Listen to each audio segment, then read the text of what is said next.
Let the show begin.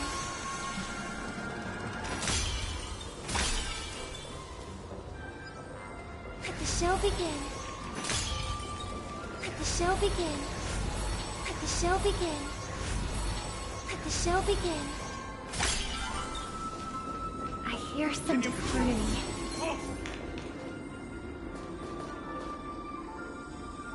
Let the show begin.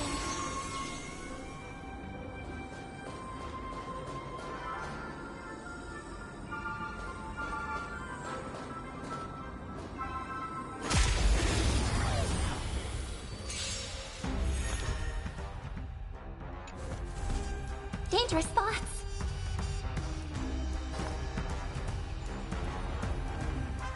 Harmony and unison. Want to see what I can do?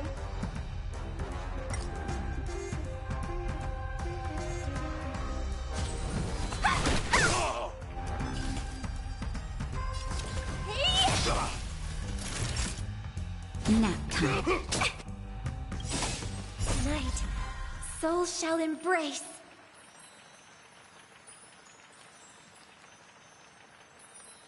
Stars echo.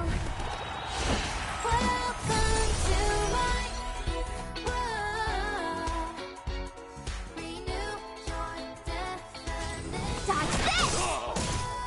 So high. That'll take more than medicine. Take this! Shape! Rise! Phoenix! Time to twirl! Time to twirl! Do you know who I am? This big diamond! It's all yours! Time to twirl! Don't your hands hurt? Let me through! Dodge this! Naughty child. Nap time. Rise up into...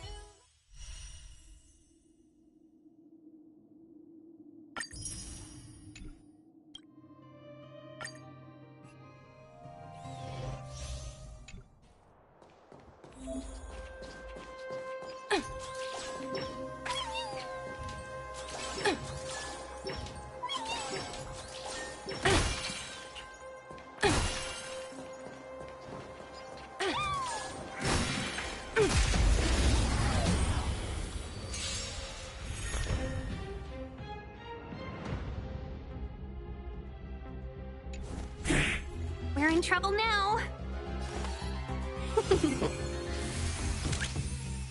Liquidation!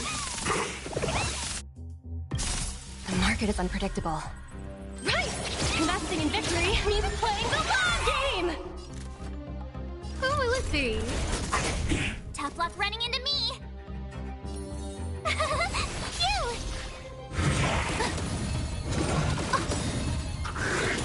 Try that again!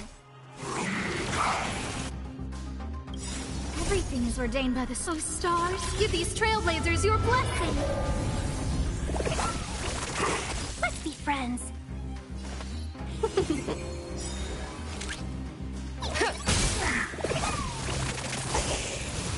No manners, huh? Told you I could fight.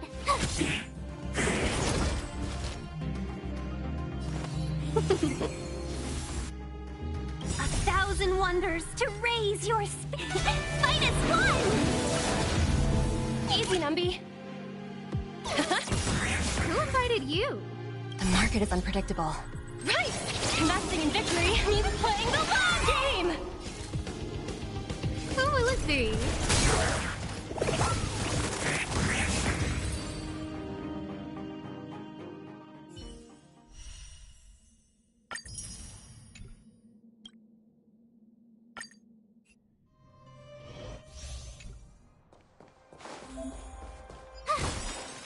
Freeze!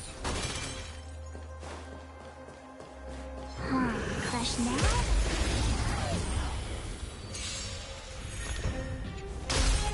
Move carefully. My turn! Here! Let's make it quick. Just a scratch. You can't run! The truth of life and death. Reveal the sanctuary is but a vision. Break! Phew!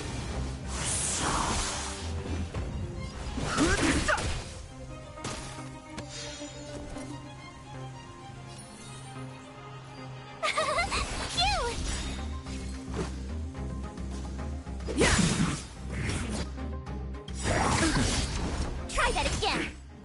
Rules are made to be broken. Too late to repent.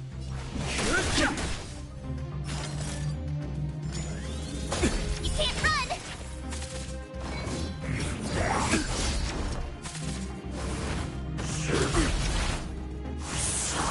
Tough luck running into me!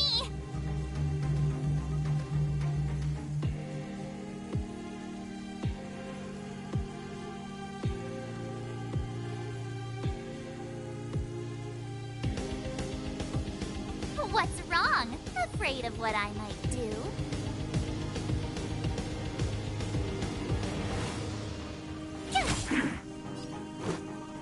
Gotta try hard sometimes. Watch this awesome move!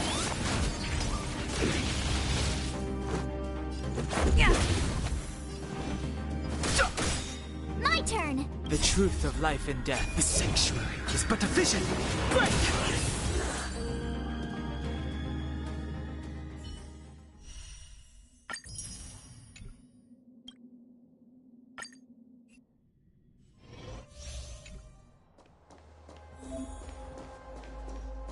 Yield.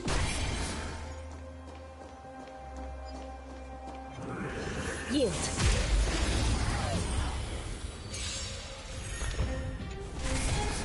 Smell of sin. I shall be the judge. By the will of the Ten Lords, the Ten Lords decree, hereby ordain. The truth of life and death. The sanctuary is but a vision. Break! This is our chance.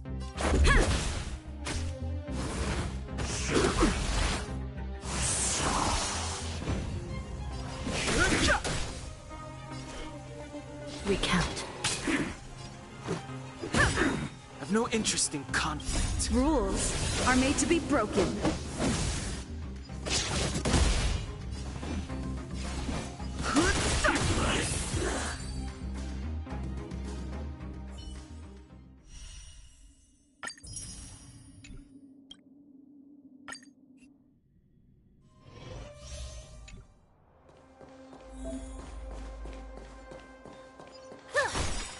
Spirit be gone!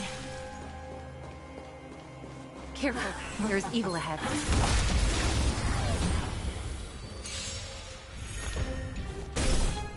Smell of sin. I shall be the judge. Certainly by the order of the Ten Lords! Execute the Marastruck! No amnesty for Marastruck!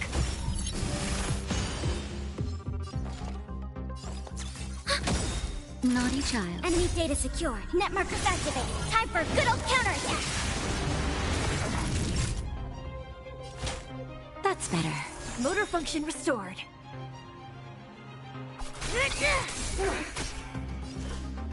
Recount.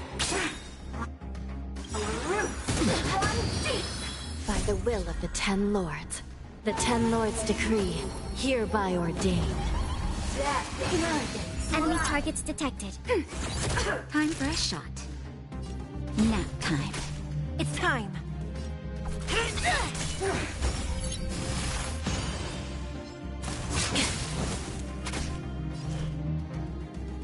I shall be the judge. With me.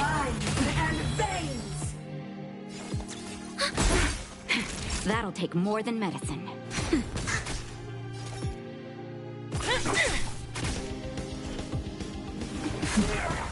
Commencing support.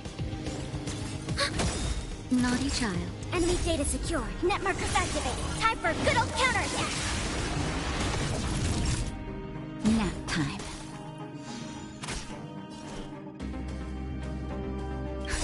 Just a little something. Think nothing of it. Thanks for the support. Recount.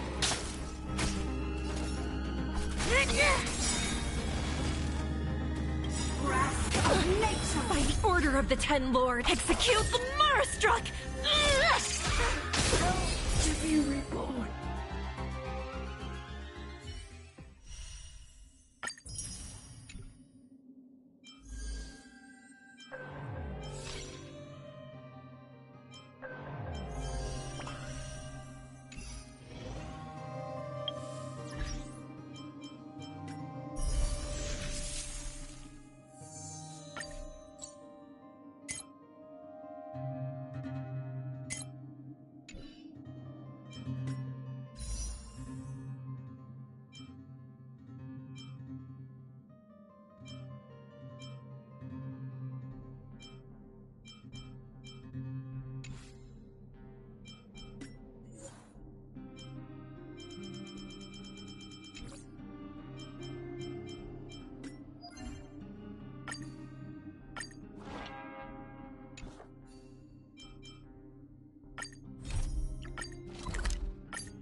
Take a rest. It's time for tea and cakes.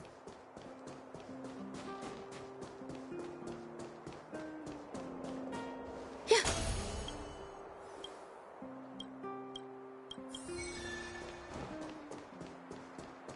So, this friend of mine... Have you seen my call?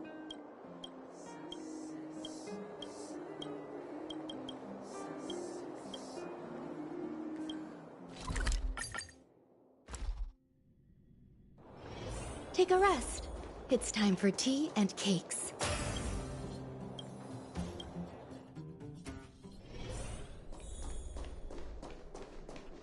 Are you hurt? Let me take...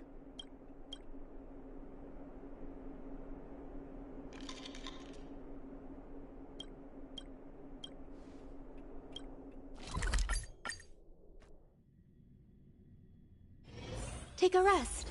It's time for tea and cakes. Are there any undiscovered delicacies?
All will be swept away by the wind.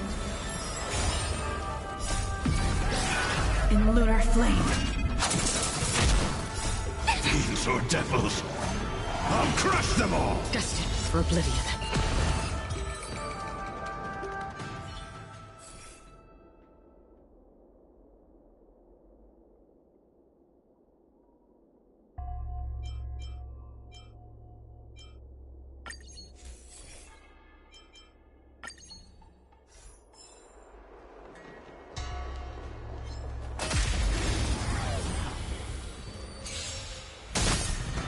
On the still waters of oblivion.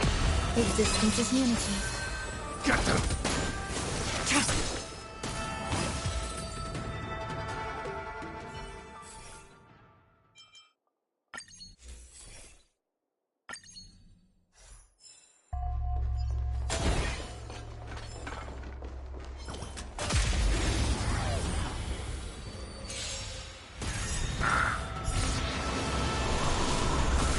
Destined for oblivion.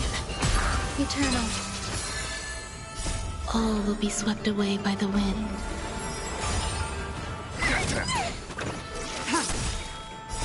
I weep for the departed. It too shall fall.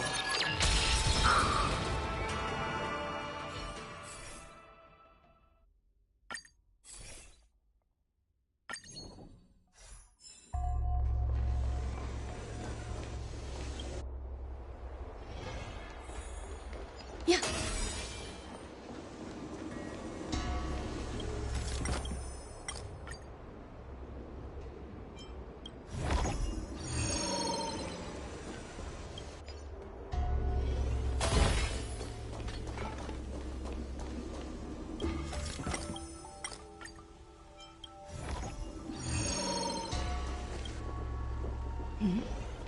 I wonder what that is. Sound lingers. Existence is unity. All will be swept away by the wind. In lunar flame. Fiends or devils, I'll crush them all! Still waters of oblivion. I weep for the departed. It too shall fall. Get them! Blade of moonlight.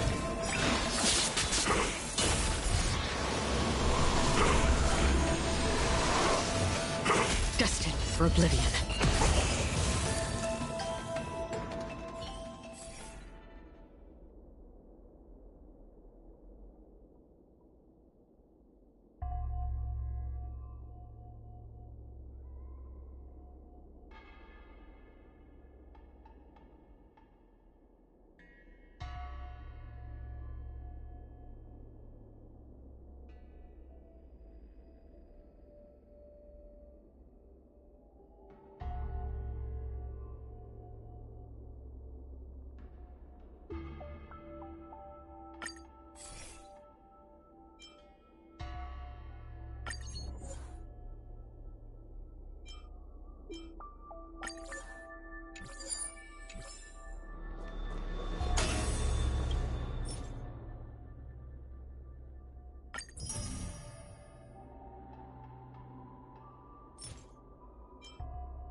Still waters of oblivion. Eternal.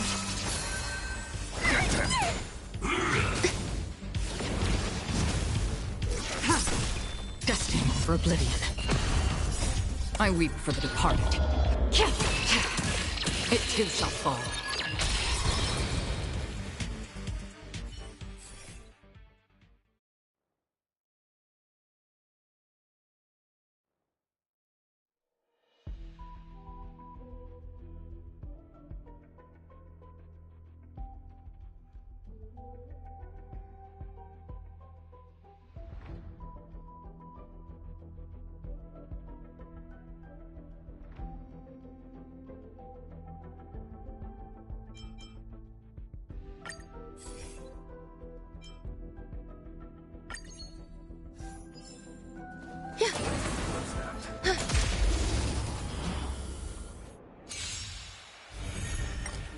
Still waters of oblivion.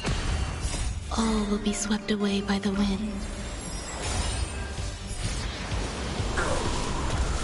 Existence is unity. Get them! I weep for the departed. It too shall fall.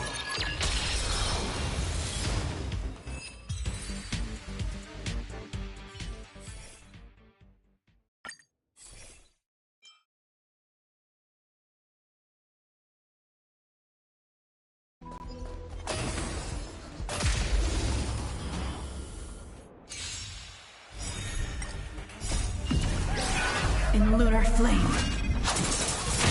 Destined for oblivion. Eternal.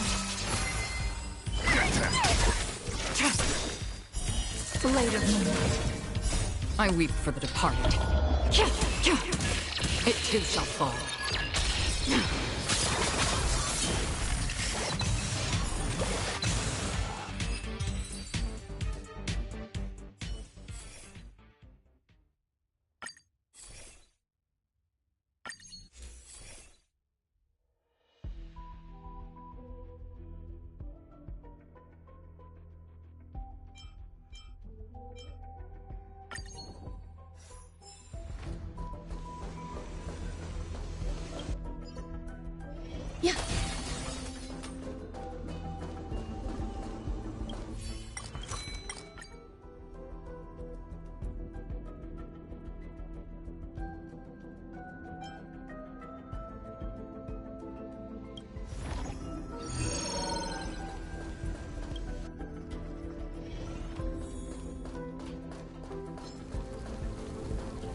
Sound lingers.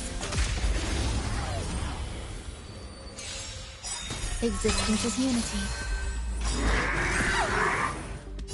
All will be swept away by the wind.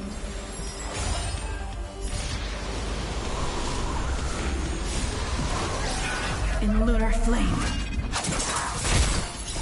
Fiends or devils, I'll crush them all! On still waters of oblivion. I weep for the departed. It too shall fall. Get them! Blade of moonlight.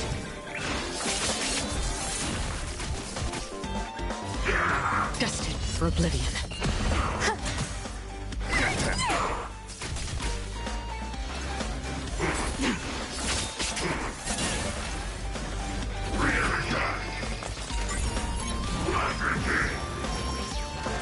On the still waters of oblivion. Eternal. Get them!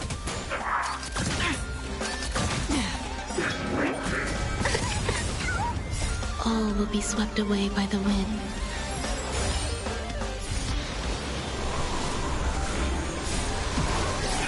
In lunar flame. Blade of moonlight. I weep for the departed. It too shall fall. Destined for oblivion. Give me strength!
On the still waters of oblivion. Existence is unity. Get them! Fiends or devils, I'll crush them all! Lower your weapon! Criminal! In lunar flame. Blade of moonlight.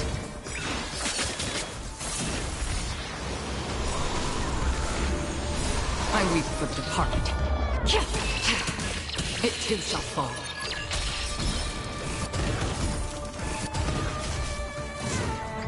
Again. Destined for oblivion. Protect me! Protect me!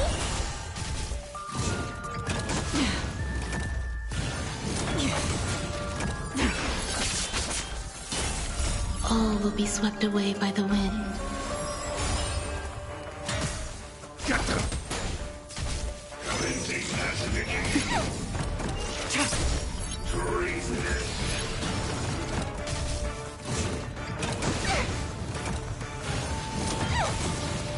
On the still waters of oblivion.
I wonder what that is.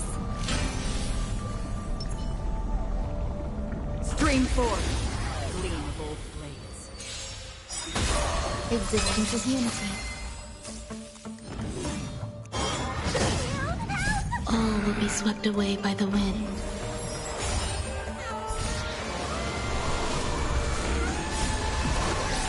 In lunar flame. Fiends or devils, I'll crush them all! Destined for oblivion. I weep for the departed. It too shall fall. You dare attack me? All will be swept away by the wind. In lunar flame. Blade of moonlight. Fiends or devils, I'll crush them all! Protect me! Protect me! Still unanswered. How familiar. On the still waters of oblivion. Get them!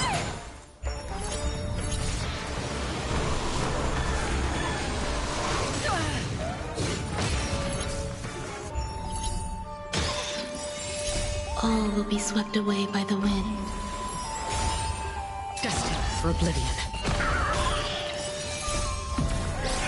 In lunar flame. Give me strength!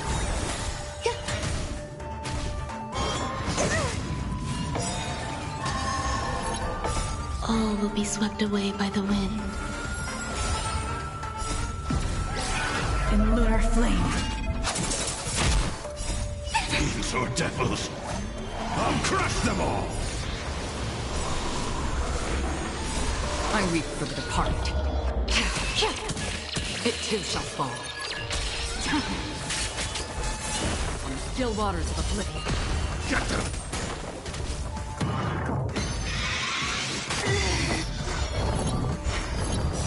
How familiar. Destined for oblivion. Protect me! Protect me!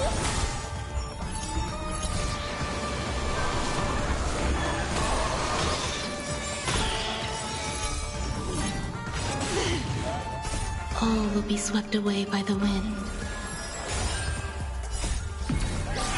In lunar flame.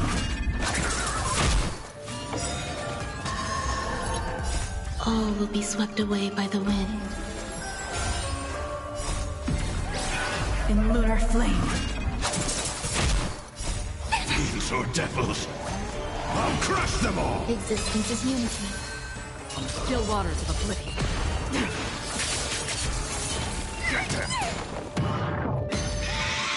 Still unanswered. Destined for oblivion. I weep for the departed. It too shall fall. Get them! All will be swept away by the wind.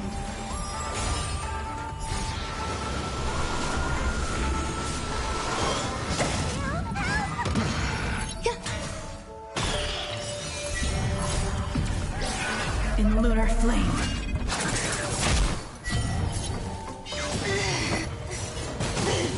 Still waters are lit. All will eventually rest. Give me strength!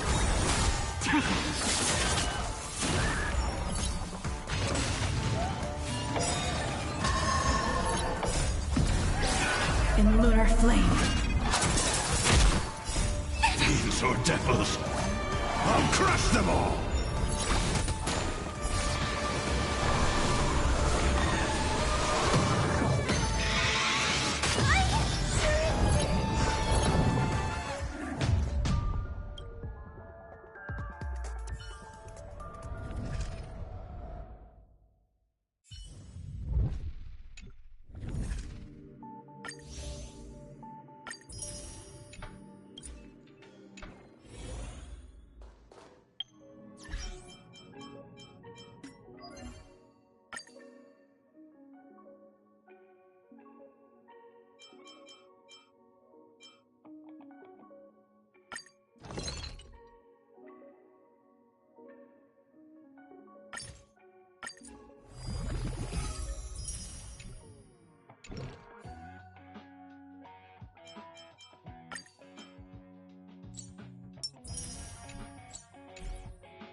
Newsflash! Penacony's Charmony Festival has entered its countdown phase. Accompanied by Clocky's TikToks, after 12 system hours, this grand celebration will commence with much fanfare.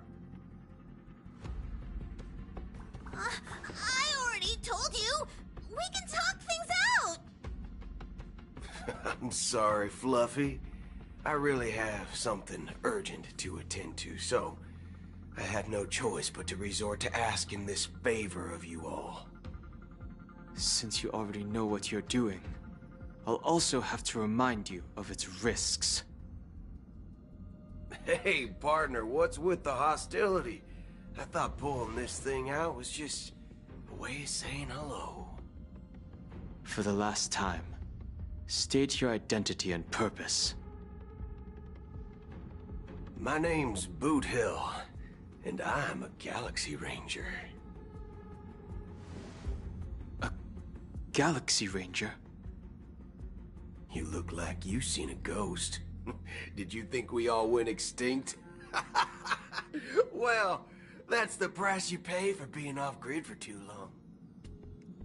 The righteous heroes of the hunt would never hijack the Astral Express. I ain't hijacked anything.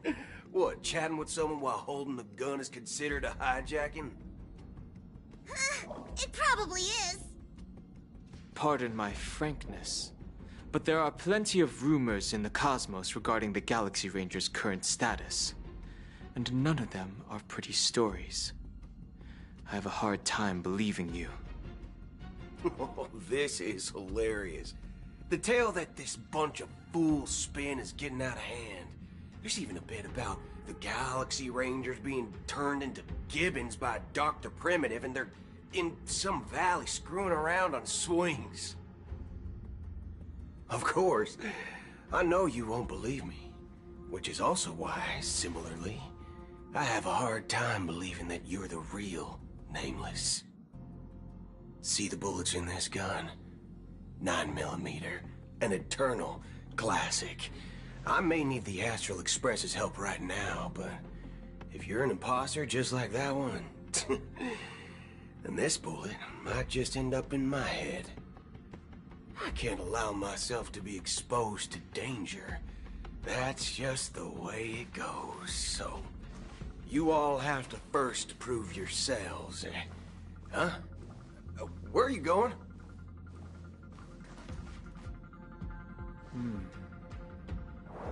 Recognize this?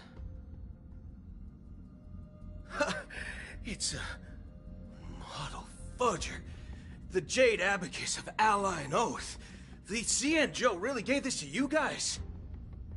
Model fudger? This is the Jade Abacus gifted to the Express by the Xianzhou Luofu's general, Jing Yuan. Its presence on board serves as the Xianzhou Alliance's official recognition of the Express. Is that enough? Not bad, kiddo. And across these sprawling stars, a gentle squeeze is all it takes to rustle up a whole legion of Cloud Knights. Now, I reckon that'd be one fudging sight to behold. Now it's your turn. Been ages since the Galaxy Rangers had the spotlight shown on them. We ain't equipped with such fancy gadgets, but I've been around the block enough to know the way to handle these types of situations is easy as pie. All right then. Feel free to toss any questions my way. Let's see if my answers can't turn your trust. If your gut tells you otherwise, still ain't too late to show me the door. And why would I play along? If I truly am a real Galaxy Ranger, you stand to lose nothing.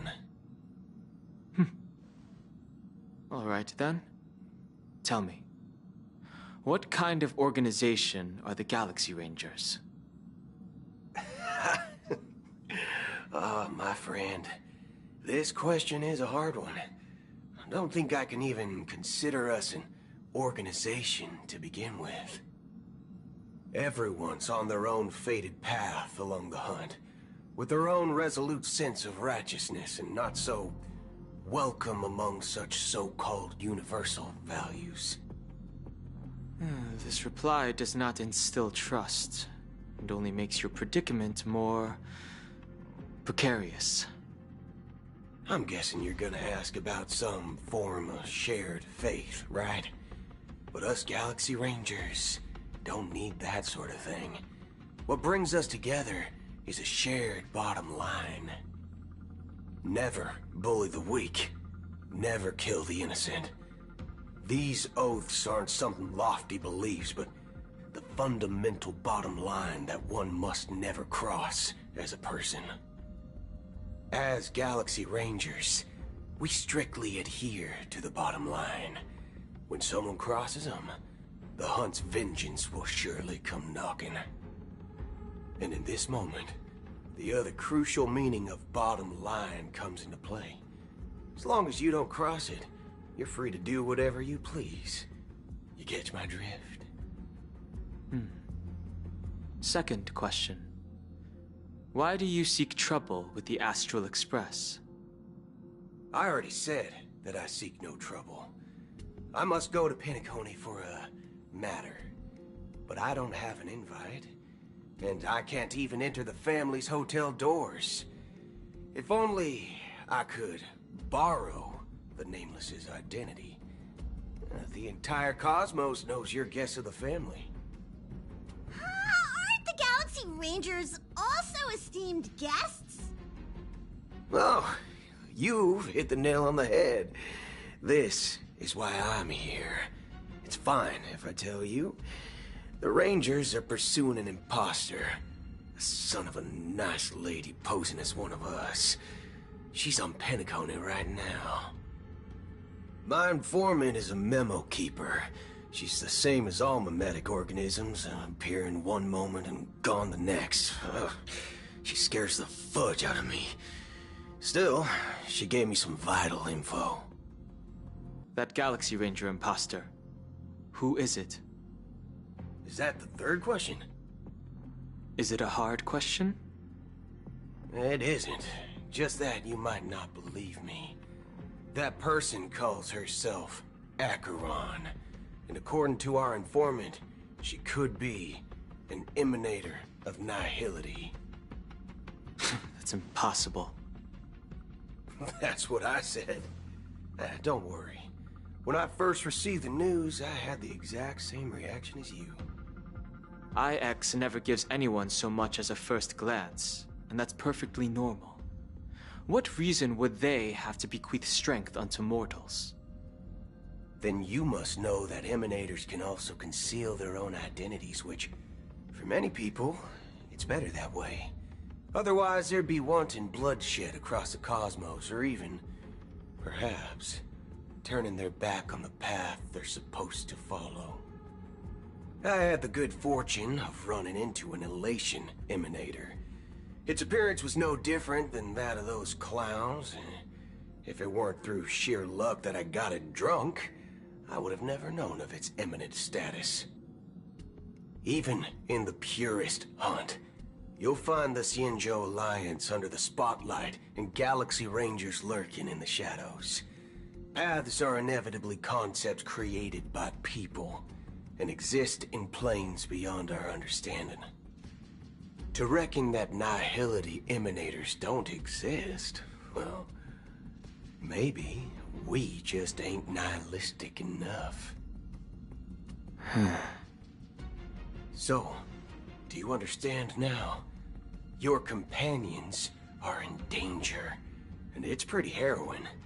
If you don't want to believe me, you'd best send a message to them, but I'd advise you to move fast.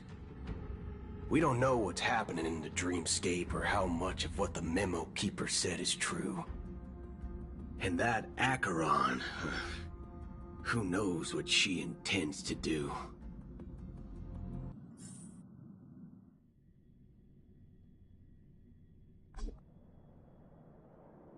I don't intend to do anything. That's not up to you. Did you know? People who come to the land of dreams for the first time, they'll subconsciously stop to reaffirm that they're still walking on solid ground. And then they will unanimously raise their heads to gaze at the sky. Be it reality or dream, staring at the sky is instinctual for humanity. Since the day that the golden hour was completed, it's always been there, watching over every single night of decadence. But now this night sky has been mercilessly severed, dyed with the mist of nihility. And this whole event happened within the course of a single slash of a blade. A single slash of the blade isn't really accurate. It was actually 2 blades, just that the second one was faster. That's not the point. Many guests who weren't supposed to be invited have gathered at this banquet. Even if the harmony is all-embracing, I have no choice but to show some of them the door. For the sake of Penacony and the peace. The planet of festivities has no place for you, a puppet of nihility. Those who live in the shadows do not bear the right to tread the illuminated stage. Speaking of living in the shadows, there's probably not much difference between us. It's only polite to reveal your true self, at least when speaking to others. Penacony's Dream Master.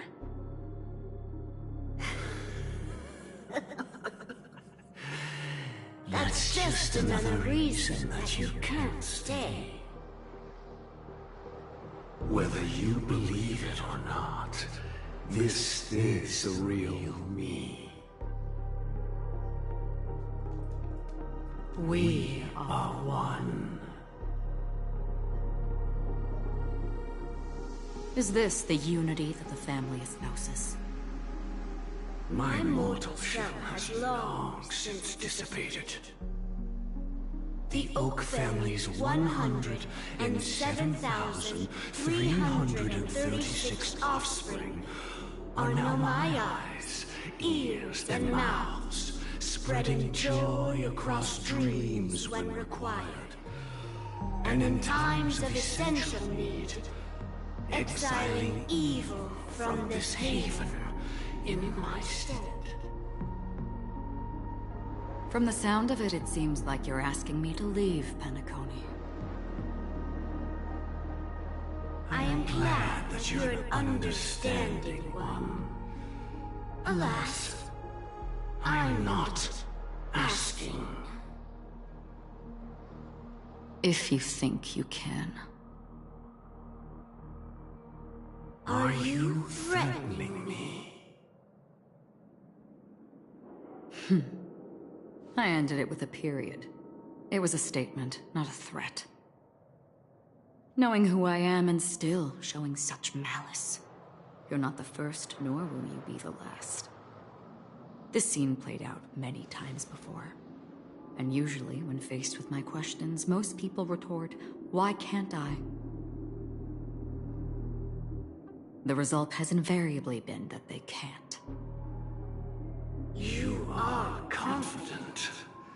But be reminded, the family is forgiving, but not weak.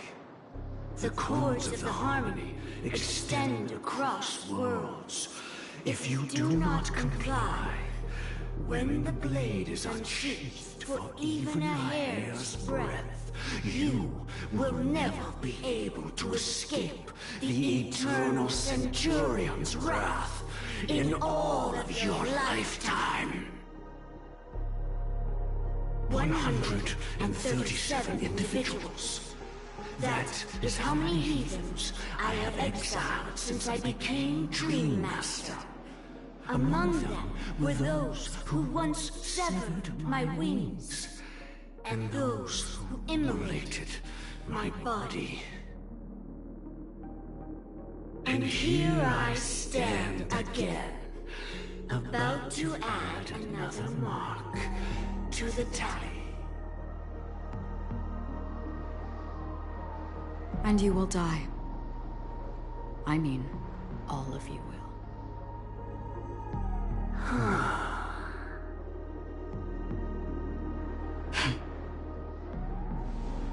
But that won't come to pass. I'll do as you ask. I'll leave. A wise choice. I wasn't aware there was a choice.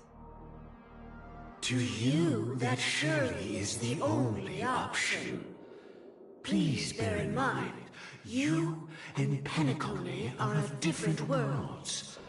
Those born on the far bank cannot seek solace across the river. Leave and never return. The radiance of the planet of festivities is overwhelmingly bright, luring in tricksters, wrongdoers, and criminals. But even the harmony itself will never welcome the self-annihilator of nihility. And even more so, when this self-annihilator heralds the destruction of everything. Your strength is obviously a gift of the sleeping and shapeless, immeasurable and fathomless, like a tributary spawned from the abyss that brings death and sin to all. Acheron, a befitting name. Take it from someone on the other side of your so-called river. You know better than I do that Penacony has already deviated from the Harmony. Whatever your intentions may be, I foresee only one outcome. Its future holds nothing but nihility, just like all the worlds that have drowned in their shadow.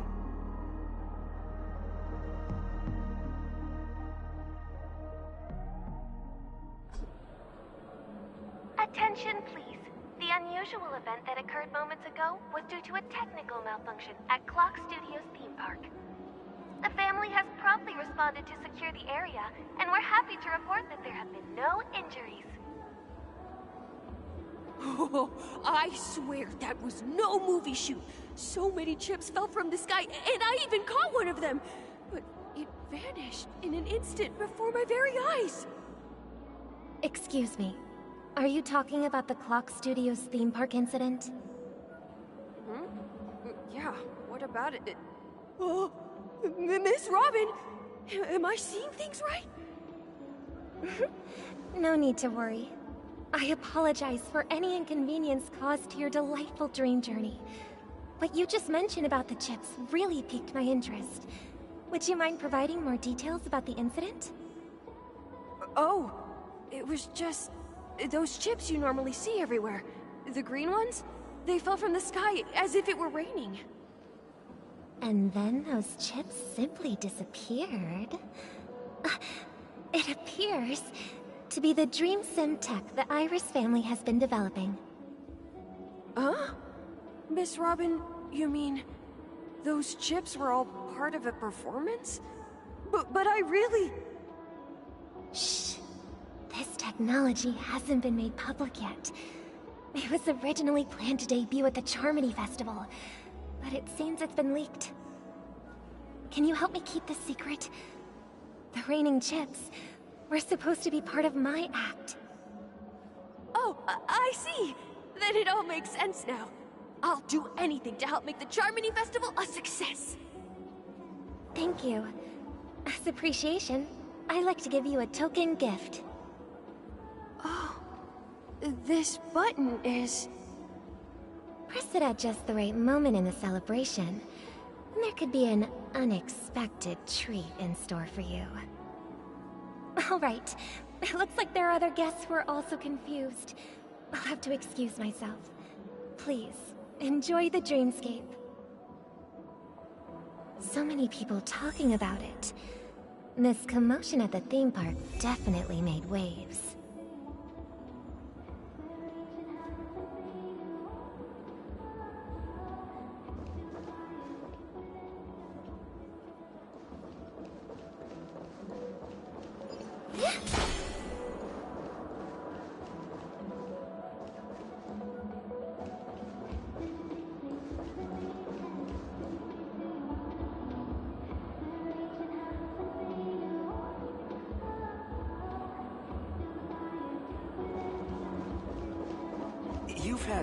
quite a bit to drink.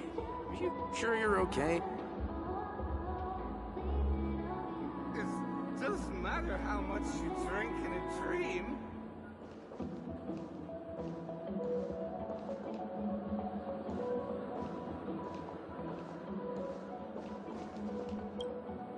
The family promised they would protect the guests within the dreamscape, but I witnessed a group of organic life forms making their way to the theme park. And soon after, a rip tore through the sky, and black rain started leaking out of the void. The family needs to provide a reasonable explanation, or I'll take my loved ones and return to reality. I thought the dreamscape was supposed to be a paradise. If it's not, then there's no point staying here. It appears the good sir has seen many great events. And it's true that an uninvited guest has unexpectedly entered the dreamscape. However, their target is not the ordinary guests, but the ambassadors of the IPC. The family will certainly ensure that the safety of the guests is of the highest importance.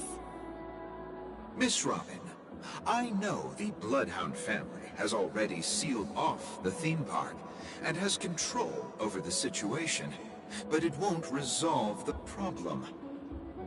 The family can try their best to protect their reputation, but as a guest, I don't wish to gamble with my life.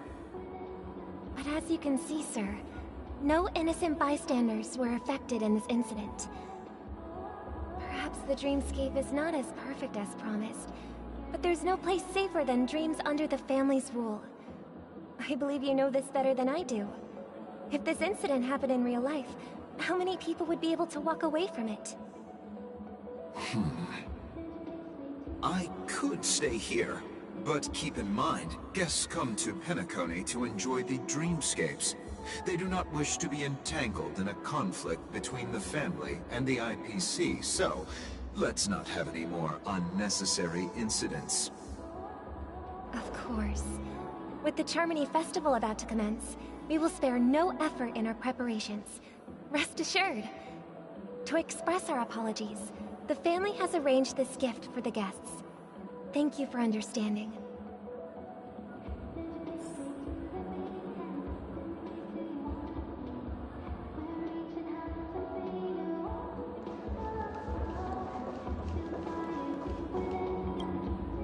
Hello.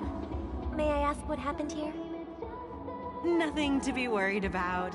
There's been a small rehearsal mishap at Clock Studios theme park. Please stay calm. Hey, are you a fool? You don't even recognize Miss Robin? Who do you think you're talking to? I'm sorry. I've just been transferred to the Bloodhound family, and I'm still not too used to working on the streets. I didn't realize it was you. I'm so sorry. Hey, don't sweat it. You guys have a tough job. I know how it is. How's the situation looking? Oh, we've sealed off the theme park. Most guests are used to bizarre phenomena in the dreamscape, and so far, no threats have been detected. We can expect order to be restored soon. Rest assured, Miss Robin will intensify our patrols to ensure that no incidents occur. I trust you guys.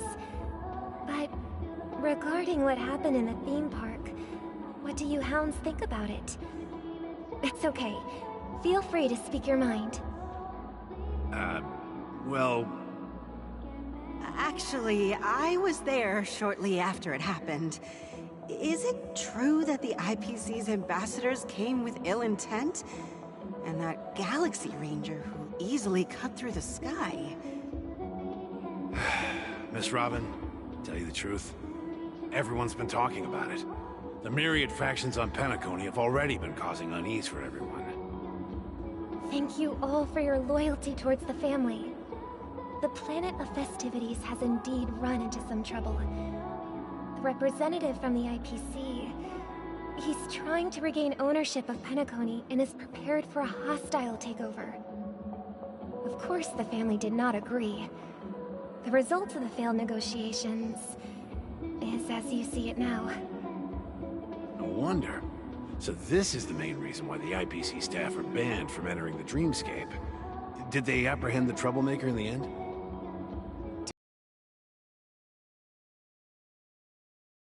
And I'll have something to show for it soon. However, given the situation, the IPC surely won't let this go easily. Therefore, we are relying on you hounds to maintain the order and stability of the Dreamscape. Please be assured, Miss Robin, we take our orders seriously. We won't let those IPC cronies get away with this. Thank you for your hard work. If there are any other members who still feel uneasy, please tell them on my behalf that protecting the Dreamscape requires everyone's help. This is a small gift prepared by the Iris family for the guests. There's one for you too. Please, open it at the Charmony Festival for an unexpected surprise. I can't believe I received a gift from Miss Robin. It feels like I'm dreaming. Wait, I am in a dream. If trouble comes knocking on our door, we're not afraid to go to war. Rest assured, the Dreamscape's peace will be protected by the Bloodhound family.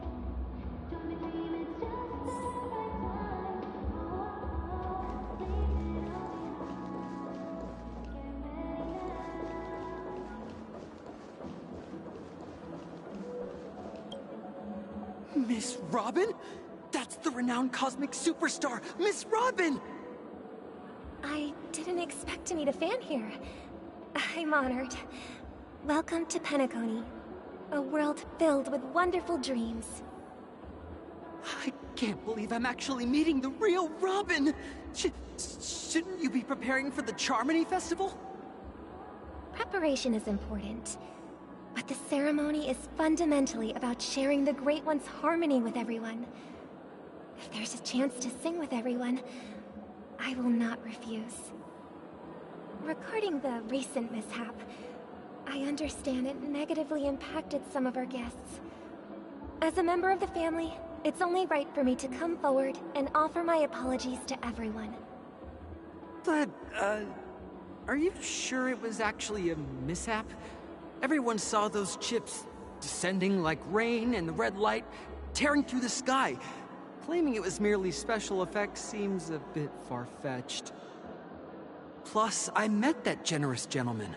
He looked really out of it and kept talking to himself. Is this also part of the performance? Everyone, please do not panic. I believe that the family will give everyone a satisfactory answer in due time. Even if you say so, Miss Robin, it's hard to believe. Some people just never listen, do they? It's never ending. It just goes on and on. I'm getting really tired of this. Miss Robin? Still, I suppose I should keep on helping everyone. I am the epitome of joy, kindness, and goodness, after all. Huh? What was I just doing? And, who might you be, miss? Here, take this, little guest. This gift has been specially prepared for you by the family. Make sure to take good care of it until the opening of the Charmony Festival.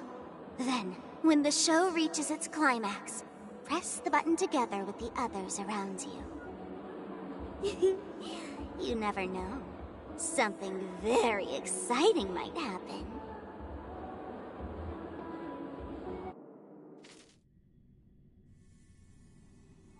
We're back to where it all began. You entered the golden hour from this place. And it is also from here where you will enter the true Penacony. It is a pleasure to journey alongside you once more. But it's time I laid bare the entire truth before you. As you might have heard, I also go by another name. Stellaron Hunter Sam. I'm sorry. had no other choice. I know you have many questions. Do you remember when we encountered death in that strange dreamscape? When I was caught by that meme? In that instant before it killed me?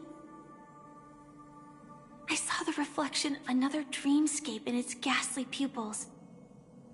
So, following the clues in the script, I came up with some theories about the meme.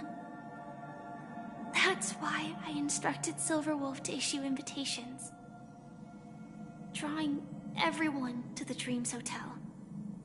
I intended to call upon death before you arrived, to solve the riddle using more direct means, and then invite you to join. However, contrary to my wishes, I couldn't defy the script. And I didn't get a chance to explain it to you. It is how you see now. I was impaled by the bladed wings of death. The heavy pressure of concentrated memoria miasma exploded in my mind as if it was actually reality. But after the momentary numbness subsided, I found that my body was absolutely unscathed. I was still alive. And it was just as I thought. I had arrived at a place starkly different from this beautiful dream. Beneath the dreamscape of Penacony lies another, more chaotic, more primal memory zone. Its name? Land of the Exiles. And so, then I returned to the hotel in the dreamscape, hoping to tell you of its existence. Yet I could not reveal my own identity. So, I could only divert your party's attention and lure you away from the battlefield. And after all my attempts proved futile, it wasn't until not long ago when a crimson blade of light shattered the high wall of the dream, causing you all to fall far into the abyssal depths of the dreamscape, that I was able to awaken you and your companions one by one. And that's it. That is all that's happened so far. I know it's tough to believe all this without reservations. I just want to say, you are very close to the final answer. Just one more thing needs to be done. And then I can prove it to you. Now, let's leave this place. Please close your eyes. Take a deep breath and visualize the dreamscape's outline in your heart. And remember, you must not open your eyes at all times. 3, 2, 1. Don't be afraid. The one who has come to greet us has arrived.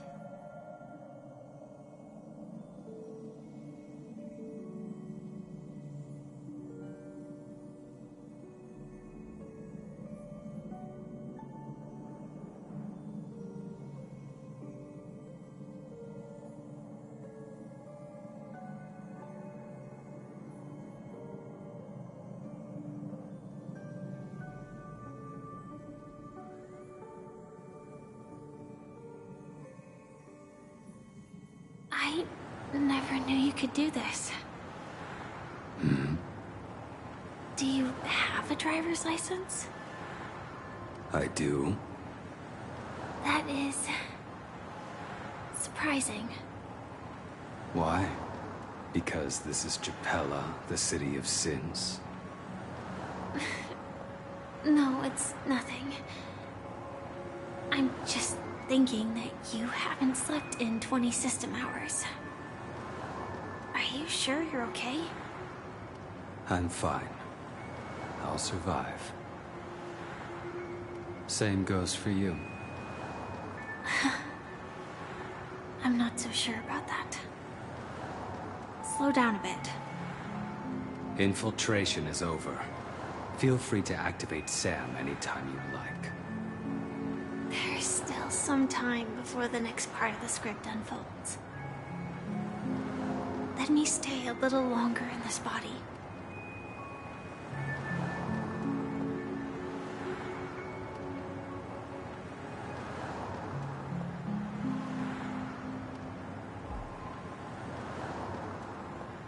Such a long tunnel.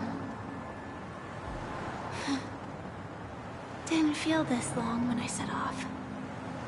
In half a system hour, it will lead us to Kafka. And then comes the downfall of the Japella Brotherhood. Is that also part of the script? It's in your script too. Sorry. I didn't notice. Their destiny won't change just because of your selective ignorance. I told you before, it's a bad habit. What about you then? Is this the moment you finally find the death you've been looking for? As always, it's a blank slate. It's not on this planet. Why the sudden inquiry? Because I'm currently in a car with a sleep-deprived driver. I just want to get there in one piece. This car has full self-driving capabilities. I'll just put my hand on the steering wheel. Will that do? Hey, don't take everything so seriously. Elio would always say there's only one type of destiny. The inescapable type. He can see the future, and we, likewise, are aware of our predetermined end. But before that moment arrives, we can still choose what we do. We all have this right, don't we? After today, Japella's name will disappear from cosmic history, and the Everflame Mansion will take its place. In the not-too-distant future, you'll receive an invitation. That's your next stop. Land of the Dreams. Penacony.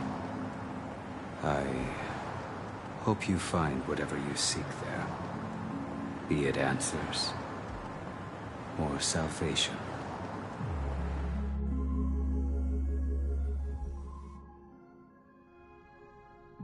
Yeah. Glad to see you're safe and sound.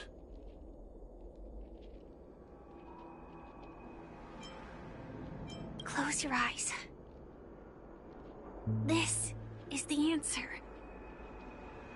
Isn't it incredible? The monster that we have always known as Death is actually the guardian of the land of the exiles. It abides by a certain rule. Abducting people from their dreams and bringing them here. The question that has been perplexing us, does death really exist in Dreamscape, appears to be a cognitive trap. It was laid by those orchestrating events from the shadows to cover up the truth behind the disappearances and the existence of this fortress known as Dreamflux Reef. Every emergence of that meme is related to the Watchmaker. Since Dreamflux Reef is where it brings its captives, it's likely that many of our long-standing questions will be answered in this place. The atmosphere here is starkly different from the beautiful dream. There are no regulators here like the family. And they all look like they're mildly dazed. But from the whispers of the residents, they've heard a familiar name. Gallagher. It's that man again. Always in the right place at the right time. Though that does save us the trouble of looking for him. Himiko and March have already made a move. Get ready. We're about to set off. The real Dreamscape. The land of the exiles. Before we go, should we speak to everyone first?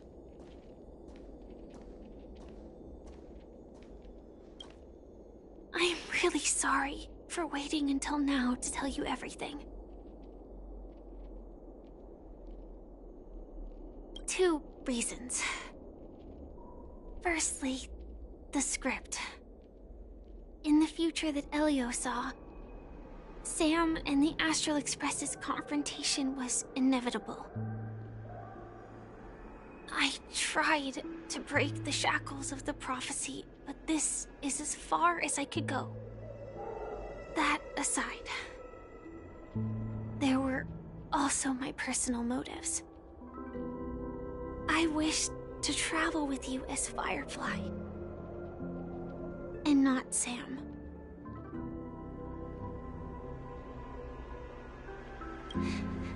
Thank you.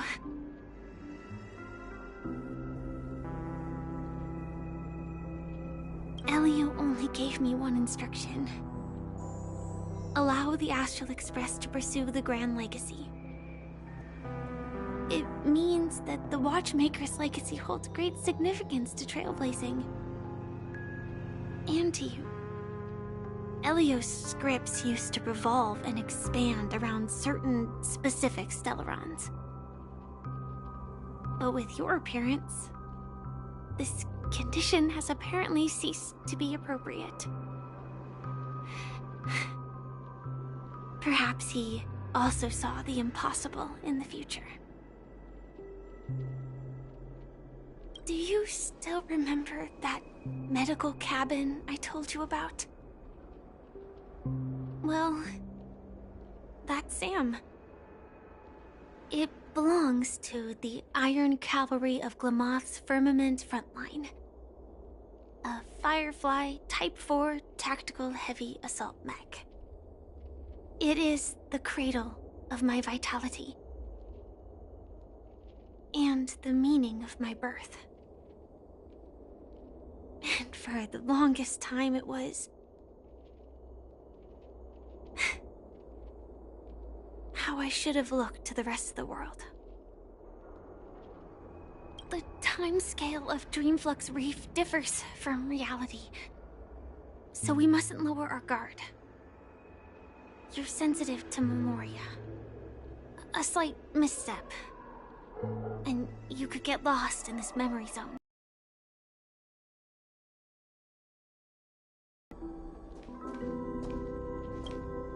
Something on your mind? Let's talk about it. No wonder Miss Acheron is so averse to drawing her blade.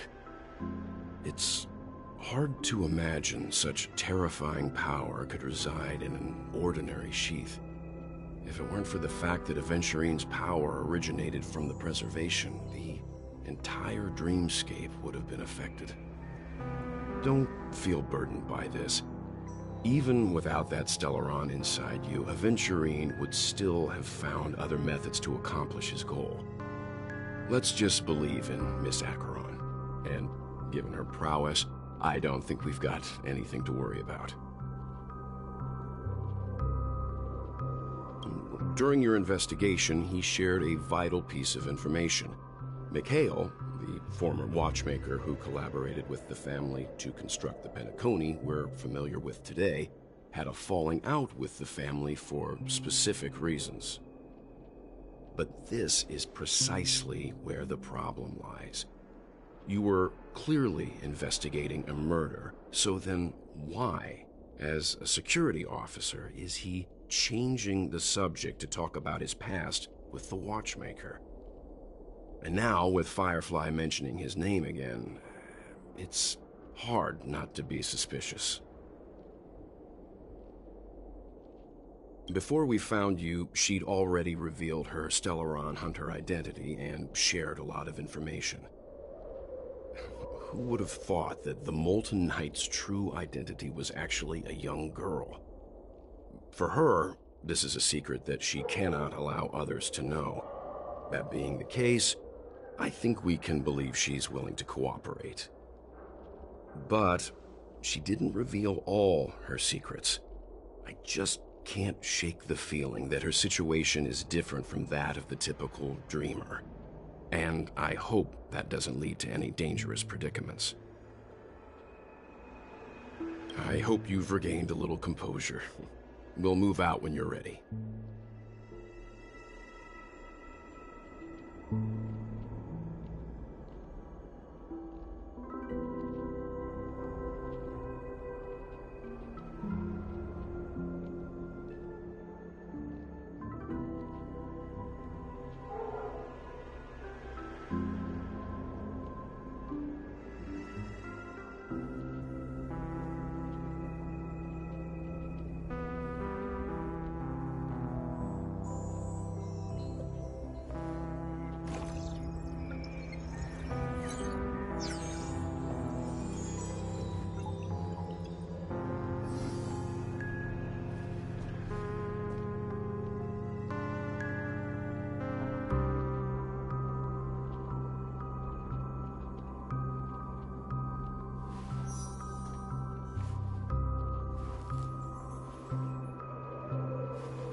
Keep going straight down this alley, and it'll lead to an elevator. It'll take us to the center of the land of the exiles.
Tell me what I should...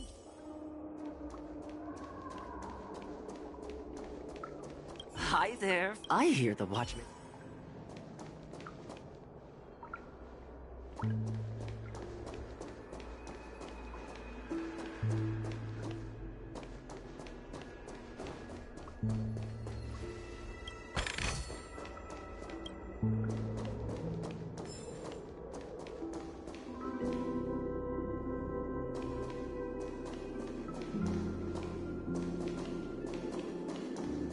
What a huge clocky.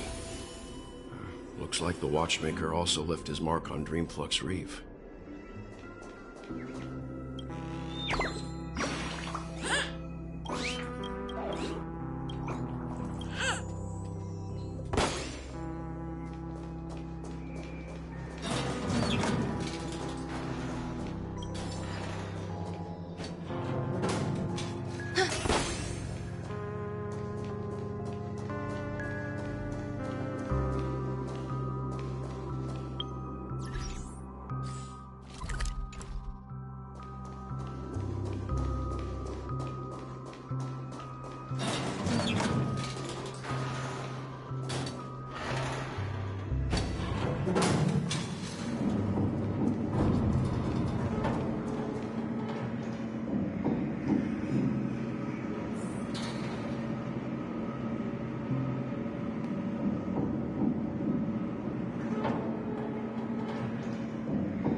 Unbelievable.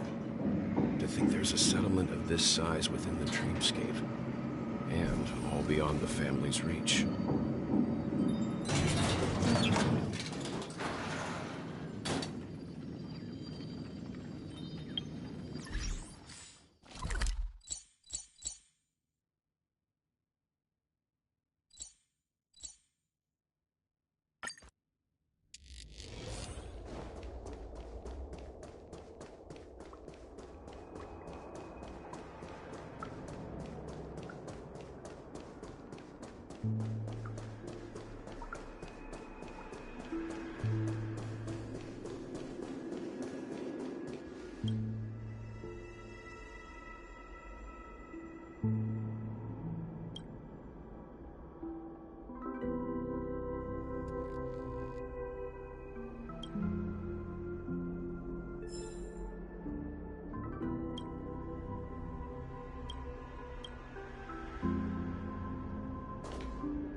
The atmosphere in this fortress is pretty different from that in the beautiful dream.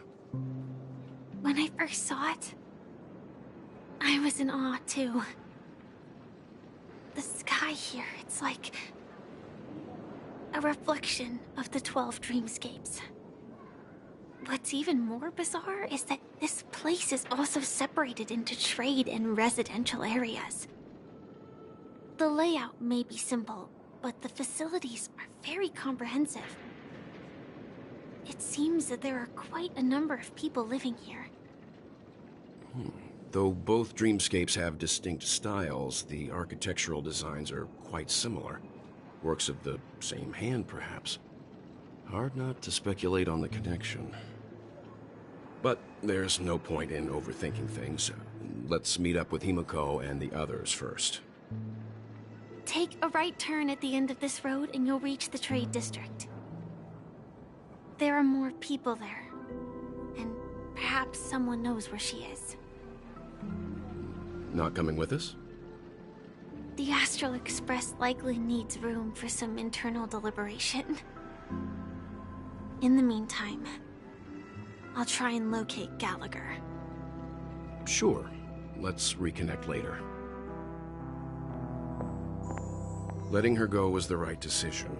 Further observations are needed before we decide whether to trust her.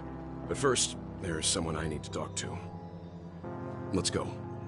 I'm sure you've already noticed him.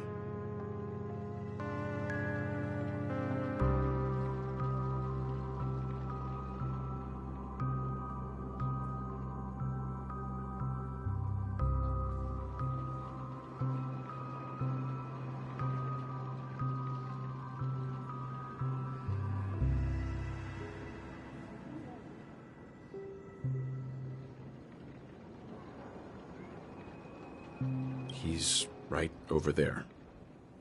The Reverie Hotel's bellboy. How did he end up here? And right after Miss Acheron severed the beautiful dream. We'd better check, just to be sure. This can is perfect for me, and perfectly legal for me to stay in.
I'm just a wallflower.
Let's see how you handle a stroke of genius like this.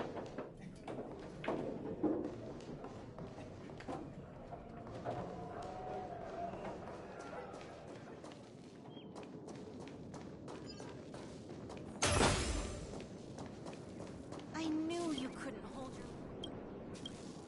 You too.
No!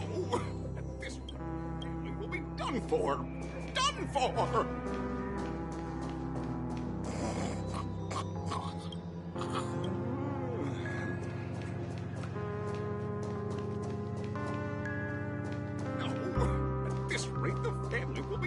for. Done for!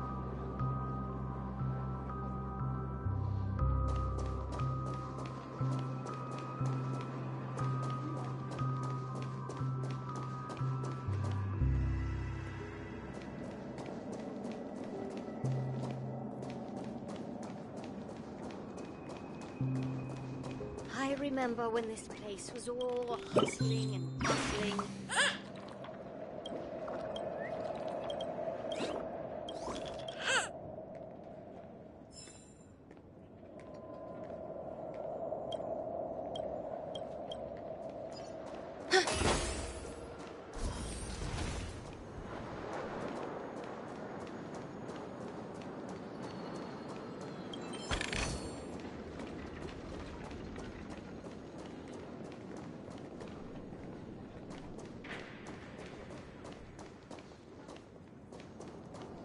So this is the so-called freedom of organic life forms.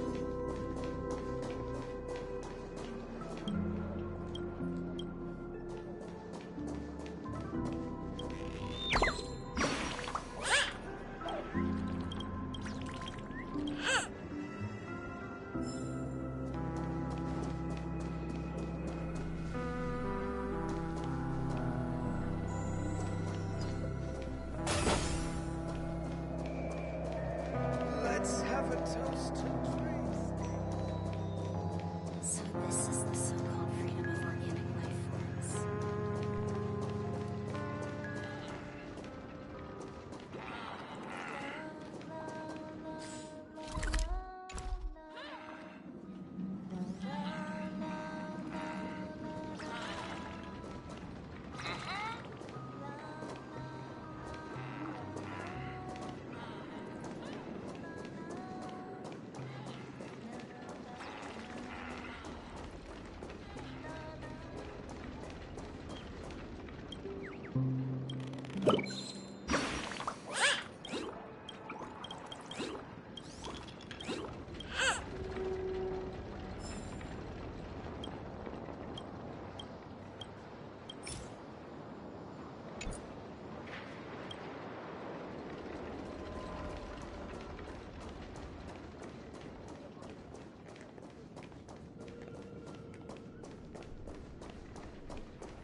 You're the guest from before.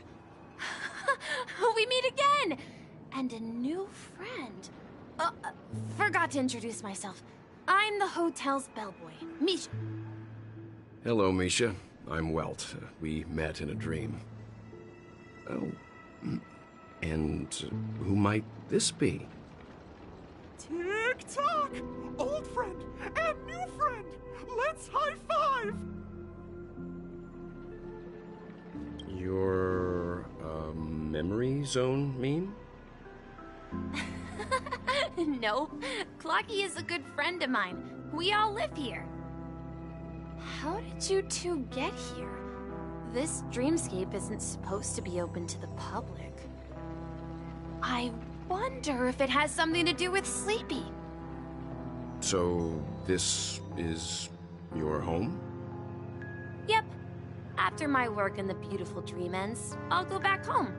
Commuting used to be more convenient, but ever since travel became cumbersome, Sleepy started ferrying people back and forth between the two dreamscapes. This Sleepy. Can you describe what it looks like? Sleepy is a memory zone meme. Looks fierce and has many eyes. But it's actually really well behaved. Gallagher's been taking care of it.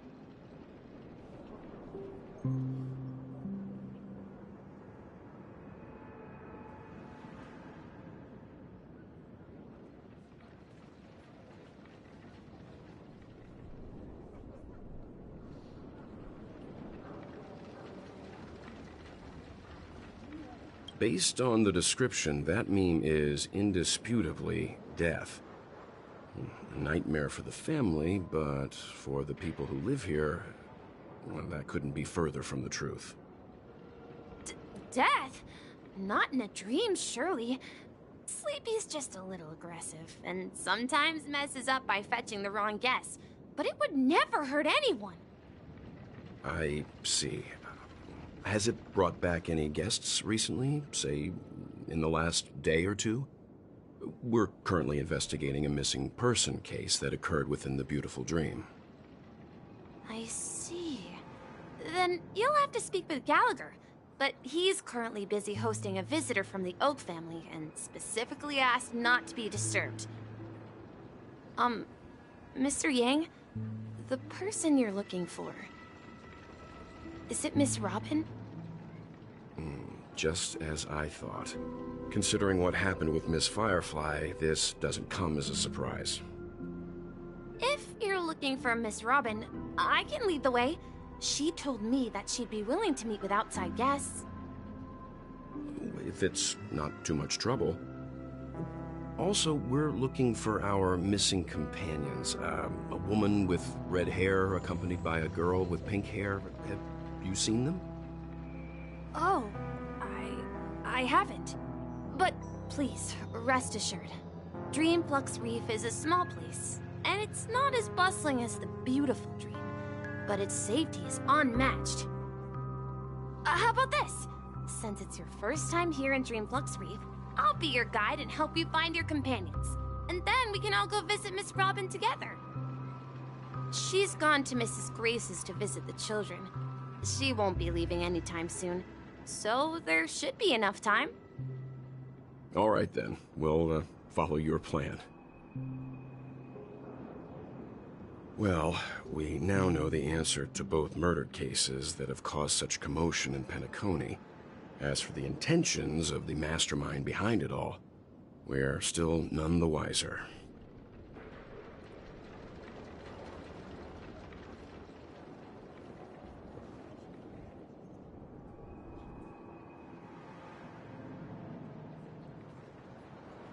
Yes, that's my thinking as well.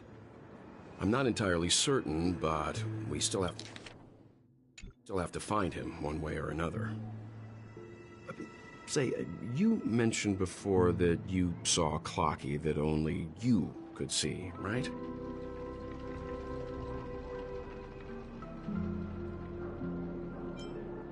I can't shake off this strange feeling. Am I really still so young at heart? Forget it. It's not important. We'd better just follow Misha.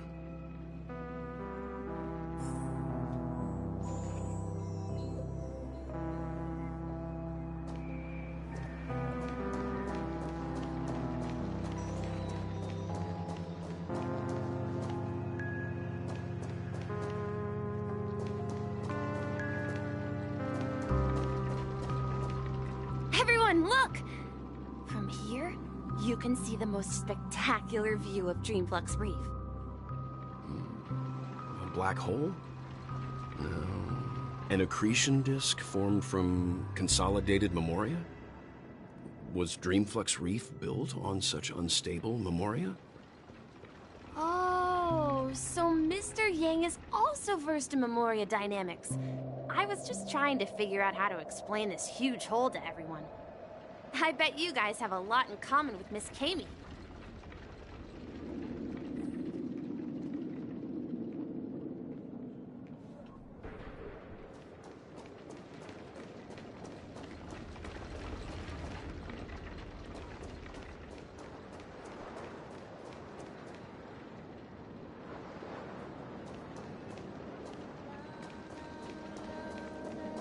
Look! There she is! My calculations are finally done. In another 10 system hours, the above dream will swallow the dream below. My hypothesis was correct. This place will cease to exist as the dream devours everything. Who are you all, and why haven't you left yet? This place is about to disappear.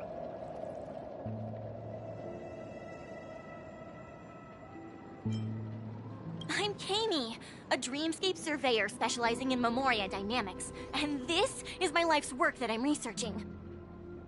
See that huge gaping hole? It was just a narrow rift many years ago, but now it's grown into a giant hole. The surrounding Memoria has been flowing towards the other end of the hole at a constant velocity, slowly but surely.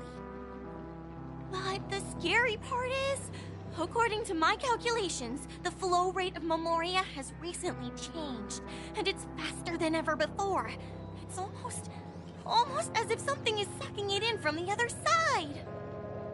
By constantly improving upon Madame Rosalina's Memoria measurement method, I've finally obtained accurate results.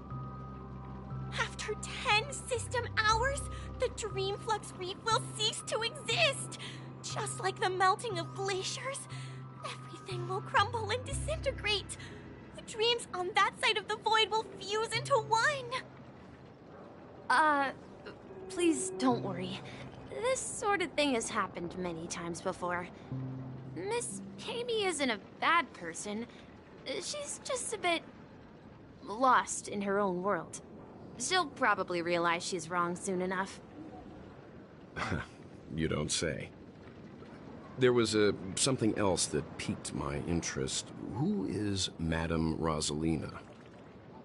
Oh, do you know her too? Or are you also a fan of Memoria dynamics? We're very interested in Madame Rosalina's achievements. Could you tell us a little more about them? Why, of course! She's an excellent scholar of Memoria dynamics, and the first person to apply Memoria rate measurement methodology on interstellar travelers. Regrettably, due to the presence of the Garden of Recollection, ordinary people don't pay much attention to the nature of Memoria. She departed this world without much fame, leaving only a few thin journals behind. I came to Penacony to learn more about my idol, and went to great lengths to seek out Dreamflux Reef, all because this is her final resting place. Prodigies always meet their demise prematurely. If only Madame Rosalina had more time, she would have discovered a way to reverse the flow of Memoria. I felt it. The source is in the Golden Hour.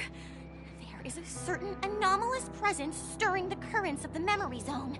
I must uncover more concrete proof. I must convince everyone.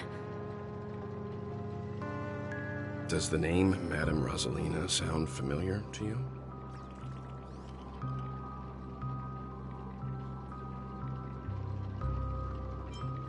Before we came to Penacony, the conductor had given us a list of nameless to look into.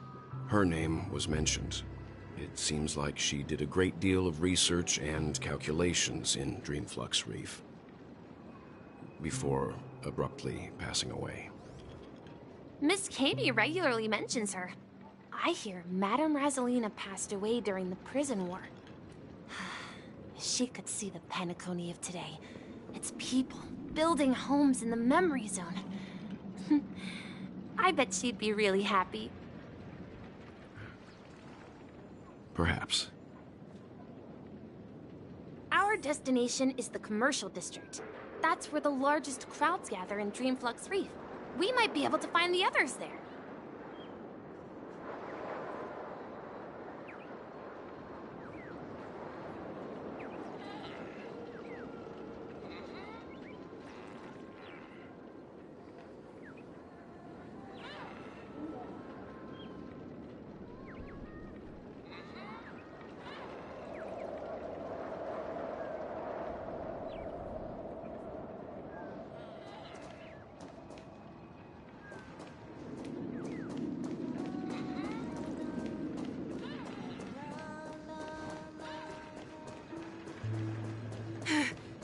Let me go! Please, come to your senses. I'm begging you. Ghost! There's a ghost! Don't come near me! Oh my. I'm human and so are you. Can you get a grip? Mr. Yang and Miss Trailblazer, I've been waiting for you. Quickly, come help. I bumped into a member of the family on the way here. He was so scared, and I just wanted to calm him down. But... Let me go! Let me go! I've only done good in my life. Why can't I rest in peace after death? Well, this is how it turned out. Ha ha, you're a regular comedian. He thinks he's dead. Although, when I first fell in, I also thought the same. Dear guest, this is not the afterlife. This is Dreamflux Reef. That's right. Did you hear that? Repeat after me. Dreamflux Reef. You're talking to someone invisible. If I'm not dead, what am I? I shouldn't have pushed my luck and tried sleeping in my dream. Curiosity kills the Pepeshi.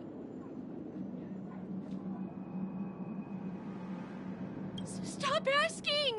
You'll alert the monsters! All the dead are right here. All of them! You're not talking about the Memory Zone meme, are you? Don't say that name! It's all your fault. They're coming!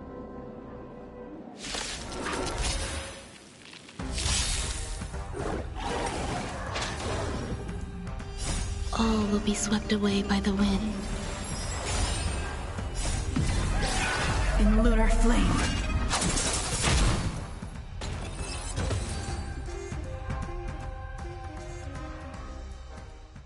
He passed out.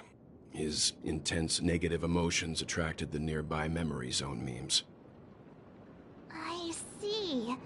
But why aren't the other people around here scared? Unlike in the Sweet Dream, people here don't see Memory Zone memes as dangerous monsters. And even if they pose a threat, people can easily escape by forcing a wake-up call. But we can't just leave this man here. Can we take him somewhere safe? We can ask Jessie for help. I've gotten to know many locals while waiting for you guys. Everyone here is living a self-sufficient life. I don't know how to describe it, but this place feels like the real dreamscape.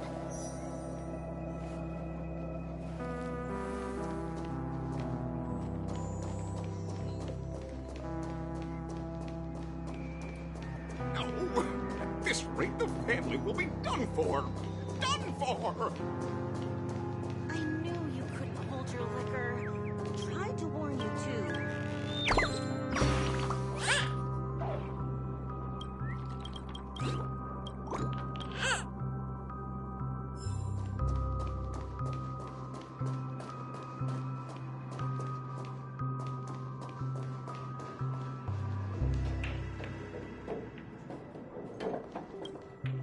Evening, Jessie. Is it evening? Welcome, Miss March. Who might these be? These two are my friends. As for the man lying on the ground, he's a scaredy cat who fainted from fright. I see. Another poor guy who accidentally ended up here. I'll take care of him. There have been a lot of new faces lately. Things must be tough in the beautiful dream. The few remaining havens of freedom in Asdana will soon face trouble. Do such things often happen here? Not really, but they're becoming more frequent now. Guess it's one of the signs of the Sweet Dreams collapse. This man has had quite the shock. Could you help me find a Halovian lady, March? Her songs can heal mental wounds. A Halovian lady? That must be Robin. She's also here in Dreamflux Reef. Huh? Robin? But I thought she... Oh, right. If Firefly is here safe and sound, then it means Robin must be okay too. Misha's about to take us to her to find out what happened. But before that, let's meet up with Himiko. You were with her earlier, right? We met some stowaways in the residential area. Most of them came from neighboring star systems. I heard that places like Dreamflux Reef are scattered throughout the memory zone of Asdana, like islands in the ocean. They existed before the family arrived. I also heard that when Dreamflux Reef took shape, it was the center of all dreamscapes in Penacony. If that's true, it's no wonder there are so many similarities between this place and the Sweet Dream. Himeko must be gathering information. Let's hurry up and get going.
Tell me about the songs that make your heart sing.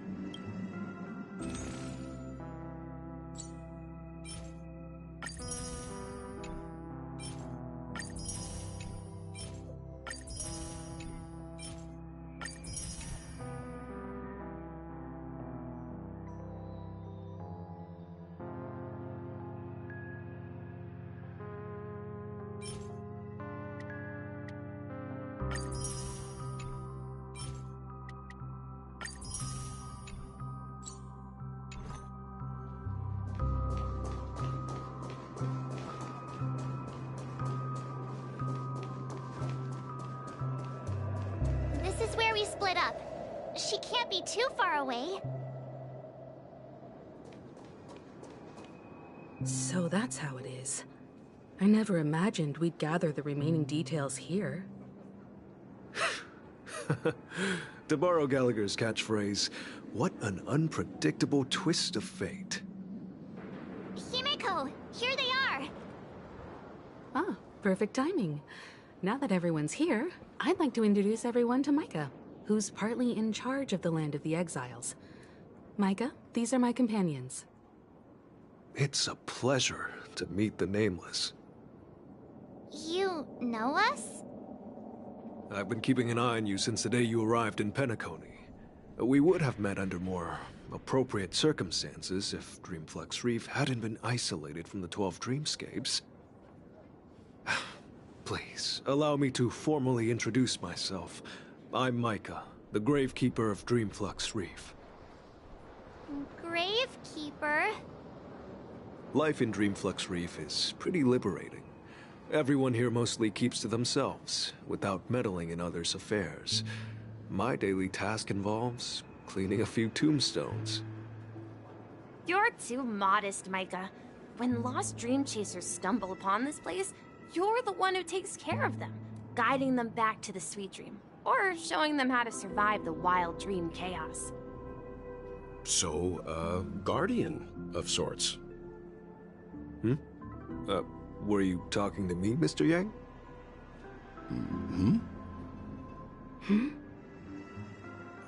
On that note, Mr. Mika, which tombstones are you referring to? We didn't come across any graveyard when we arrived. They're actually just symbolic stones. But since you're curious, Mr. Yang, I'll take you there. I have a feeling you might find something of interest there. But before that, you have an important guest joining you. An important guest. Who could it be? This way, please. The roads here in Dreamflux Reef are a bit run down, so watch your step.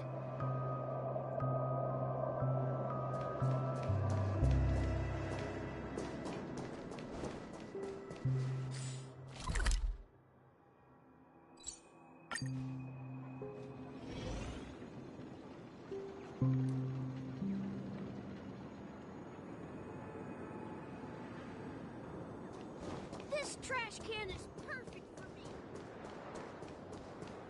There she is. It really is her! Miss Robin! Everyone sang so wonderfully. It's not often that I tried this music style, but I've gained some valuable insights from it. Oh, I can't thank you enough, Robin. Well, these kids have made incredible progress in only a few days. I taught them how to sing. It was you who brought hope into their lives. Life must be quite difficult for them in reality, I imagine. Whenever it's time to say goodbye to these kids, they're reluctant to leave. Reef. Talked to everyone I met, and they all told me the same thing. This shattered dream is not worth clinging to. It seems you truly are a child of the Harmony. Emma and Andy are orphans I took under my wing. Carol there, with her blind eyes, used to work at a nutrition center in the outer ring of Penacony. And as for Gary, he's been living with autism since he was a child. They're not old enough to enter the sweet dream managed by the family. If we compare people to birds, these kids are like fledglings with impaired wings. But in this dream, well, they can fly freely. Even if they stumble along the way, well, they're still relying on their own strength. And me, an old lady with no legs. Well, without this dream, I couldn't even walk toward them. I'm glad that you found a new life here in Penacony. It's just... Don't worry, Robin. Dreams have their significance, but they aren't everything. Both the children and I understand this. No matter how long we fly through this dream, we will one day return to reality. But you know what? Emma and Gary aren't plagued by their insecurities anymore. No, and Carol is learning how to cope with her blindness. And Andy is livelier than ever. Well, even I've become more optimistic. You see, in dreams, we learn how to live. Once we return to reality, we learn how to survive. And should our feathers be damaged, then we share our wings with one another. There's no need to covet an illusory sky in dreams, because we have the right and the ability to fly towards a broader horizon. It's a relief to see you safe and sound, Miss Robin. It's nice to see you all again, Astral Express crew. I heard my disappearance caused quite the commotion out there. I'm really sorry about that. Since you're here, can we assume that you're fully aware of the situation in Penacony? Ever since I returned to Penacony, my voice started to change, until it gradually faded away. At first, I thought it was a temporary ailment, perhaps due to having been away too long. I thought maybe it just takes some time for my body to acclimate to the high concentration of Memoria and Asdana. But now it seems the root of the problem goes way beyond me. There are elements around me that don't align with the Harmony. And losing my voice is just one of the signs of the Sweet Dreams collapse. The Sweet Dreams collapse. That memo keeper mentioned the same thing. So it's real. While I was away from Penacony, the boundaries of the 12 dreamscapes kept expanding outward. But whenever I mentioned the anomalies in my dreams, All the family heads refused to talk about it. Only my brother was willing to respond. Later, I discovered the secret letters from the IPC ambassador, which further convinced me that there are hidden secrets beneath the surface of Penacony. So, following the clues in the Oak family's dossiers, I found my way here. The land of the exiles, concealed by the family under the guise of death. A dream within a dream, where Penacony's past is buried. Hearing you speak, it sounds as if your voice has made somewhat of a recovery. I hate to admit it, but the harmony in this place resonates more broadly than within the Sweet Dream. It's regrettable, but the family has experienced betrayal. The traitor, or traitors, abandoned their original principles and, using the name of harmony, exploited people's weaknesses to turn Penacony into the planet of festivities, trapping everyone in the illusion of the Sweet Dream. This is not the strong defending the weak, but rather the strong exploiting the weak. A world without equality won't ever be favored by the harmony. And naturally, those voices blessed by them have lost the ability to sing. Could there be another force influencing the family's shift in philosophy, Miss Robin? Considering what happened with Acheron, it's difficult to conceive of another entity within the realm of the harmony capable of influencing everyone. Unless a power surpassing that of an emanator is involved. I'd heard about what happened to the Xianzhou Alliance, but as far as I'm aware, the family hasn't faced any such external interventions. Who knows? Perhaps I've just been away too long and missed something. Regardless, I cannot accept my home is moving towards the very opposite of what the harmony represents, while still claiming to uphold it. I must uncover the reason why Mikhail cut ties with the family, and who exactly it was who betrayed us all. Do you remember our arrangement, Mr. Micah? Well, here's my answer. I've decided to forgo my role, and never step foot on the Charmony Festival stage again.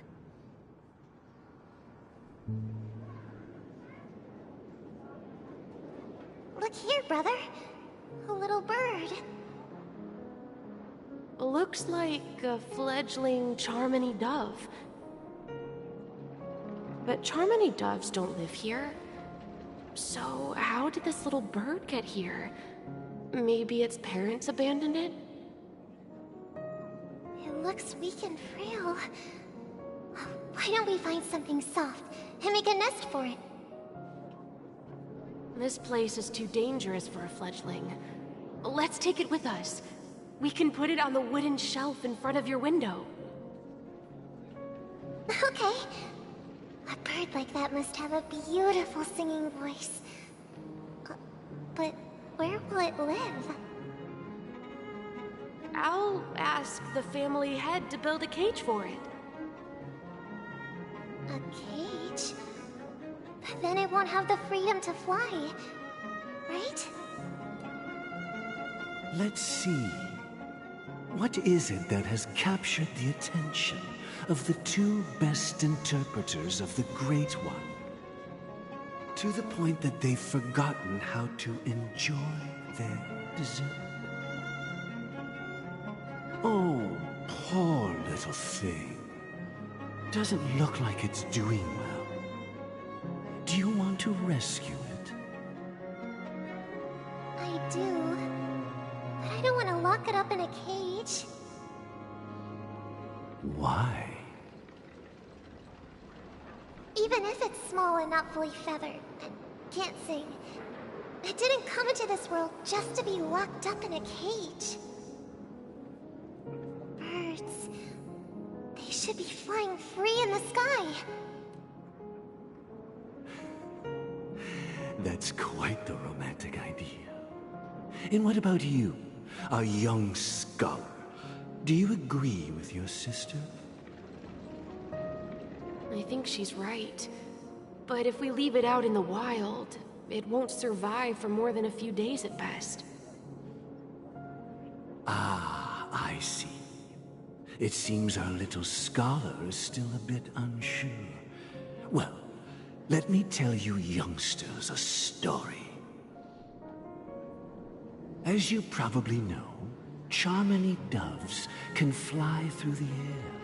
When they fly really high, the friction caused by the flapping of their feathers against the atmosphere creates amazing lights, so that they look like shooting stars. We've seen this spectacle so many times that we think it's just something they can naturally do. But that's not the truth. Their radiant display is the result of countless struggles against nature over generations. Their ancestors were too weak to survive on the ground, so to escape predators, they started seeking new opportunities in the air. After countless attempts by many generations, one of them finally figured out how to fly. It soared into the sky and never looked back at the ground again. So, you mean birds aren't born to fly, but they find a way to do it through their determination, right? Well, that's an idealistic way of putting it. So, what are your thoughts, Sunday? I think people believe birds are meant to fly because they've never seen those birds crashing to their death. That's an interesting perspective.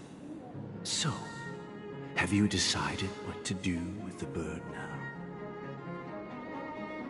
For now, I'll keep it in a cage until it can take care of itself because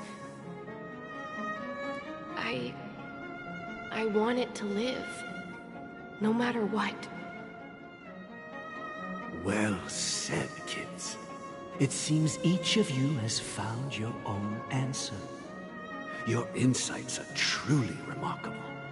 And I hope they come true in their own way. We will take good care of it. Won't we, brother? Yeah, but Mr. Gopherwood, there's one thing I don't quite understand. And what might that be, my son? What if this little Charmony dove never learns to fly in the end? I mean, if there are fledglings in this world that can never fly throughout their lives, should we let them go back to the sky, only to see them crash to the ground and die? Talking in your sleep, Birdie? Time to wake up.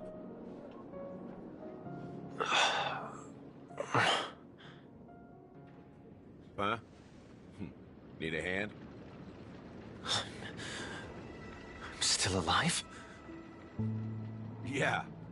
Happy about that. Where is Robin? Tell me. Now.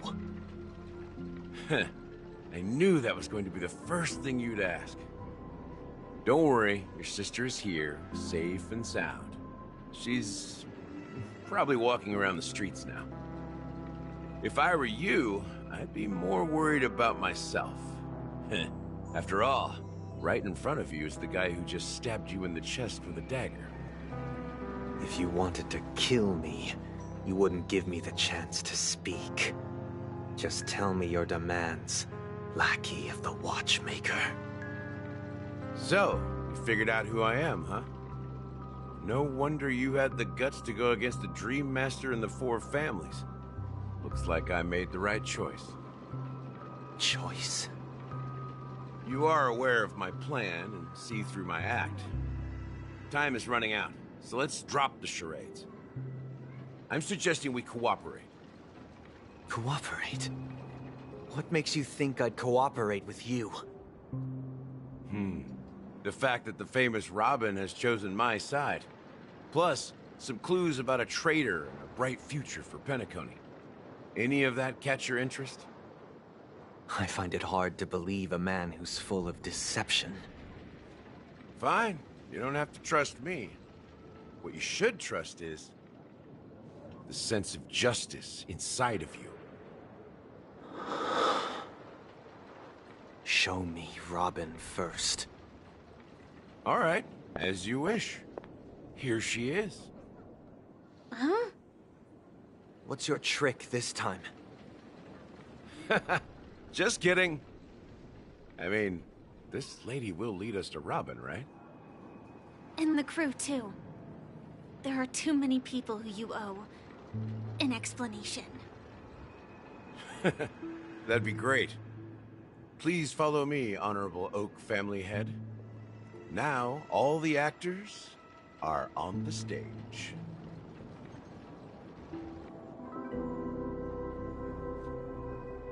This is the monument I mentioned earlier. The names inscribed on it should be familiar to all of you. Rosalina and Tiernan. When Penacony was known as a frontier prison, it was the Trailblazers who connected it with the stars. They were the heroes who saved Astana, and their names deserve to be immortalized. Not just on this small stone tablet, but in the annals of history for all of time.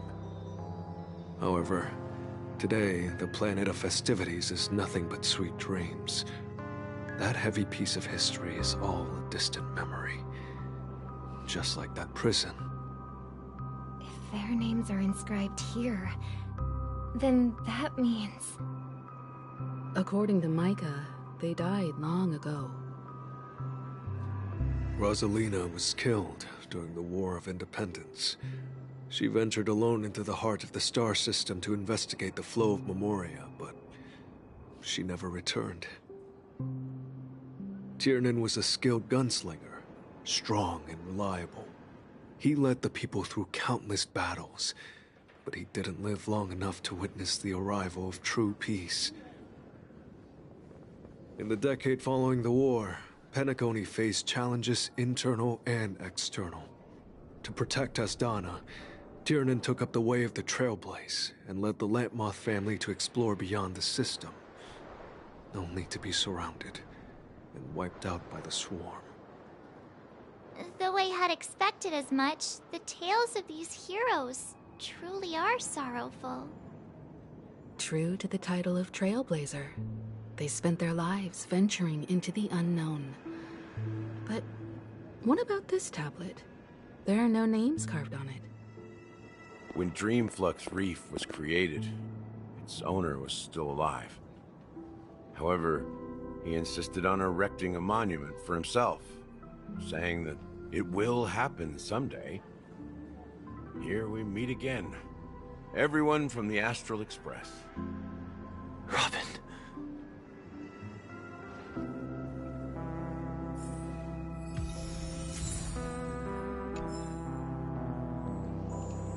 I brought Gallagher here. It's time to face the truth. Huh. The atmosphere sure is livened up with all these people in here.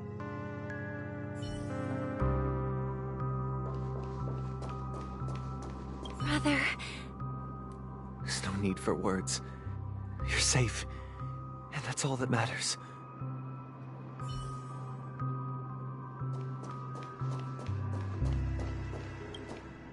I promised to give the siblings some privacy, so let's talk about our business first. What do you say? That sounds sensible enough. Since you went through the trouble of gathering the family head, the crew, and the Stellaron hunters, I'm guessing you have something important to say, Mr. Gallagher? Oh? Is it that obvious? The look on your face is practically screaming, I'm the one behind all this. You're right, Mr. Yang. It is indeed time to come clean on everything. The siblings already know what they need to, and they've made their choice. but you, Nameless, arrived a bit late. So it's only fair that I answer your questions. Before we begin, let me reintroduce myself. I'm the founder of Dreamflux Reef, the deputy of the Watchmaker, and the one who sent out that invitation. As Gallagher, the history fictionologist, I humbly extend my greetings to you all. History fictionologist? So what, everything you told us was made up? Well, don't worry. Almost everything I shared was true. Well, except for the part about the family accepting me back. I double-checked with Micah, and everything he said about the family, the Watchmaker, and Mikhail is true. Thank you for your understanding. Now let's get down to business. I'm sure you're all wondering why I went through the trouble of setting up this battle for the legacy. Inviting different factions, stirring up a ruckus all over Penacony. Well, it all boils down to something very familiar to all of you. The Stellaron. The Stellaron? But how is that possible? Penacony is a free-flowing interstellar hub. There are no signs of contamination whatsoever. You're totally correct. So, care to take a guess at what that means?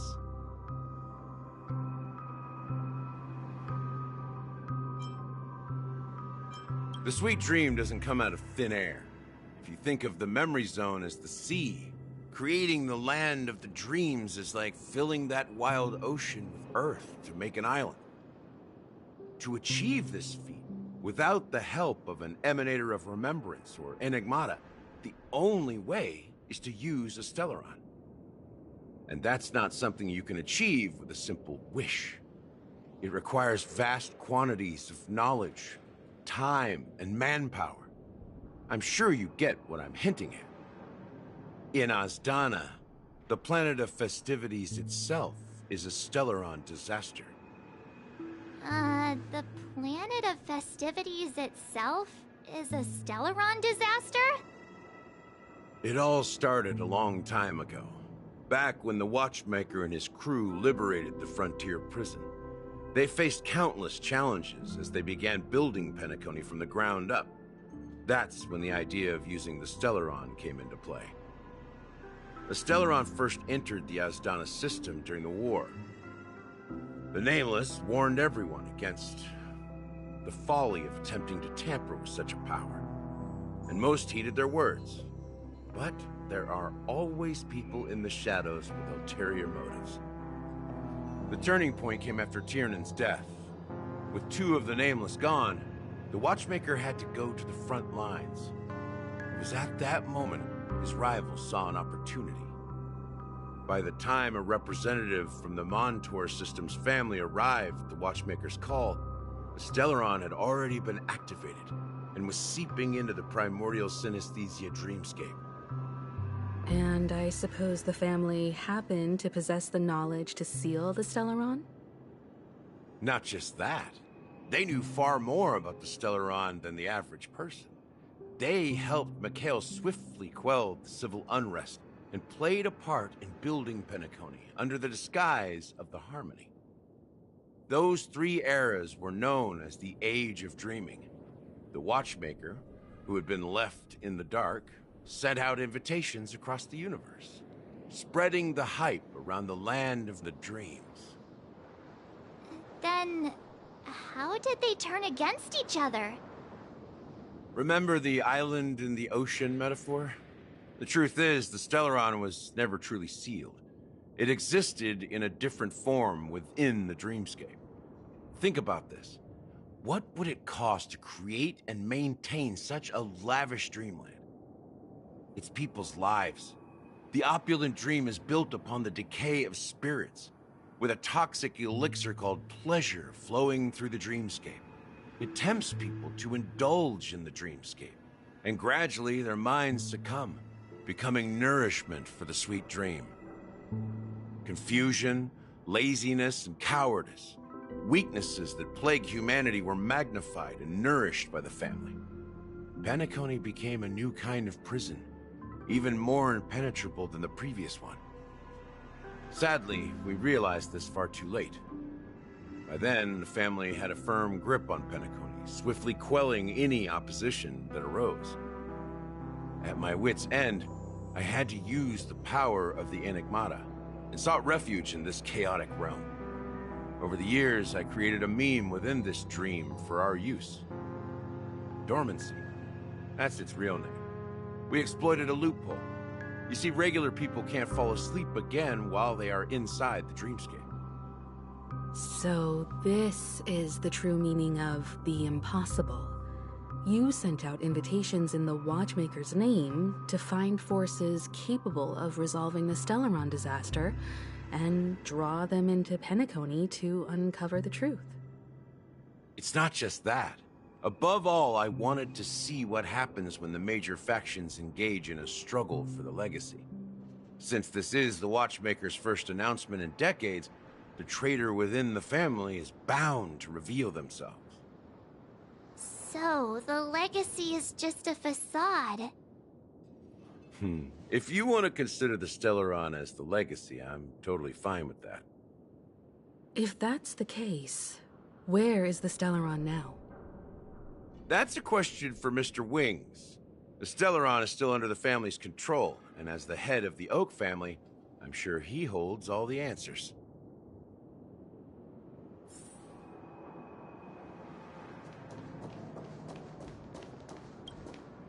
Are you done talking? So, will you tell us where the Stellaron is? It is the Penacony Grand Theater itself. As I suspected, it's the embodiment of the family. The edifice that first materialized within the Sweet Dream. That's what turned Penacony into its current state. As for the person who employed its power, it is in fact Mr. Gopherwood, the current Dream Master. Well, that was easier than I thought. Did you conduct your own investigation already? Correct. When I was trying to track down the person who murdered my sister, apart from you, Gopherwood was my second suspect. Confronting me first turned out to be a smart move on your part. I didn't have other options. The Dream Master has been elusive, and even the heads of the families can hardly get an audience with him. Moreover, Mr. Gopherwood has been kind to my sister and me. And I didn't want it all to end like this. What do you mean by that? To be honest, my brother and I are also victims of the cancer of all worlds. We grew up as orphans, and were adopted by the family when they came to help. Mr. Gopherwood recognized our potential and brought us to Penacony. But I can't just stand by and watch Mr. Gopherwood become an enemy of the Harmony.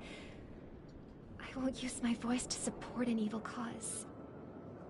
I won't step on that stage and sing, no matter who the traitor is, or what orders they give me. I won't let the Charmony Festival become an event that destroys Harmony itself, or the paradise in our dreams. Indeed. For the paradise in our dreams. As the head of the Oak family, I'm responsible for ensuring Penacony's promising future. Robin and I will head into the Sweet Dream and confront the Dream Master. And if it turns out that the family has truly strayed from the Harmony, I'll fight alongside you. We'll put the Charmony Festival on hold and make sure Mr. Gopherwood pays for his blood debt. The enemies you are about to face aren't like this old dog here, who can barely even bark. Since our interests are aligned, why don't we team up? Maybe, just maybe, we'll have a shot at success. We have always been following in the footsteps of our nameless predecessors, and there's no reason to stop now. Yeah, we Nameless won't back down from a challenge. Isn't that right, Miss Trailblazer?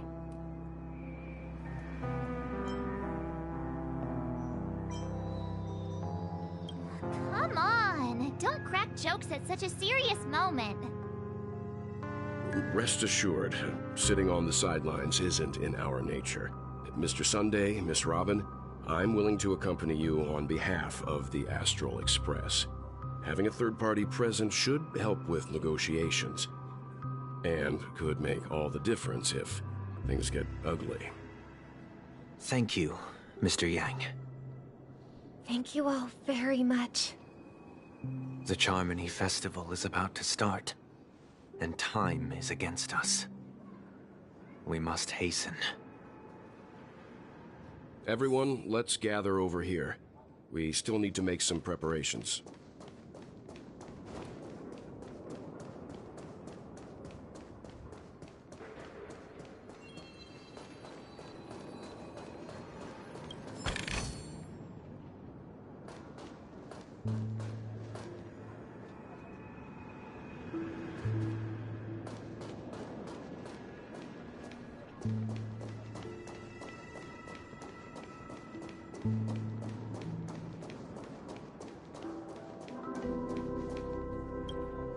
I may have been quick to step up to the plate, but confronting the Dream Master could be a very dangerous affair. Huh? Even you're saying that, Mr. Yang? How powerful is that Dream Master?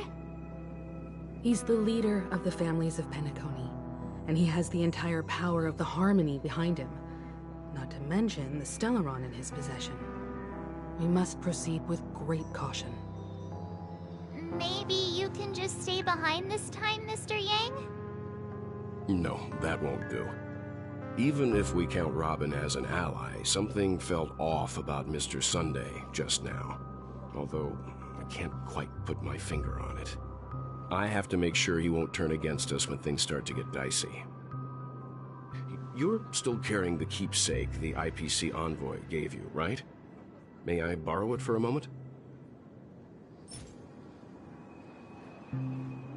Huh. I knew it.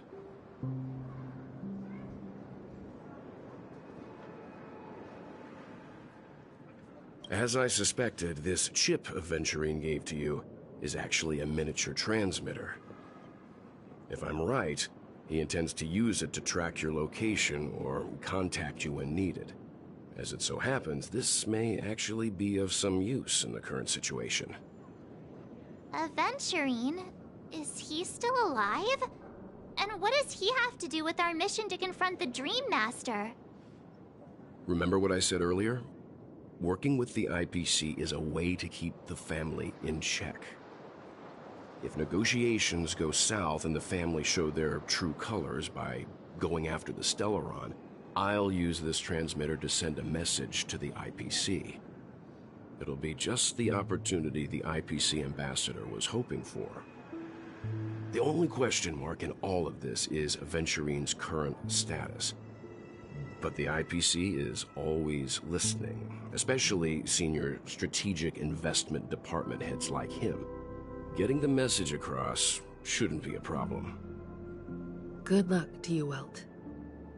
Well, you take care too. If anything goes wrong, don't worry about me. Just make sure to seal the Stellaron. Spoken like a true hero. Even if the Dream Master is innocent, the family's corruption runs deep. I won't make the same mistake Mikhail did. Let's wish him the best of luck. Don't you have something else to tell us, Gallagher? Why would you say so? Before we departed, the conductor asked us to inquire about the 3 nameless in Penacony. We've already collected intel about Rosalina and Tiernan, so the only one left is Legwork. If I'm not mistaken, we've already met him somewhere, haven't we? It's not enough to say meet, but the answer is pretty obvious. After all, I've hinted at it in quite an evident way. I've been watching over you ever since I received the reply from the Astral Express, and I've seen the great effort you all put into linking different realms together across the cosmos. And now, after getting this far all in one piece, you have truly proven yourselves. Miss Himiko, were you the one who repaired the Express and got it sailing through the cosmos again? Yes. And you two, young Nameless, you have very interesting life stories and extraordinary skills. I don't know much about my life story, but I do have extraordinary skills. You're full of energy. Please send my regards to the conductor, Pom Pom. Please let them know that their friend had fond memories from his time aboard the Express, which he reminisced on every time he had a good drink. As for the last Nameless, he embarked, disembarked, and embarked again, traveling in a great circle, ending up back where he started. On his deathbed, he told me to find the Astral Express and deliver an invitation to the future Nameless. He left behind a special gift, a true legacy. Something that belongs only to the successors of the Trailblaze. Come with me. Now is the time to reveal it.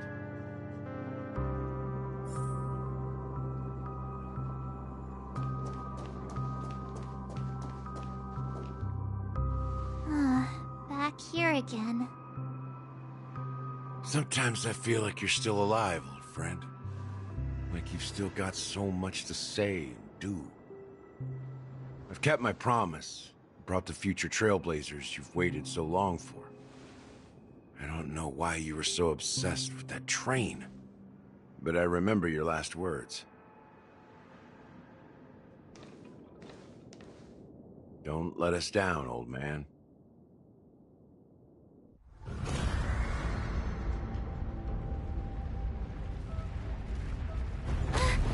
What's happening?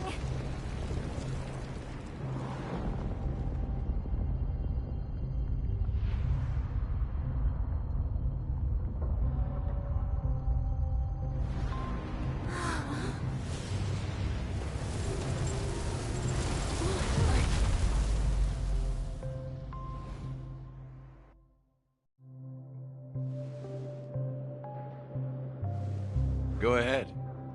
His resting place lies in the garden up ahead. The first and last Nameless of Penacony. Mikhail Char Legwart, the Watchmaker.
Sure enough, the Watchmaker is the third Nameless. Even I could guess that one. The legacy he left behind was a dream bubble. I believe inside that bubble, There's something that holds meaning only for the Nameless. After all, when I checked its contents, I found nothing inside. Maybe some Trailblaze runes? Even more mysterious than me. Well, let's have a look.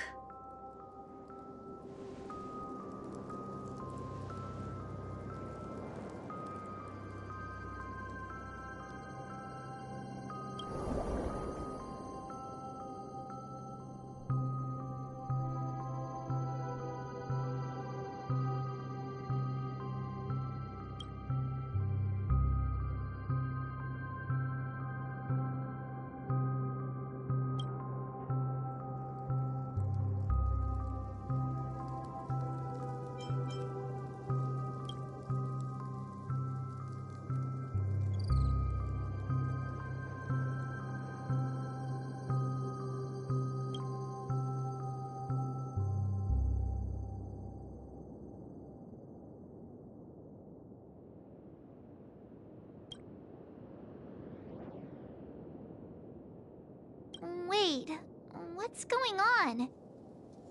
Seriously? There's nothing inside this dream bubble? How could a dream bubble be empty? Just as I suspected. That old man always had this strange belief in the Nameless and the Trailblaze. And I never understood where he got that confidence from. Especially since he never managed to get in touch with the Express while he was alive. I could never figure out what was going on in that old man's head. But this empty dream bubble is so typical of him. He was always full of weird fantasies and incomprehensible romanticism. That mischievous old man. Well, I didn't expect him to leave anything concrete behind anyway. Don't think that's the case, Gallagher. I'm sure Mikhail has left us the most precious thing of all. Don't start getting all philosophical on me, all right? Just as Mikhail believes in the Nameless of the future, we unconditionally believe in the Nameless of the past. How could they leave with regrets for the future when they were ready to dedicate their lives to the land they loved? There must be something contained in this dream bubble. It's just we haven't figured it out yet. You also have faith in the Watchmaker, don't you, Gallagher? Well, I'm a follower of the Enigmata. My philosophy forbids me to have faith in anything. That's why I understand what faith means in the path of Trailblaze. And I also want to know what he left behind. I'll leave it to you guys then. Can I borrow your pet? I need to make a trip back to Golden Hour and check something at the Dreamscape sales store. It's for Mikhail, and for the future of Penacony.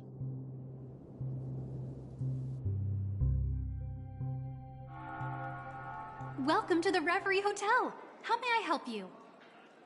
Greetings. We're the Nameless from the Astral Express, and we'd like to check in. The Astral Express? But I thought... Yes, my companion's already checked in. My name is Dan Heng, and I believe my personal information is recorded in your system. I see, but your companion said you wouldn't be coming due to a change of plans. Now the plans have changed again. And you are... Me? I'm Pong Pong, a new Nameless who's also with the Astral Express. He's my fellow Trailblazer. We responded to the family's invitation before he boarded the Express, so he wasn't registered in your system. Is it possible to accommodate him as well? Oh, I see. Another one of the Nameless had a similar situation. Seems like a lot of people are joining the Trailblaze these days. Since there's a precedent, it shouldn't be a problem. Just give me a second to contact your companions. I'm sorry, dear guests, but it seems I'm unable to reach the other members of the Astral Express. What do you mean by unable to reach them? My apologies. This is the first time I've encountered a situation like this. However, the system indicates that those guests are still in the dreamscape. How about this?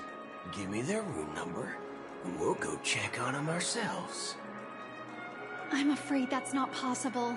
I need to verify both of your identities before I can share any guest information. How about you just wake up someone? Let's say, Welt? I'm sorry, but there are strict rules regarding forced awakening. It cannot be done without the proper clearance. So nothing works, huh? What's your solution then? Are you saying we sleep here? At the reception? Please be patient. We need to contact your companions in order to confirm your identities. And now it seems you need to confirm our identities before you can contact our companions. It seems so. Oh, fudge! Look, nothing personal, but if you can't handle this, go find someone else who can, okay? Please calm down, dear guests. I do recall that Mr. Sunday, the Oak family head, personally handled this issue earlier. Oh, please wait a moment while I contact him. I don't think she's trying to give us a hard time. She really just doesn't know what to do. I have a bad feeling about this. You tried to contact them on the Express earlier, but they didn't respond. Something doesn't seem right. I need to leave for a moment. You can stay here with the receptionist. Sure thing. Just don't keep me waiting forever. Don Hung seems pretty worried about his companions. I should give him some space. Stressing out about it won't help anything.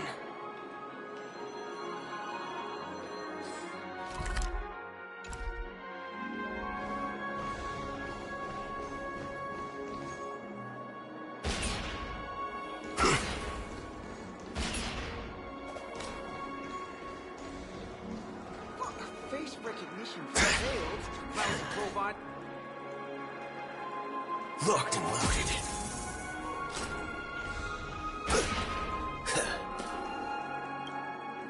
Greetings. I'm Cody of the Bloodhound family, head of security for the hotel. How may I assist you? Hello. So, there's something I wanted to ask about. I've been hearing some unsettling rumors about certain incidents that might affect the Charmony Festival. Do you think there's anything to be worried about? I've traveled all the way from the Hayai Federation, and I don't want my trip to be ruined. What do you mean? Wait. You haven't heard? I'm not sure where you heard those rumors, but they're completely baseless. I can assure you, as a representative of the Bloodhound family, that everything is going smoothly for the Charmony Festival. At present, all of the families are focused on making sure the festival starts on time. Even the Dream Master himself has arrived. So don't worry, your trip won't be in vain. That's a relief to hear. She doesn't appear to be acting. So, it seems that even the hotel staff are out of the loop.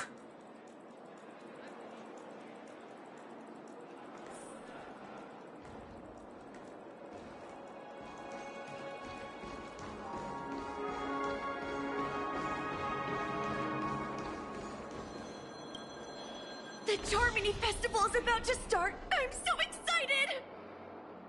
Hey! You guys here for the Charmony Festival too? Well, I didn't come all the way here specially for the festival. Honestly, I don't really even know what it's about, but I heard it's a lot of fun! Well, back in my homeworld, Anaria, we have festivals like that all the time.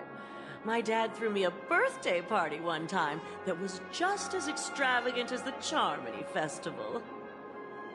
Oh, come on! The Charmony Festival is a once-in-an-Amber Era event! How can a birthday party compare? Well, you never know, right? Maybe on her world, birthdays only happen once in Amber Era. Anyway, let's forget about that. Have you heard about the, unsettling things happening in the dreamscape? Unsettling things? What could possibly go wrong? It better not ruin the Charmony Festival! I've been looking forward to it! Relax. With a big event like this, there's bound to be lots of gossip and rumors. Don't worry. If anything does happen, the family will be on top of it. Oh, that's a relief. I didn't come all this way to see the festival go down the drain. Well, looks like I won't get any fudging clues out of these two. They're clueless. Back already? Hasn't she returned yet? Nope. I'm starting to wonder. Sending her to contact Sunday was a good idea. Neither the staff nor the guests seem to know anything about what's happening in the dreamscape, and wherever we go, all we see is people enjoying themselves. Definitely not a good sign. I agree. Another unusual thing is that the Oak family is supposed to be in charge of organizing the council and managing everything inside and outside the dreamscape. However, I walked around the hotel, but didn't meet a single member of the Oak family on such an important day. Well, I'll be forked. If I remember correctly, the head of the Oak family is that Sunday guy, right? We shouldn't linger here too long. Let's go back to the Express for now. Not so fast. Have you ever robbed VIPC, bro? If you run away now, everyone will be chasing after you. Are you suggesting we sit here and do nothing? I wouldn't say do nothing, but let's stay put for now. Even if the family has ulterior motives, they couldn't have anticipated us showing up here. We're the surprise factor for them. They don't want to attract unwanted attention from certain outsiders, so they won't do anything reckless. See? The IPC lackeys are keeping a close eye on this hotel. If I were a family member, I'd find an official excuse and keep the surprise factors here. If we just wait here, that would be like walking into their trap.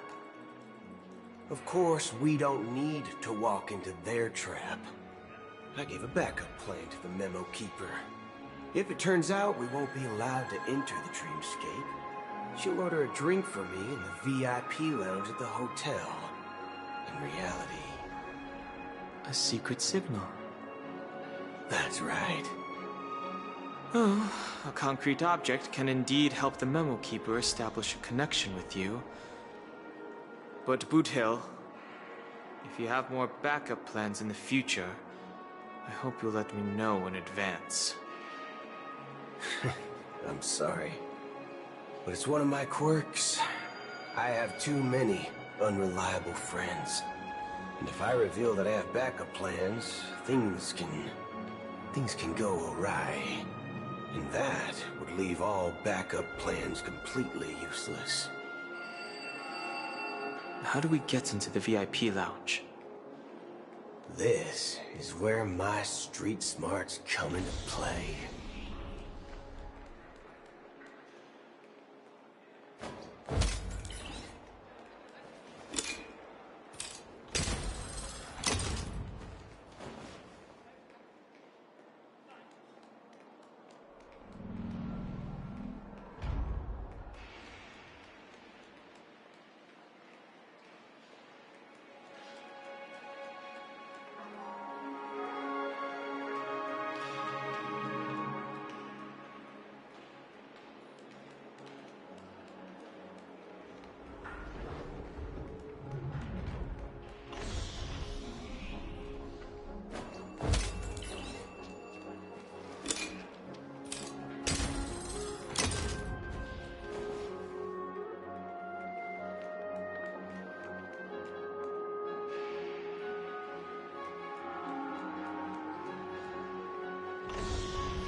actually book a stay on credit.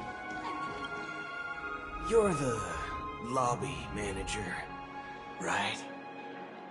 Yes, I am. How may I assist you? We're the Nameless from the Astral Express. We wanted to check in, but there's something wrong with your system. The lady at the front desk said she would contact the manager, but now she's nowhere to be found. Now, we've been waiting here forever, without any food or water. What the fork, man? Is this how the family treats its guests? Is this your idea of street smarts? Starting an altercation? It's called standing up for your rights. I apologize for the inconvenience. Please wait while we try to contact Mr. Sunday. I'll arrange 2 premium seats in the VIP lounge so you can rest there while you wait. See? Just like that. Just don't call yourself Nameless next time. Wow, this bar's something else. Certainly worthy of the planet of festivities. Good evening, gentlemen. Hey, I have an order for a bottle of Hasdana's White Oak. Can you help us find it? Hasdana's White Oak? I think there might be a misunderstanding. We don't serve that here. Oh, no way. Are you sure you're not mistaken? If someone had reserved such a beverage, I would definitely remember it. It sells for hundreds of thousands of credits per bottle, after all. I couldn't afford to cover for such an item if it were broken or lost. That's strange. Well, could it be that the memo keeper couldn't afford it? Then what should we do now? Oh, no need to rush. Well, let's grab some drinks first. Maybe I arrived too early and he hasn't come yet. Now, let's see what kind of juice malts you all have here. Well, give me a glass of Heenum Valley, 40 years. I'll have it neat. No ice. Well, that's the most expensive one on the list. You have a taste for the finer things. It's on the house, anyway. What can I get for you? Anything you recommend is fine. Then I would recommend today's special, Glass Village. It's classic Soul Glad mixed with Laboon juice. It's refreshing and suits your cool demeanor. Just 1 minute. Ah, this flavor. Dynamite barbecue with rocket fuel. Ooh, really hits the spot. Truly the finest sherry cask-aged malt juice in the cosmos. Dynamite barbecue with rocket fuel. Is that really something that humans enjoy? Hey, this guy doesn't know anything at all. As long as you're satisfied, dear guests, please enjoy. Let's give the memo keeper another half system hour. If she doesn't show up, we'll need to come up with a new plan. In the meantime, let's take stock of the situation. What do you think? The situation is unclear. Something must have happened on the planet of festivities, but the public is unaware of it. Someone in a position of power within the family must be covering it up. It's unusual for the followers of the Harmony to invite other factions, let alone the IPC and the Masked Fools. If what you said about the Emanator of the Nihility is true, the situation in Penacony is a little complicated, to say the least. Actually, there's something else I'm concerned about. Regarding Acheron. As you know, The faction that follows the path of the hunt are some of the most dangerous folks in the cosmos to mess with. Who in their right mind would impersonate the Xianzhou Alliance or the Galaxy Rangers? It's like asking for a death wish. Isn't there a saying among the Xianzhou people that the Rainbow Sect lets their Lux arrow do all the beating? Talking. Do all the talking. Well, you know what I mean. Even though the Galaxy Rangers have been out of sight for years, we've been keeping an eye on this region. Even the dumbest criminals know better than to mess with the Annihilation Gang, much less the Rangers. But that Acheron lady, she doesn't seem like a lunatic at all. On the contrary, she's highly logical and organized. She knows exactly when to hold back and when to strike without mercy. And you believe that someone like her would have an ulterior motive for impersonating a Galaxy Ranger? I'm not entirely sure, but I do have my suspicions. Maybe she knows a Galaxy Ranger, or perhaps she's trying to lure us out for some reason, which I can't figure out. Anyway, what worries me more are the anomalies within the family. They've summoned followers from various paths for the festival. No matter how generous such a gesture is, this move seems highly unusual. Unless the invitations weren't sent by them. If that's the case, it's even more intriguing that the family insists on organizing the Charmony Festival, despite the chaos. Maybe it's Shipei the Harmony pulling the strings. You find it beyond human understanding because it wasn't arranged by humans at all. People do stupid things out of irrational impulses. They abandon their principles when self-interest is involved. They believe in things they know they shouldn't, and fudge, they even break their own rules. But Eons don't. They stick to their determined path and never turn back, even if they reach a dead end. You think Shipei's will is behind all this? It may not necessarily be Shipei. There's definitely some higher entity involved. I know it may sound pessimistic, but if human free will were reliable, why would we even need Galaxy Rangers?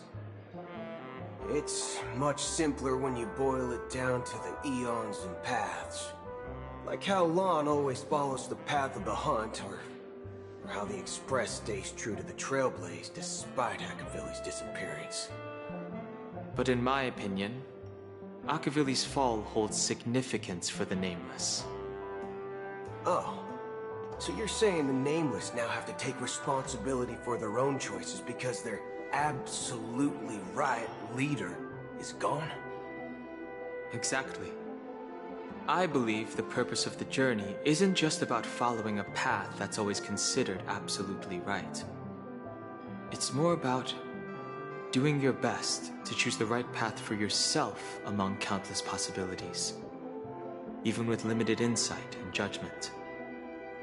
I don't know what you've been through, but I agree that people must take responsibility for their choices, because no one else can do it for them. That's why the Galaxy Rangers need to uncover the imposter and figure out her true intentions. Just in case, I have a backup plan if the Memo Keeper doesn't show up. This is my final backup plan. I promise. You sure have a lot of cards up your sleeve. Well, going back to my old career would make things a lot easier.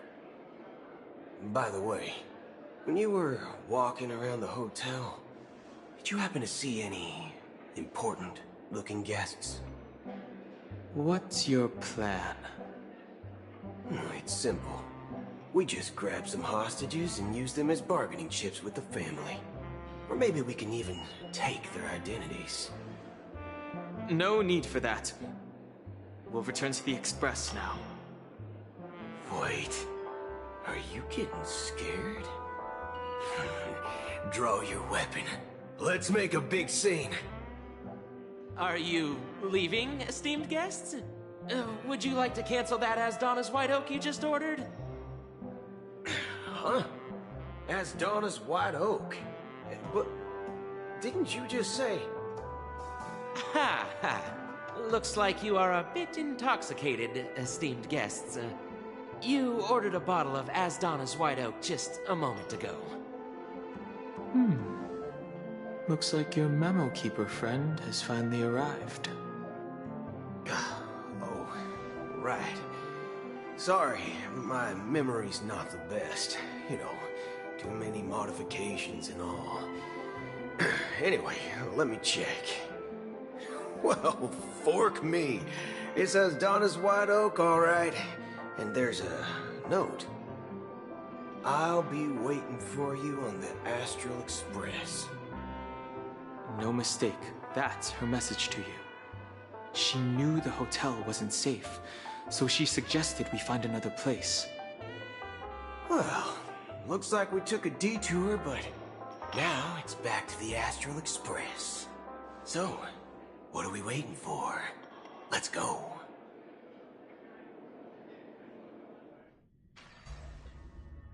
You're back? Two guests just boarded saying they were looking for Boot Hill, so I told them to wait in the parlor car. Oh, just in time. 2 guests? Yeah, or 2. Look, we welcome all passengers on the Astral Express, but sneaking in like that, you have no regard for etiquette. My apologies, conductor. It was an oversight on my part.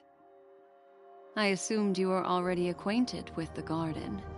Given the chaotic situation in Penacony, the Nameless are the only ones we can truly trust right now.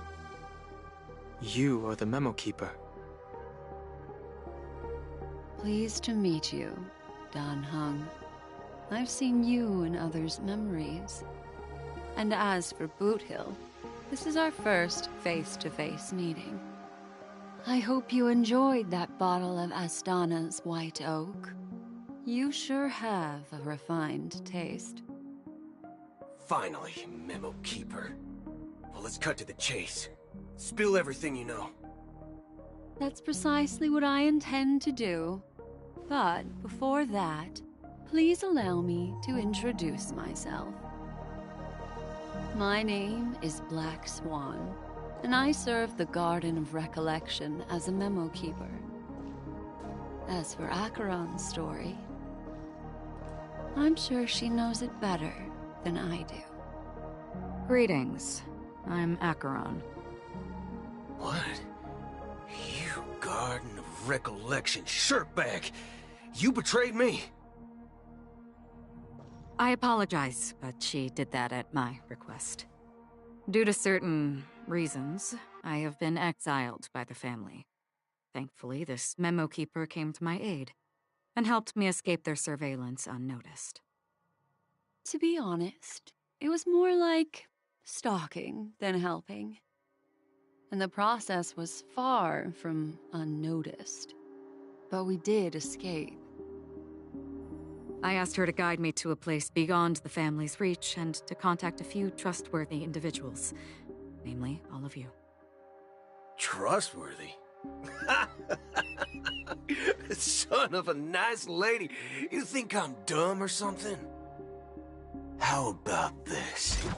I'll put a few bullet holes in your head and see what secrets spill out. Then, we can talk about trust. It doesn't have to be like that. I'm willing to answer all your questions, but not right now. If my cover hadn't been blown, we might have had more time, but at the moment, we don't have any other options. No other options? What do you mean? This is the only way I can ensure everyone's safety. I kindly request an immediate warp jump out of the Astana star system.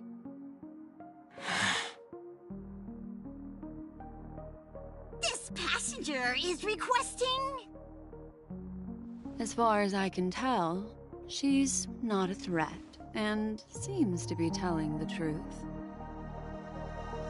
I've briefly traveled with your companions and know their whereabouts, Dan Heng. Please rest assured, your nameless companions are safe, but they need our help. As for Boot Hill, you may have guessed, I've been waiting for you. Galaxy Rangers are known for their elusive nature and limited contact with each other, so this was the only way I could reach out to you. Only by doing this can I find a true Galaxy Ranger and fulfill a long-standing promise. To return his relics to their rightful owner. Someone once told me that every rainfall is like a gift from the heavens, a sign of their mercy upon the world. Raindrops are said to be the tears of the gods, shed in response to the sorrows of the world. Their constant pouring is a reminder that the gods haven't abandoned us yet. So, how long has this rain been going on for? I used to believe, just like you, that it would eventually stop. Years and decades passed.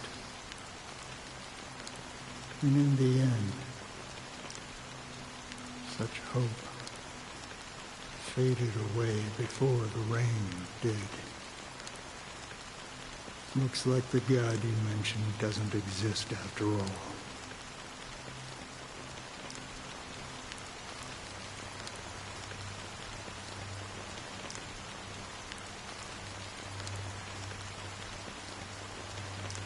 Well, let me share a story with you. Mortals who walk the paths are like sailors on a vast ocean, leaving behind a trail that creates countless ripples of possibilities. These ripples last longer than the fleeting lifetimes of humans. And for some, their presence leaves such a strong mark that it's reflected in the waves. Like those shadows on the ocean. Sin-thirsters, the obsessions of the Pathstriders, they emerge from the depths of IX, seeing themselves as masters of their own destiny, unknowingly repeating the actions of their past lives. They emerge from the nihility and head toward it, leading purposeless lives. However, these hollow phantoms, they were once my dear companions. A group of Galaxy Rangers. Are you watching over them? Watching over them? No. I'm guiding them toward transcendence. It was a brutal war. A crusade that shook the universe. The universe witnessed the fall of Zulo, the Lord Ravager, but it came at a price. A price so hefty that only those who were there still remember.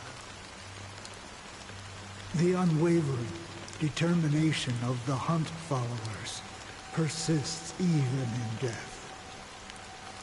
So someone must guide these lost souls to their life beyond. They were heroes in their time, and they shouldn't be reduced to mere puppets of the nihility. As for me, I've suffered too many losses on that battlefield to advance any further. And that makes me the fitting person to carry out this task. But you know, these sin thirsters, they're not who they used to be. Does this seem pointless to you? Well, some tasks have to be done, even if they are pointless.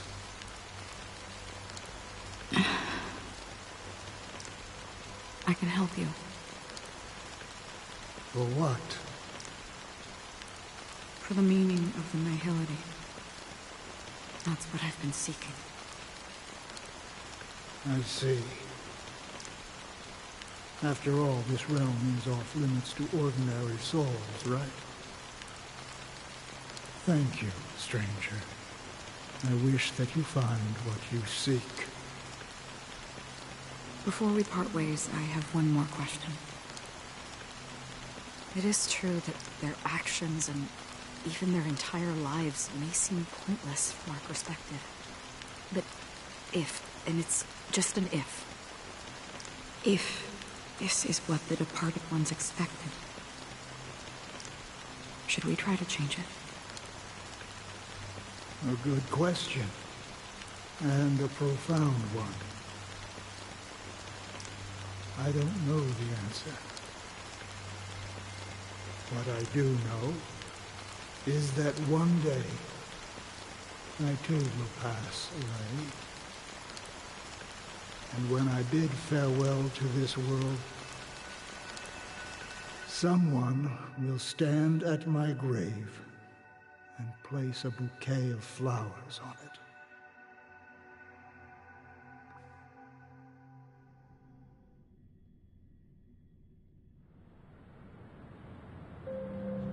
When I appeared as a child, my speech, mindset, and soul reflected immaturity and innocence.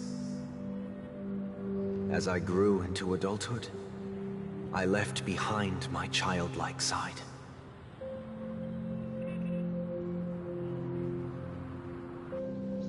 I humbly request your blessings, esteemed advocate of Xipe.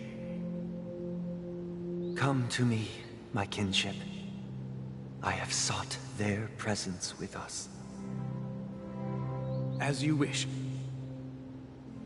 I have faithfully served the Alfalfa family for nearly a decade, promoting the path of the Harmony to the best of my ability. However, I made a mistake yesterday. While I was preparing dinner for the family head, I accidentally dropped a prepared dish on the floor. Out of laziness, I lied and claimed that everything was ready.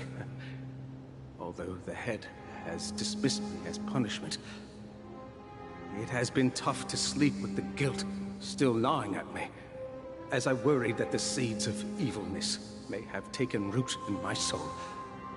So, I confess to you now, to seek atonement for my sins. Do you sincerely repent and vow to change your ways? Yes. Have you examined your soul and confessed all your sins? Oh, yes. Are you willing to accept the process of atonement? Yes. Very well. Show your dedication and goodwill to the family, and you shall be reinstated among them. Now, please, leave in peace. Oh, praise Xipe. And thank you, esteemed advocate. Next, please step forward.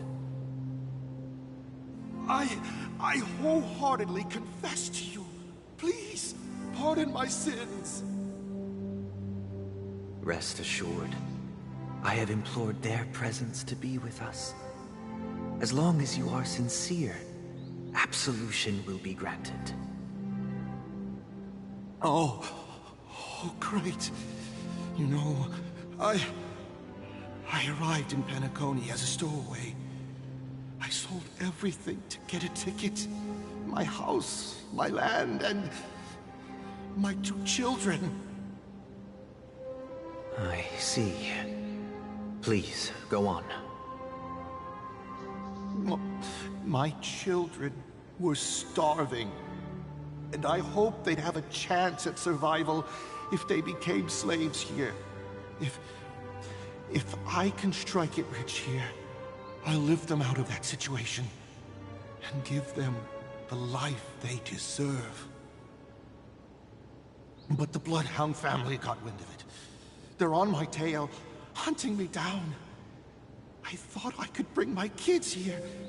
It was all my fault. All my fault. The family is ready to forgive all sinners. I'll ask the Bloodhound family to cease their pursuit. You don't need to live in fear anymore. Oh, thank you. Thank you. I'll work my hardest to redeem my children and make them part of the family. Praise the Harmony! Next, please step forward. Hey! Long time no see, Mr. Sunday. The most esteemed individual in Penacony, and the next leader of the Oak family, right? I have sought their presence with us. Let us proceed. Sure. Let's just get this over with. I have sinned. Please forgive me. I wasted half a pizza at breakfast, and a bottle of Soul Glad. That's it. Nothing more. When we wrap this up, I've got a Robo-Ball game to catch, you know? Do you seek to atone for your sins through good deeds? My sins? Starting to sound like a saint, huh? Well, let me tell you something. Neither the family nor you have the right to judge me. You think nobody knows what your precious family has done? About the watchmaker? Huh? Don't kid yourself, Featherbrain. Those dream chasers might be fooled by your act, but don't fool yourself. Before you start spouting off your holy verses, answer me this. Where does the power of the Oak family come from? And your power? What makes you think you can sit there all high and mighty, looking down on everyone else? Well, I've spent enough time in confession today to enter the Harmony's paradise, right? Then I'll take my leave. Good luck with your election, and, don't make me regret my investments in you.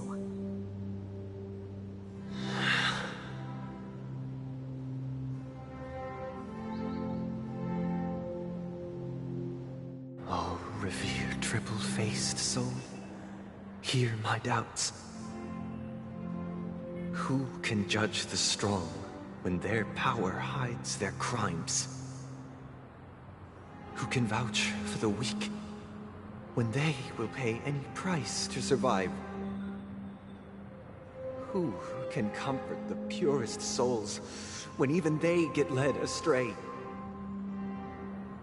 If the strong defending the weak is truly the foundation of paradise, then who is responsible for the suffering and anguish in this wretched world?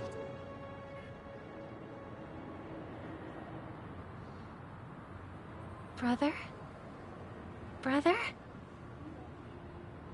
Brother, are you all right? I'm fine.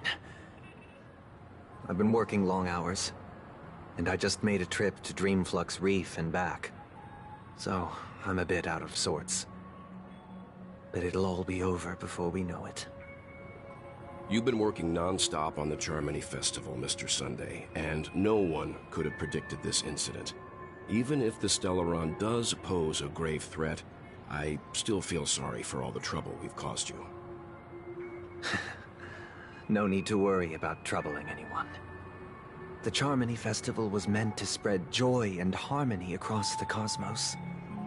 But now that we know the truth, I'm afraid we'll have to cancel it. It has always been our wish to make everyone happy, so... we'll do our best to explain everything to the Dream Master. I'm sure he'll understand. Even if the negotiation does not go smoothly, I'll refuse to go on stage. Without the Chordmaster, the Harmonious Choir would not arrive, and the Charmony Festival would be just a grand performance, and nothing more. I'm relieved to see your determination. You know, since arriving in Penacony, we haven't had any contact with this Dream Master himself. I'd heard of the heads of the 5 major lineages, but the Dream Master is a mystery to me. The Dream Master rarely grants an audience, even for us. But, given the urgency of the situation, he's agreed to meet us in person. Perhaps you'll be the first guest to meet the Dream Master in years, Mr. Yang. Let's hope we can reach a consensus that satisfies everyone. Indeed. Let us hope so. It's about time. We'll have to get ready for the meeting. I apologize for any inconvenience caused by the urgency. Don't worry. I'll be waiting here. It's Mr. Sunday! Hey, come over here! Looks like someone needs help. Let's go check it out.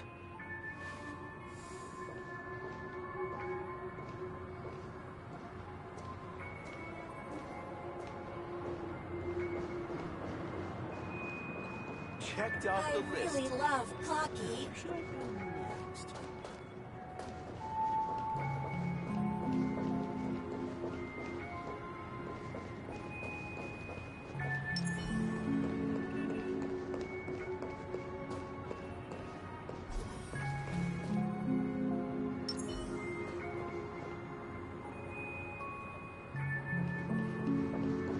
Checked off the list.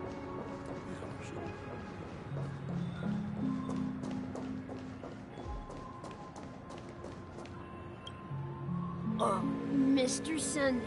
Hey there! Okay, see the moon in the sky? It's about the size of the cap on my Soul Glad bottle. If I just reached out my hand, I could grab the moon, couldn't I? The moon? You mean the Grand Theater? Yeah. Look at me. I've been away from home for too long. I must be missing that moon. But it's no big deal. The Grand Theater here looks much better than the moon back home. It's just magnificent. They told me not to sell everything I had just to come to Penacony. How short-sighted. Selling everything you had? Why would you go to such lengths? Why? Can't you see? Life back home is miserable. It's not really living at all. It's better to be here at Penacony. No pain, no worries about tomorrow, just sweet dreams. You can do whatever you want. That's what I call living.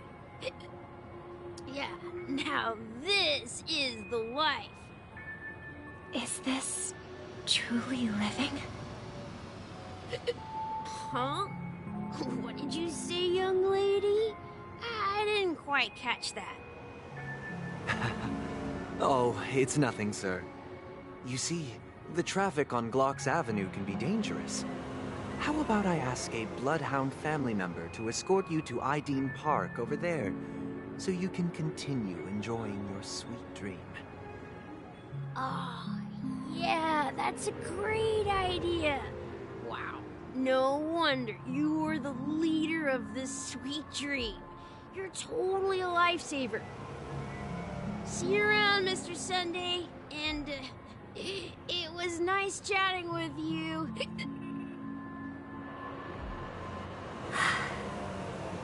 What's up, sister?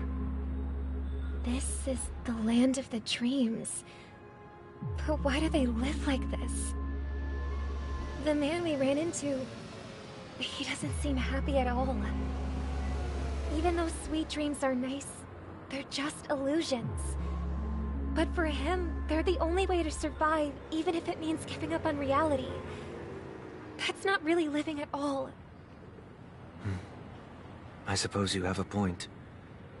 But, in my opinion, that's how most people live their lives. Why do you say that?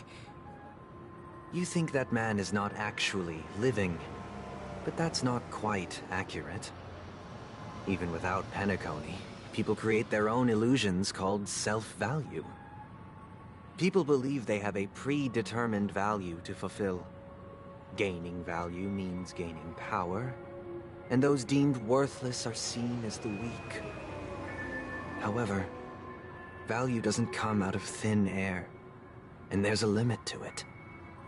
To accumulate value, people have to take from others.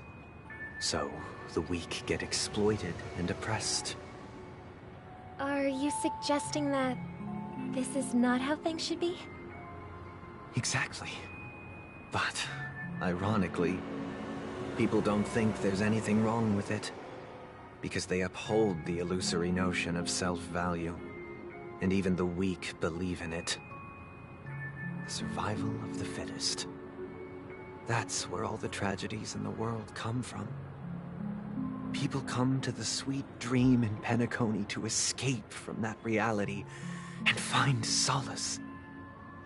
No tragedies exist here, only happiness, although in its nascent form. Isn't that the same paradise we yearn for in our dreams? Perhaps that man is just an exception. Let's not jump to conclusions. We should experience the dreamscape ourselves, just as I did at Dreamflux Reef. Yes, seeing is believing. I'll accompany you. The Dream Master hasn't shown up yet, so we have some time for a stroll.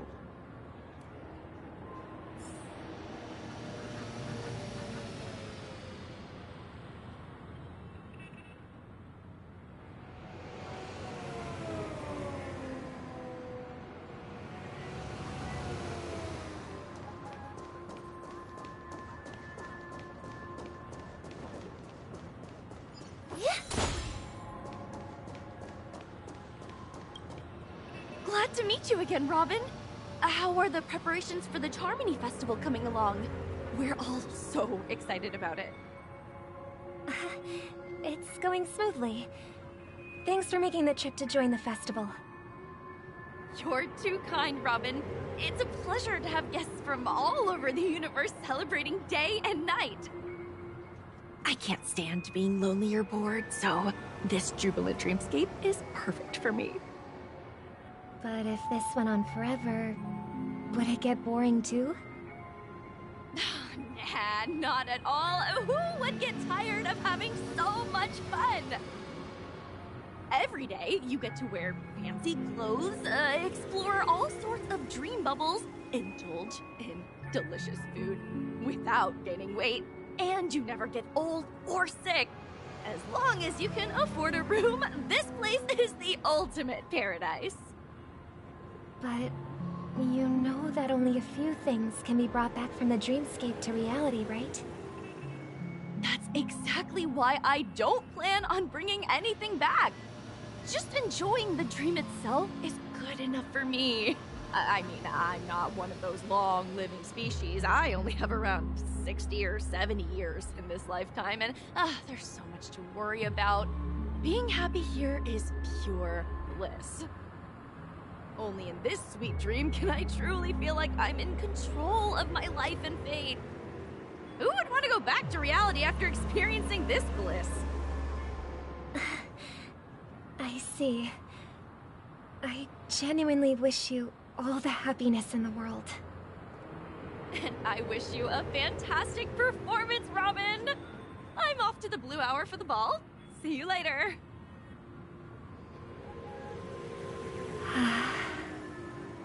Seems like that guest's perspective didn't resonate with you either. She had a valid point. I could sense her genuine happiness.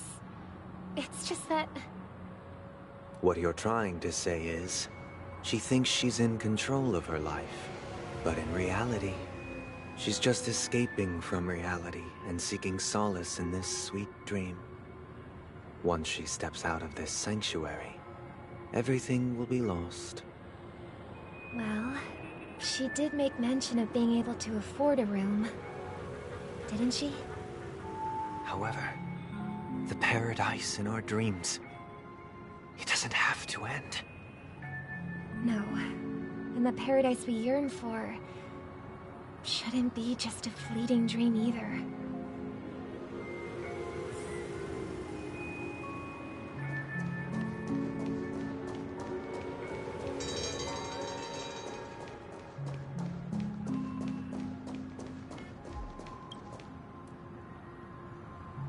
The scenery in this dreamscape is truly breathtaking, isn't it? Oh, Robin. Can't believe I'm meeting you in person here. What an honor. You're right. Even though time stands still in this dreamscape, it always feels fresh. I find something new every time. A philosophical mind. I hope I'm not intruding. Oh, not at all. Now, with little time left, I yearn for meaningful conversations. Especially with someone as esteemed as you. Do you mind if we chat? It's my pleasure. No need to be formal. Just speak your mind. You said, with little time left. Please, forgive me for being blunt. But is that why you came to Penacony? Yeah. I was part of a war, and while escaping from the Sarkosian mothership, I got exposed to some radioactive materials. And then, all my comrades died, and my hometown was wiped out by neutron bombardments. I couldn't bear to live with everything I knew gone. That's when I heard about a possible solution here, so I came. How heart-wrenching. I hope the family has been able to help you. They have, and I'm truly grateful for that. They provided me with a comfortable room, the most advanced life support devices in the cosmos, and a stellar team of caregivers. My physical body is now in the dream pool, sustained by life support. The me you see here is whole, rational, and no different from any other person. But I can't say the same for the me in the hotel room. My true appearance. No. I hope you never have to witness it, Robin. So, you'll be living forever in this dreamscape, right? Just being able to live at all is good enough for me. Whether it's in this dreamscape or not, well, I don't really have much say in the matter. My world has been torn apart, and my life could end any second. So, even if this whole place is an illusion, it's still my paradise, and I'll treasure every moment I spend here. How I envy those everlasting things. That old man's story. It's so tragic. Fortunately, This sweet dream gives him joyful memories to hold on to for the rest of his life. That's precisely why this sweet dream in Penacony exists. However, even the sweet dream has its limitations. While it provides solace to the disillusioned, it can't completely eliminate pain in reality. There will be a way out. Penacony is already on the right track.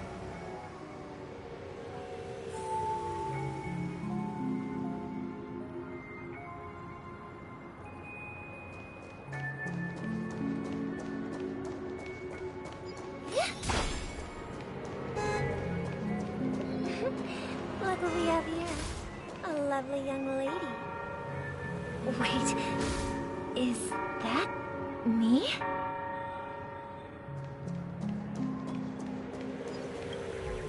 Brother, what a surprise to see you again. Show yourself. Your trick won't work on us. I've heard that a skilled mass fool received an invitation too. That must be you, right? Did you enjoy yourself? Barely. The people here are way too gullible. A little bait is all it takes for them to bite.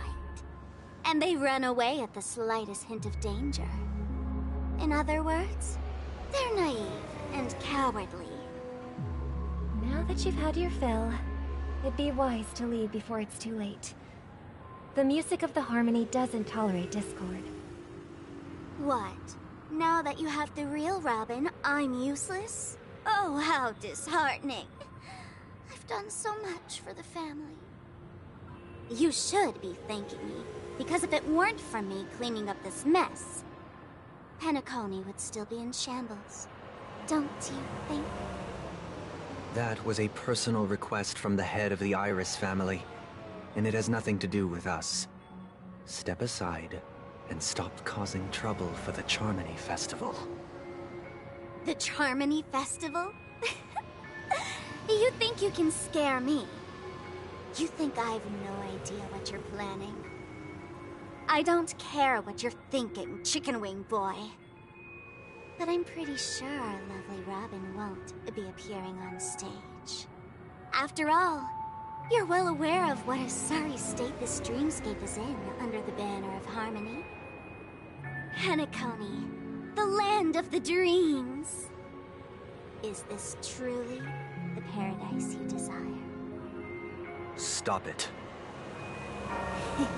What's the rush, Chicken Wing Boy? Did I get to you? Our paradise is none of your concern, masked fool. Leave now, or the family won't tolerate you anymore. All right. I'll go. But Robin, I suggest you seriously consider this. Do you really believe those living in dreams can escape pain and find true happiness? Well, I've done my part, and now I'm simply waiting for the fireworks to begin. Here, the last 2 gifts for both of you. And don't lose them. If by some unfortunate chance the Charmony Festival starts against all odds, remember to use them during the show. And it'll be thrilling. Bang! I heard a raven cawing in the distance. It seems the Dream Master will arrive soon.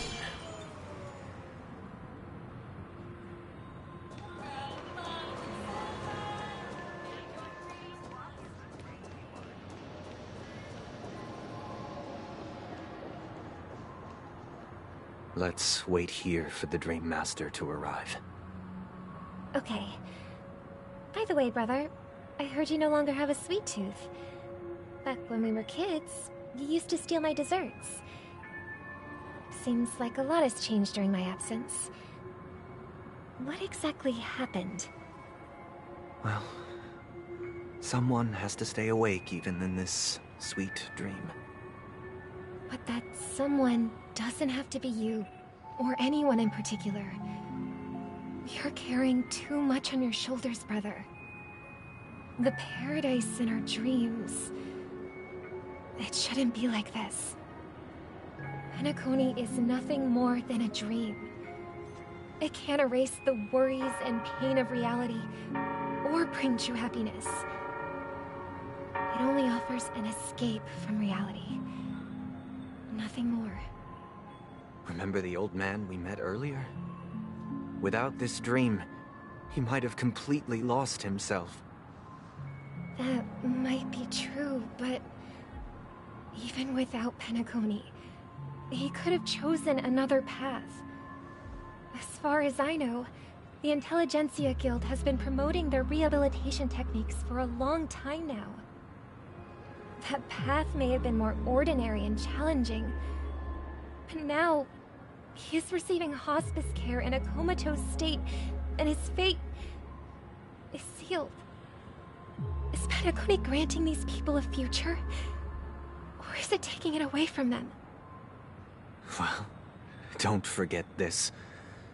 Not everyone really has a future. The future for humanity is like the sky for birds. People mistakenly believe that flight is inherent to birds because they've never witnessed those birds crashing to their death. Do you remember how we took in that little Charmony dove when we were young? Yeah. We took care of it. Provided food and water, groomed its feathers. And later, when I decided to leave Penacony, I opened the cage and set it free. Well, I didn't mention what happened to it in my letters, because I didn't want to upset you. Shortly after you left, it crashed to its death right in front of your window. I had surmised as much. I knew you wouldn't have avoided mentioning the bird for no reason. Despite that unfortunate outcome, I still believe it was the right decision. Birds aren't meant to spend their lives in cages. They belong in the sky, even if they can't fly. But here's the thing. If there are birds in this world that can never fly, can we really assert that they belong in the sky? Are you implying that the same goes for humans too? Let's take the Astral Express as an example. The Nameless made tremendous efforts to bridge worlds, gaining fame across the universe.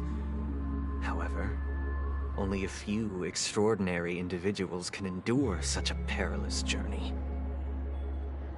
That's because the pursuit of the Trailblaze exceeds the capabilities of ordinary humans. Otherwise, why would this path be filled with broken rails, an abandoned express, and even a fallen Eon? That's just sophistry. If that were true, then only the powerful would have the right to determine the future. Unfortunately, that's exactly what happens. Another name for the future is self-value. While this world has its fair share of heroes who inspire people and garner admiration for their heroic deeds, the majority of ordinary people will never become heroes in their lifetime. Some are born weak and vulnerable. Some find themselves trapped in unfortunate circumstances. Some fall victim to malice and cowardice. When it comes to survival, everyone is equal. And the weak can only watch as their value gets constantly diminished by external forces. That's why we should care for the weak and support them as if their suffering were our own. That's what the Odes of Harmony have always taught us. While the Harmony holds noble aspirations, the strong will always be strong, and the weak will always be weak. Even in this carefree dream. Human nature contains greatness, but it also harbors inherent weaknesses that can't be eradicated. In the end, If people can't even secure their own survival, they won't care about the illusory future of equality. As long as the law of survival of the fittest prevails, there will always be fledglings crashing to their death. But if people don't live for the future, do they merely exist for survival? If even you, my brother, don't believe that the Harmony will save the weak, then which Aeon can make our dreams come true?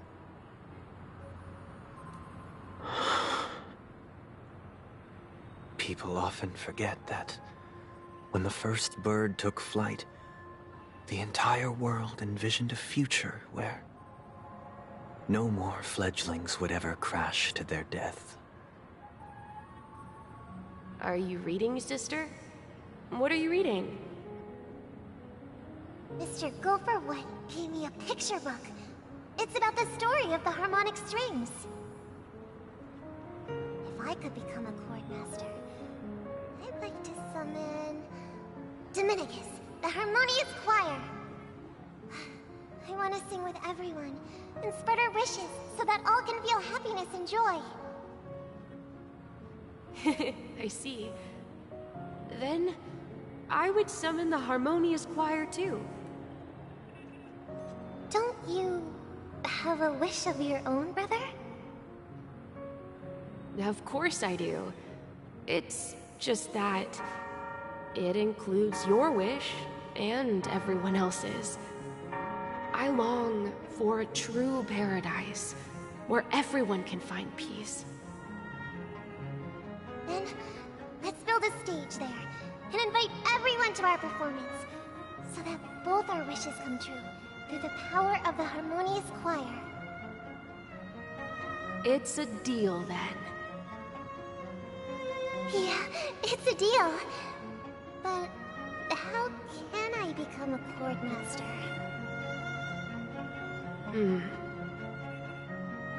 Maybe you'll have to become a star first.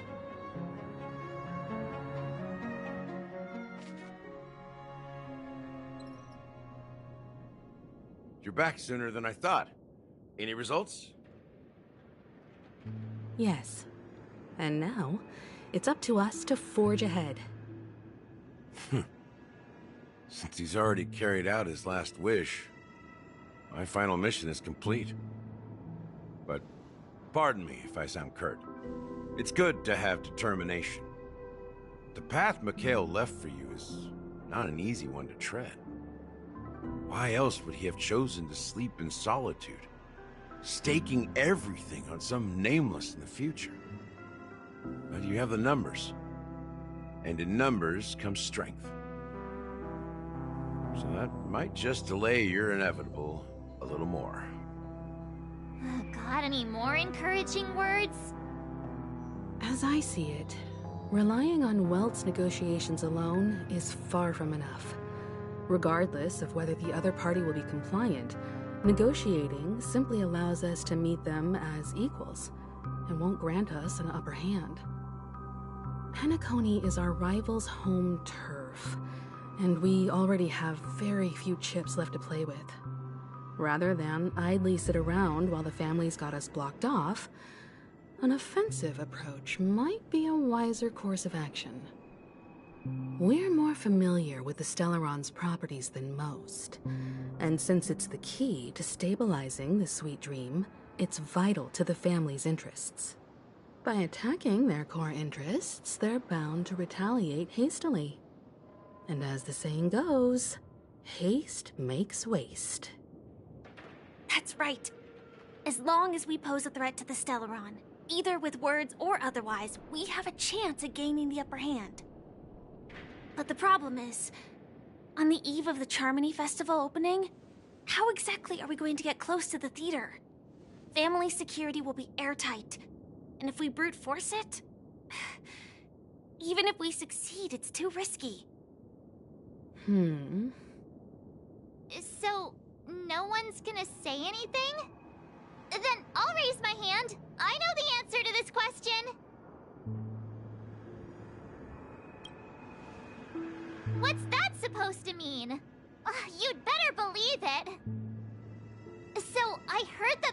Charmony Festival begins, there'll be a pageant to kick off the festival.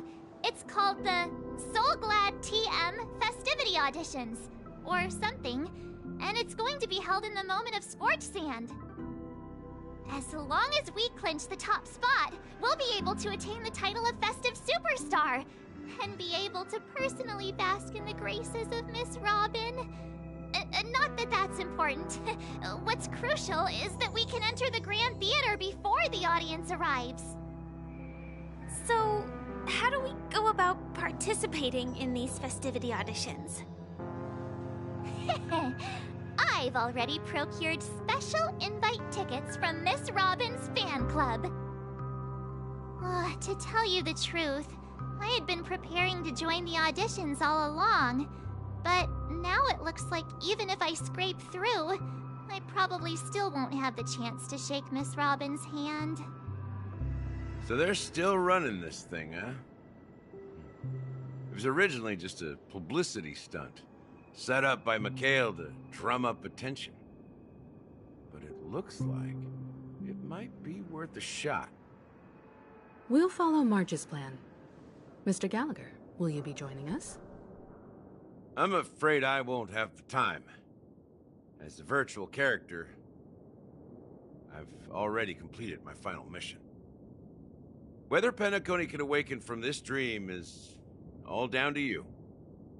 Should we ever cross paths again, I'd love for you to visit the Express. All right. I'll have to add to that databank of yours you've got on the Express. And Miss Firefly, we thank you for all your support. We're faced with a formidable enemy. As long as the Astral Express and Stellaron Hunter's objectives are aligned, we're willing to cooperate with you. We've already come this far together. I'd like to join you for the rest of your journey on Penacony. I'm pleased that we can finally fight shoulder to shoulder. I couldn't ask for a better ending. This is also the spirit of the Trailblaze. Now, everyone, let's prepare to move out.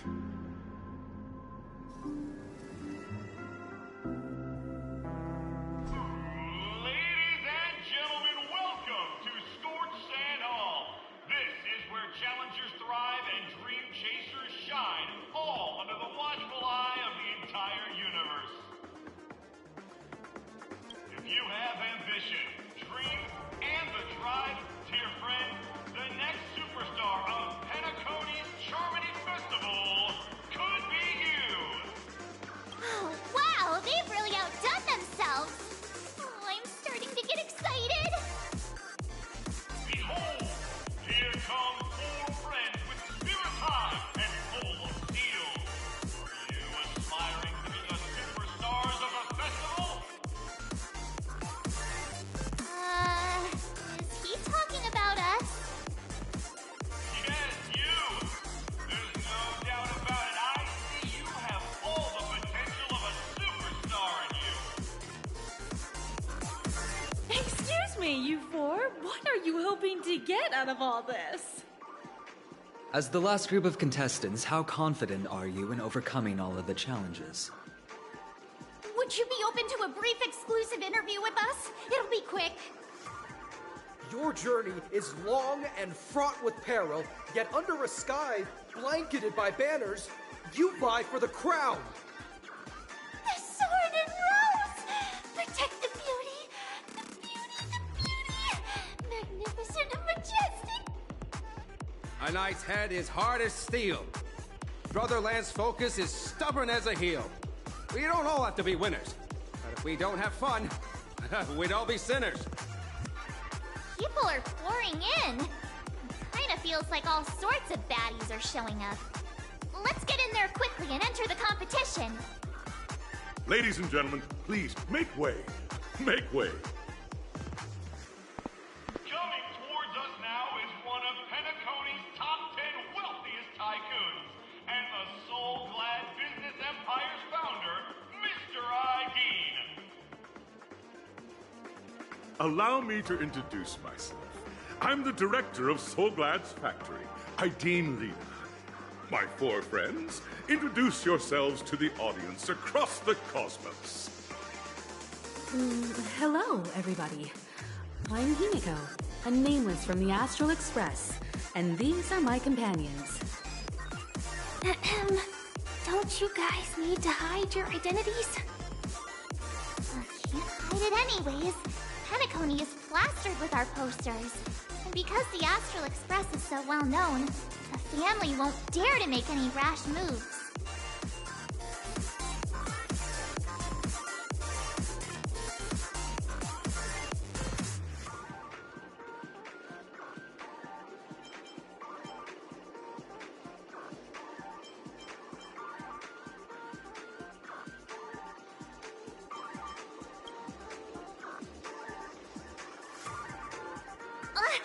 Don't expose my net handle to everyone! Hello, everyone! I'm March 7th. I'm an ordinary girl who loves adventures. Hello, everyone. I'm Firefly. I am also an ordinary girl who enjoys adventures.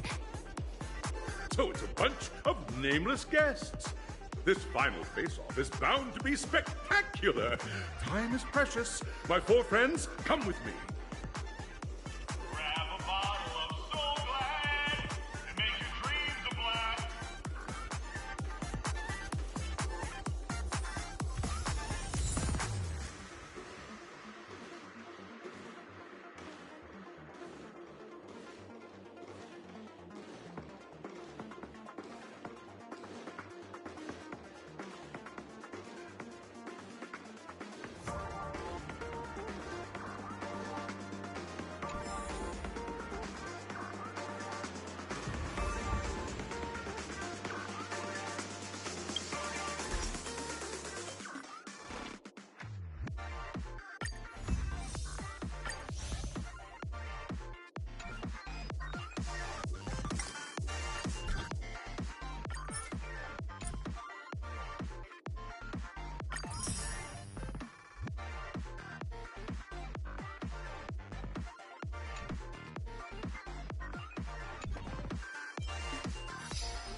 This place is buzzing.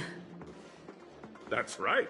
This venue is a miniature representation of that time known as the era filled with boundless possibilities.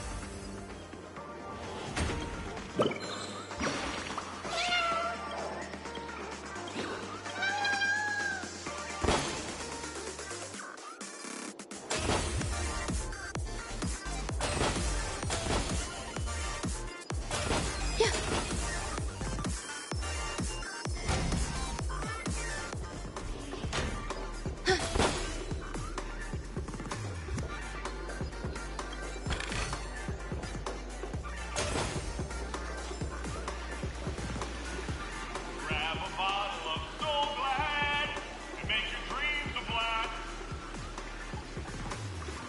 Nameless, your arrival reminds me of the grand occasion when Penacony was first established. I was still a young, bright-eyed lad back then, lured here by the watchmaker's ads, full of zeal and ready to make my first fortune in life. Once, during a particularly grueling day, I passed out and was resuscitated by a drink from Mr. Sousa. That sweet taste has since been etched in my mind, and that was what drove me to create the Soul Glad that we all know and love today. The dream-chasing era was truly a wondrous time. Oh, I miss those days, and the watchmaker. Scorched Sand Hall is my homage to that time of boundless possibilities. I wholeheartedly hope you make it to the finish and emerge as the next superstars of Penacony. Now then, is there anything you'd like to say before the competition officially begins?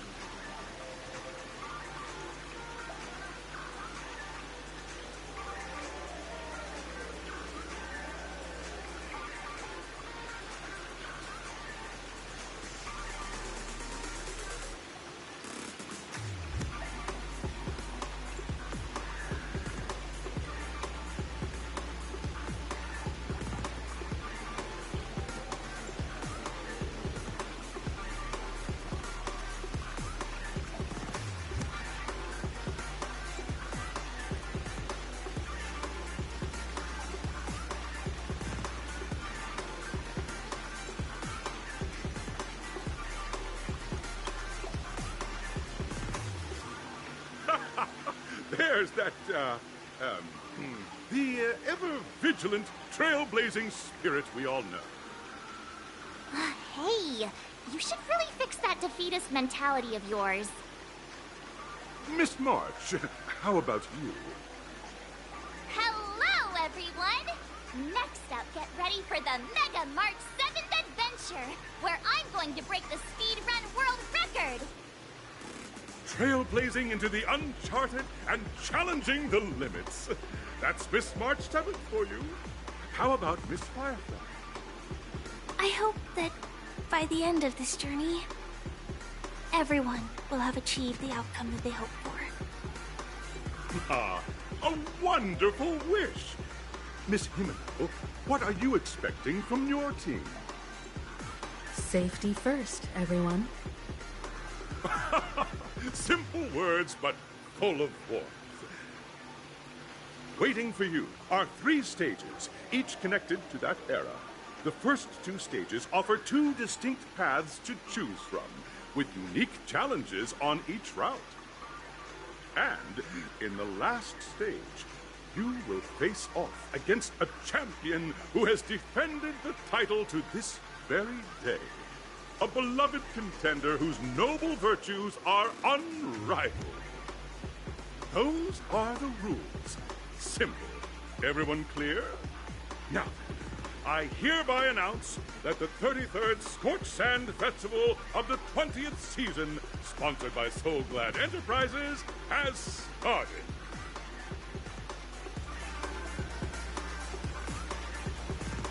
Everyone, as the Charmony Festival is drawing closer, we must reach the end as quickly as possible. Factoring in efficiency and safety, splitting up into 2 groups is the best choice. March and I haven't known Miss Firefly for too long and aren't overly familiar with her. It'd probably be better if the two of you paired up. Fine by me. Let's do it. All right. I don't have a problem with that.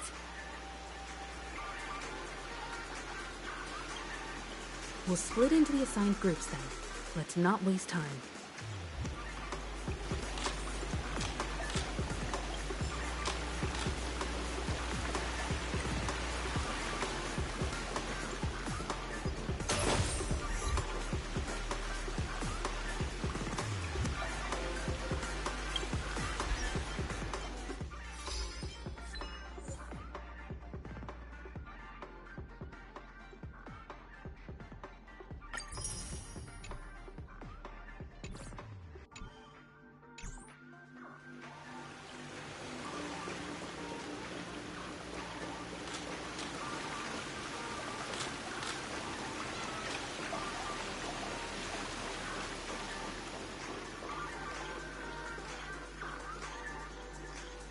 Welcome to the first stage of Soul Glad Enterprises' 33rd Scorched Sand Festival of the 20th season, Dream Play Fantasia.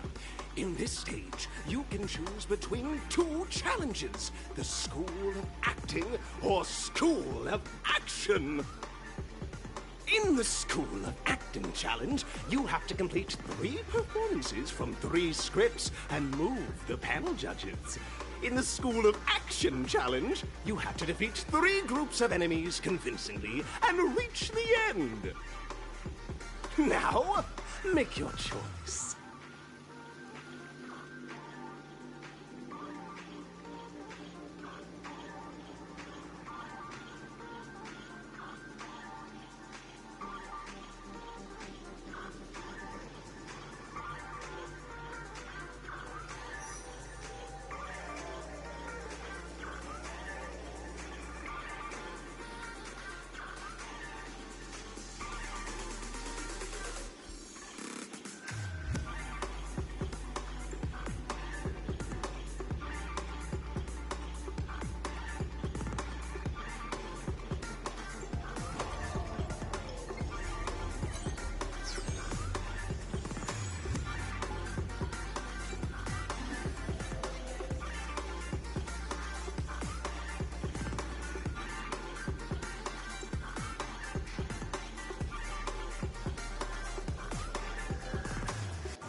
The champion's crown awaits you on the stage.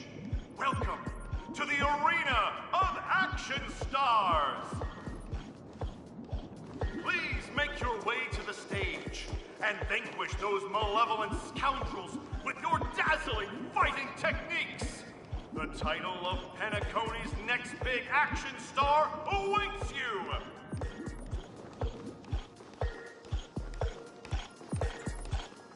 Competitors, allow me to introduce the rules of this challenge to you. There are a total of 3 stages up ahead, each with their own challenges. The enemies you will contend against are antagonists from the film Once Upon a Time in Dreams. Defeat them swiftly and decisively to set a new record. It's worth mentioning that the fastest time of this stage was achieved by a contestant with fiery red hair. Astoundingly, he overcame all enemies across the 3 stages in only 5 minutes. Time is of the essence. Let's make this quick.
Contestants, you are about to confront the monsters of the primordial dreamscape!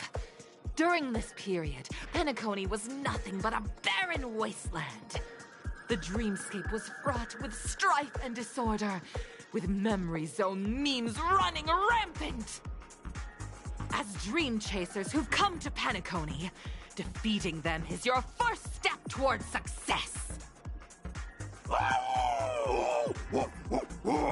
All the Soul Glad is ours! Don't even think about plundering the Soul Glad from us!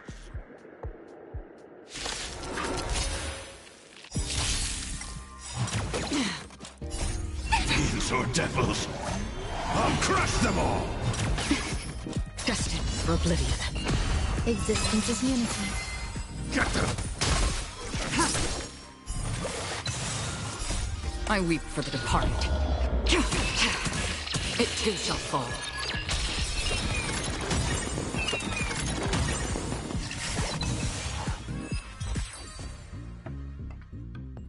Soul Glad! My Soul Glad! Pretty simple. I just hope these tests don't take too long.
Congratulations on becoming the first group of Dream Chasers! Answering the call from the Watchmaker, you are disappointed to learn that Penacony isn't paved with gold. Resigned to your current plight, you start from the hierarchical dredges, biding your time for a chance at success. Just as you're about to give up, a downpour sparks a business idea. You enter the umbrella business! But just as things are looking up, you encounter a competitor. Defeat them and emerge victorious from this trade war. Why is our opponent Soul Glad? Because this is Soul Glad Enterprises' 33rd festivity auditions of the 20th season! Isn't this just product placement? To safeguard the integrity of Soul Glad, I will soar high into the sky and become its shiniest star. Whoosh!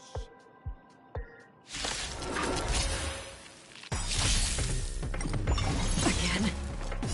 All will be swept away by the wind.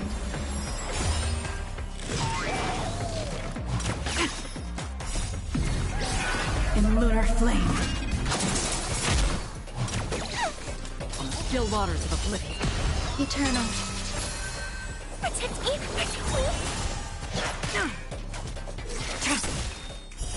Blade of Moonlight. I weep for the departed. It too shall fall.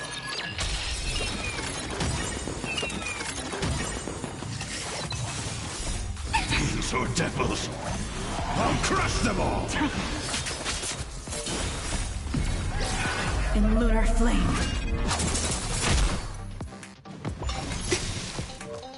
All will be swept away by the wind.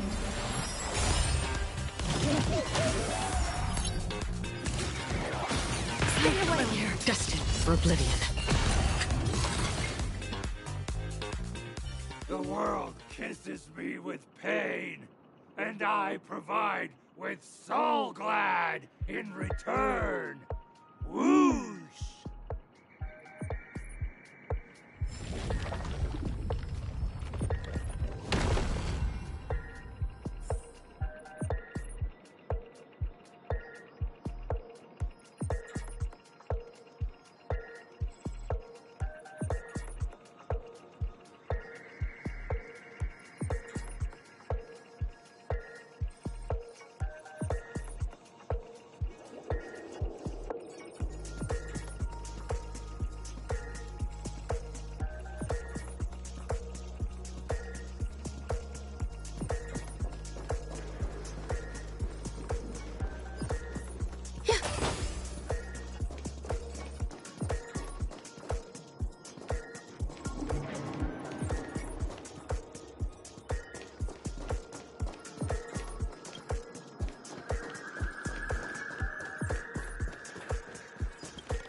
Yeah.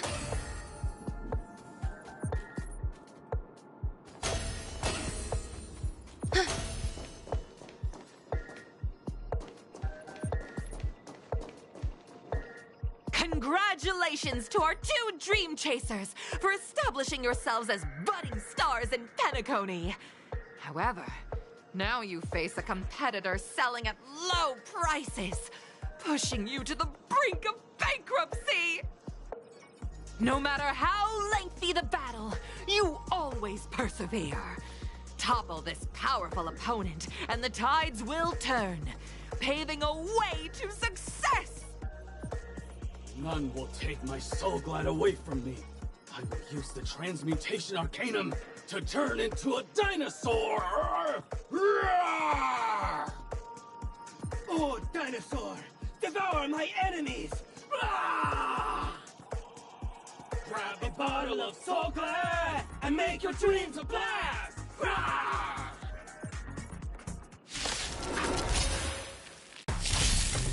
On the still waters of oblivion. Eternal. Protect me! Protect me!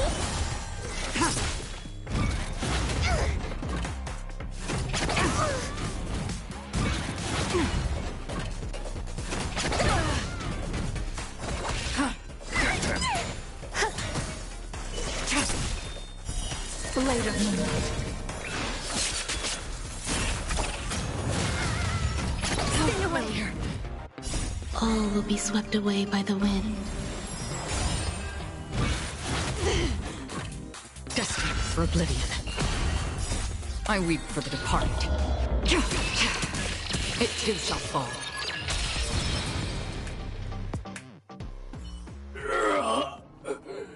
The body withers, but the Soul Glad name shall not.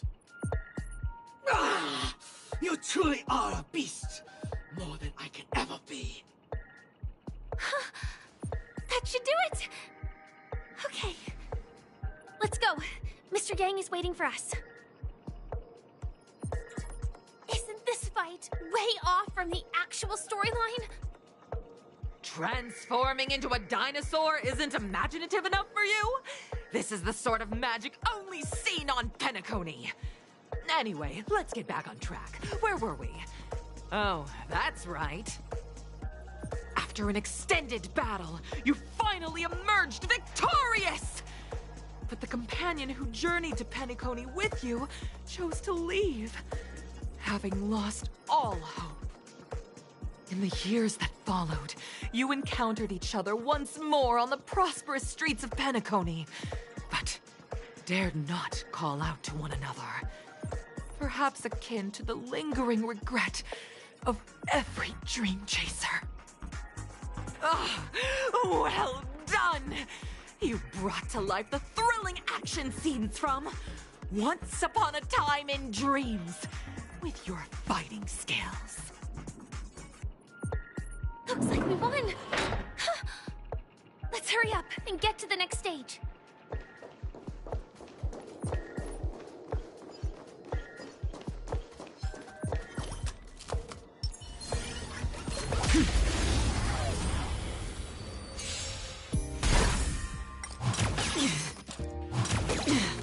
On the still waters of oblivion.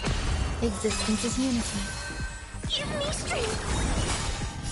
Fiends or devils, I'll crush them all! In lunar flame. Blade of moonlight.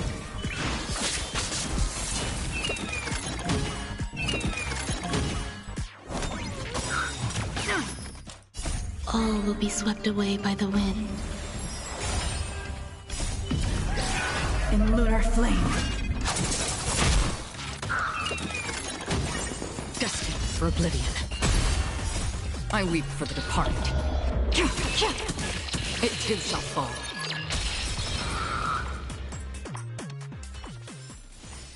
Another blood debt repaid.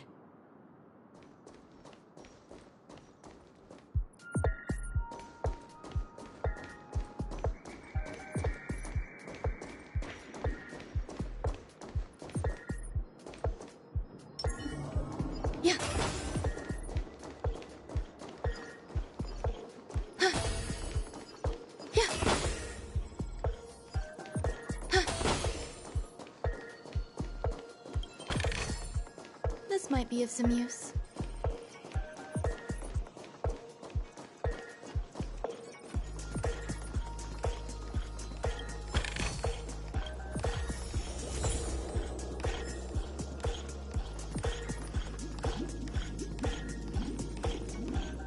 Congrats to both of you for clearing the stage, but more importantly, are you having fun?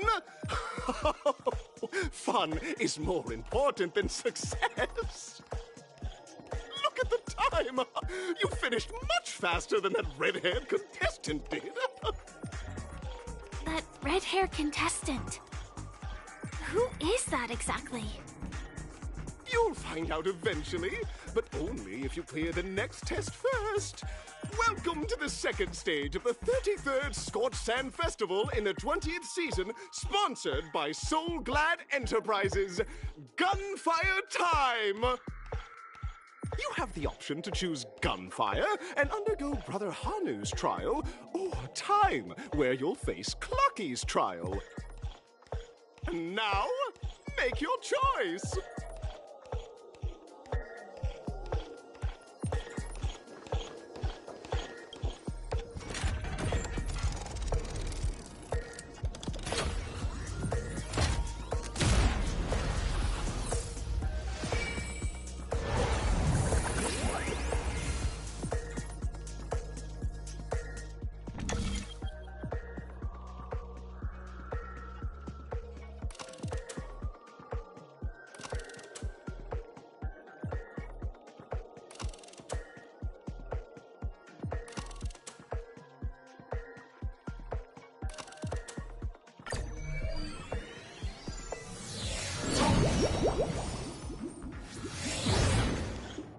Dear friends, welcome to the wonderful world created by the Watchmaker.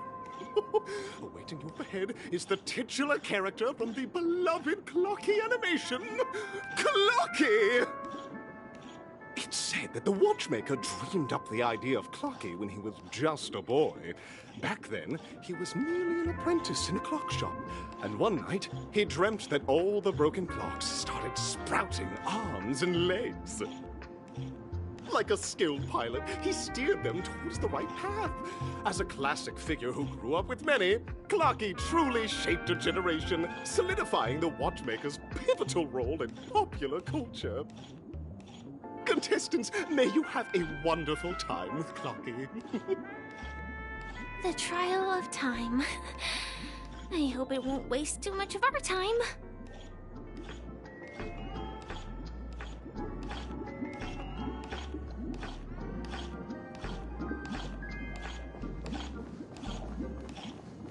Yeah.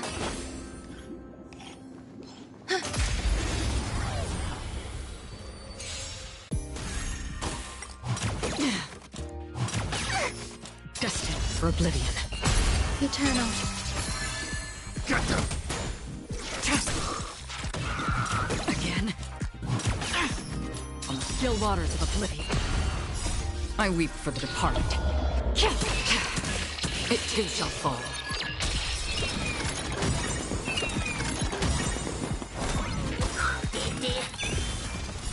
All will be swept away by the wind. In lunar flame. Blade of moonlight. Fiends or devils, I'll crush them all!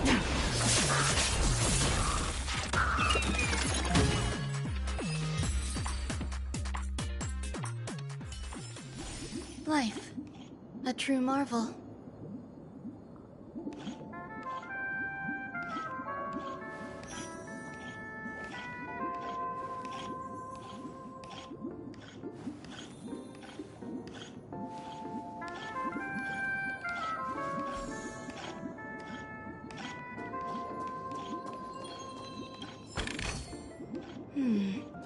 A few decorative designs wouldn't go amiss. Am I just a failed experiment? That statue. Did it just speak?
I just a failed experiment? I'm just an expendable failure of a clock, aren't I?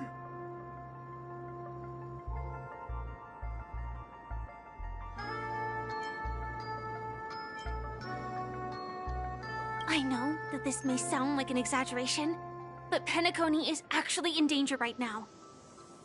We have to prevent it at all costs. Sooner rather than later.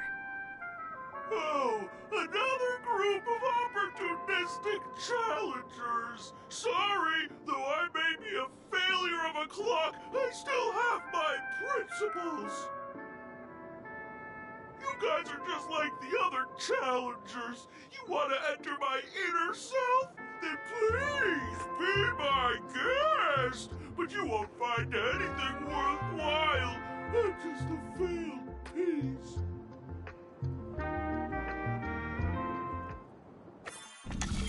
See? I'm just empty inside. Tick-tock! It's time for me to make an appearance! Clocky? I can also see him. Is this character part of the show? In Dreamville, Clocky is everywhere and can do anything! Like, right now! I could solve this problem with your big ticker pal, Tick-tock! I can't believe it's actually Clocky! Why would you come and visit a failure of a clock like me for no reason? You see, we're all clocks. We're family. I want to help you be happy! Tell your pal Clocky what's troubling you. I came across a startling revelation yesterday. Apparently, Dreamscape Ticker isn't the same as Clocky at all. It's just a discarded prototype from Clocky's early development. Please, just leave me be, Clocky. I just don't know how to face you, because I'm just a failure. Oh dear.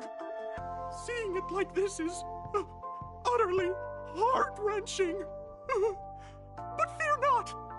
We're here to help it rediscover the missing parts of its inner self and guide it out of despair.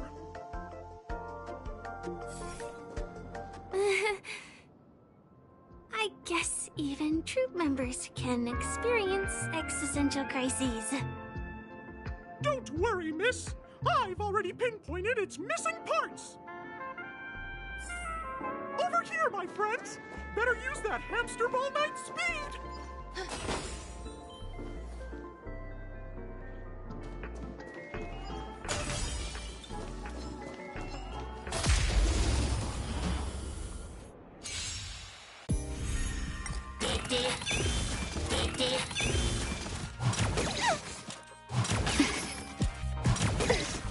Destined for oblivion. Eternal. All will be swept away by the wind.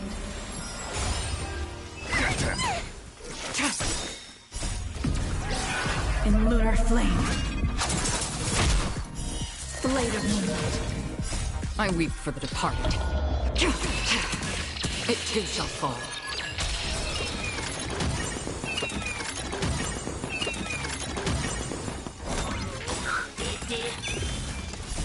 Fiends or devils, I'll crush them all!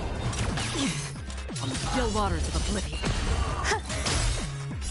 All will be swept away by the wind. Give me strength!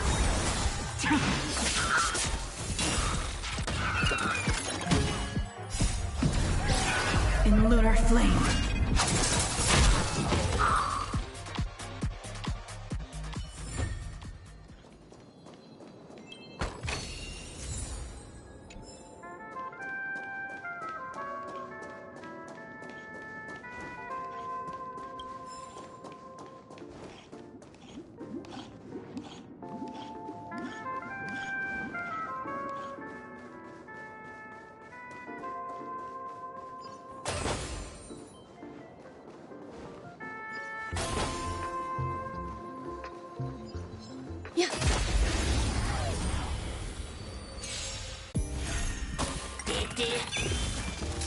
for Oblivion. Existence is unity. Get them! You can't kill me.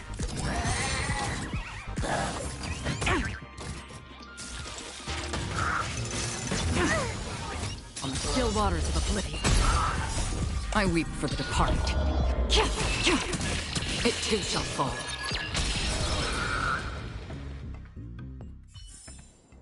Life. A true marvel.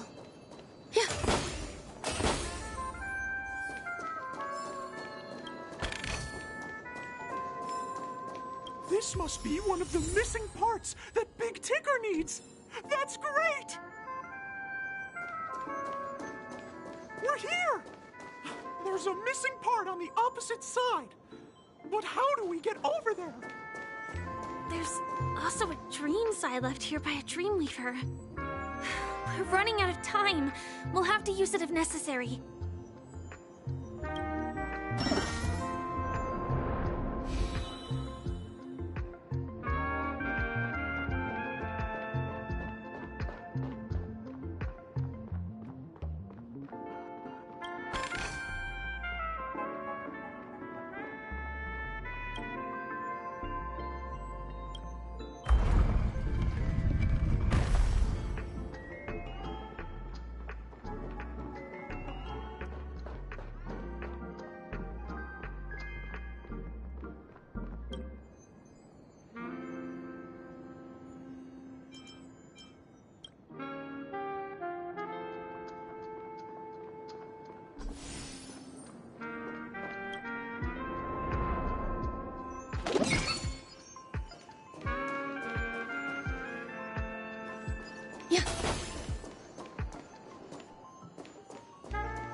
Tick-tock!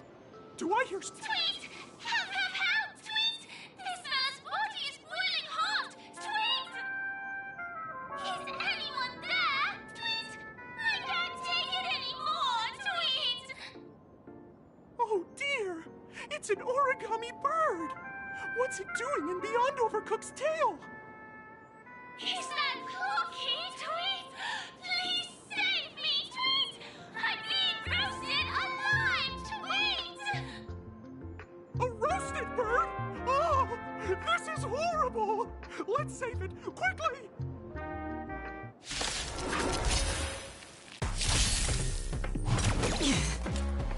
Again, on the still waters of Oblivion. Existence is unity. Give me strength!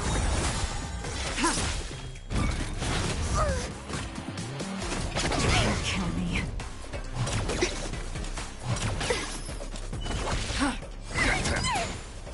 All will be swept away by the wind. I weep for the departed. It too shall fall. Fiends or devils, I'll crush them all! Blade of moonlight. In lunar flame.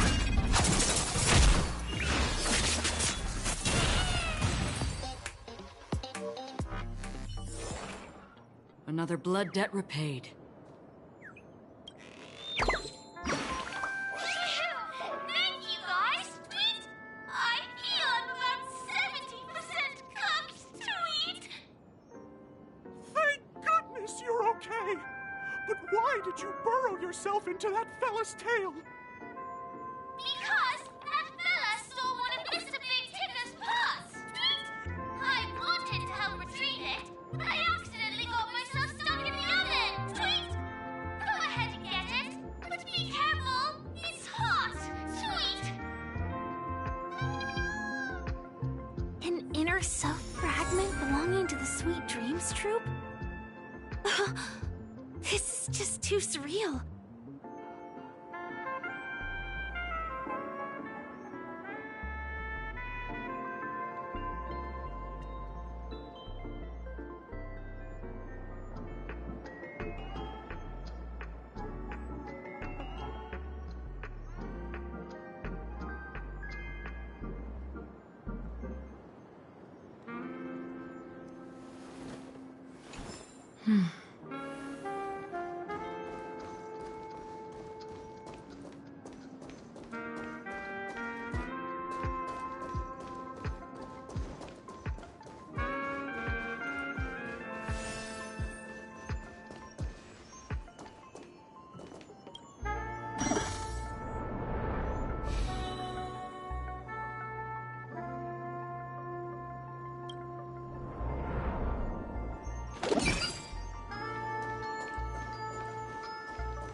Stream forth, gleam of old things.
We've gathered all the missing parts. Let's hurry back. We don't want to keep Big Tigger waiting.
We're back!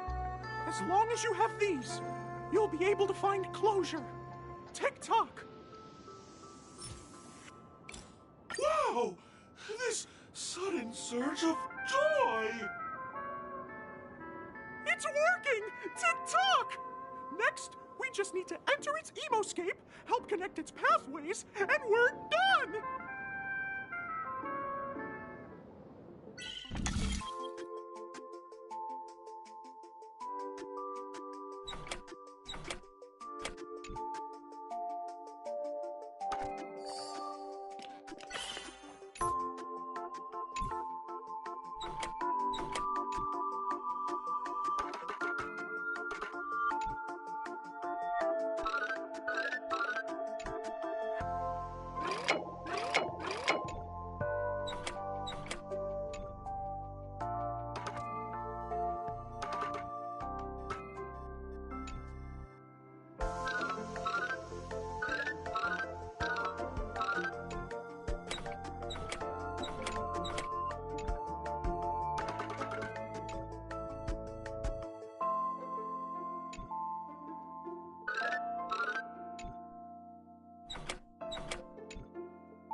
What's going on in here? Your inner self is a mess! I'm not qualified to be the real Clocky! Just give up, Clocky! No! This is unacceptable! You have to face your fears!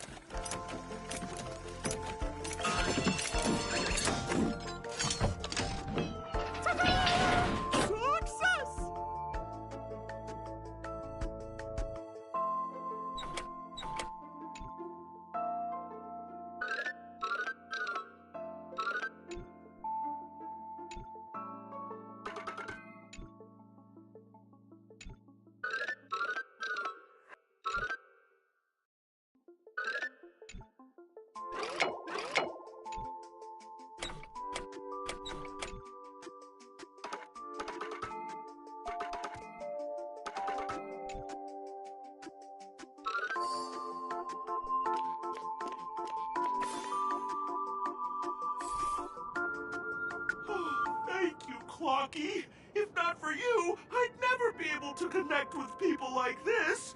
You helped me find myself again. No problem at all. As the Guardian of Dreamville, it's what I'm here for. Tick-tock! Oh, my friends, you still have other important things to do, right? Go forth, my friends. When the moment comes, all the Dream Takers and I will cheer for you. It's all done! Victory is in sight. Let's head to the final stage.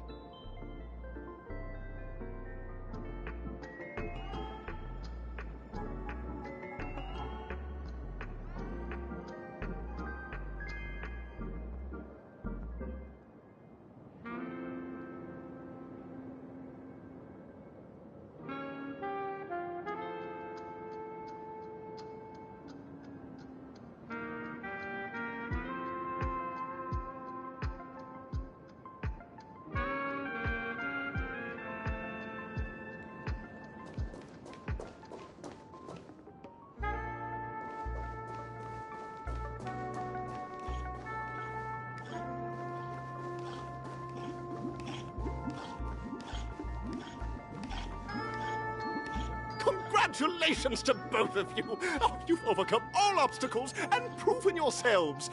But, unfortunately, there is only one who can be Penacony's festive superstar. In the final stage, you will face the defending champion.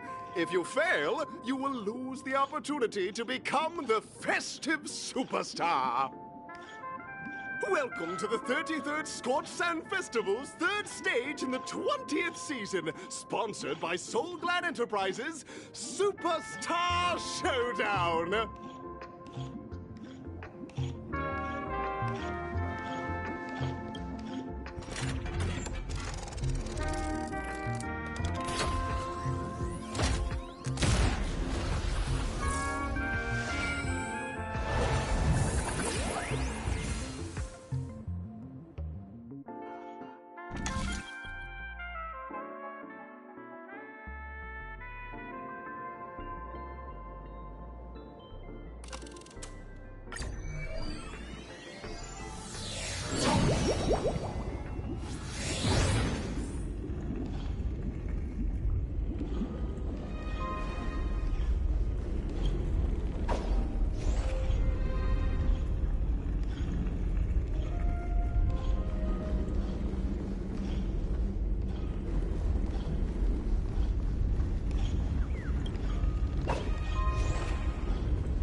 No way. I think I just saw someone. Someone extraordinary.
Are you a Knight of Beauty?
Behold, this symbol of pure... This is where it ends. Destined for oblivion. There's more to life. Eternal.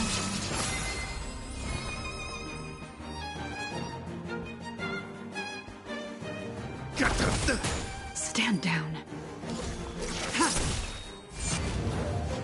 You are fighting a gentleman. Put forth all your might. On the still waters of oblivion.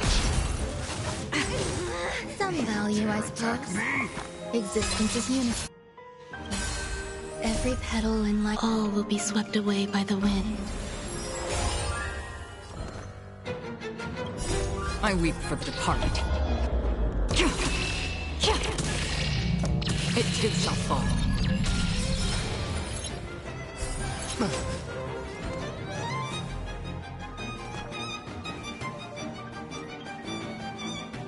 Give me strength. So this is the warmth of life. Test them. Confess. Destined for oblivion.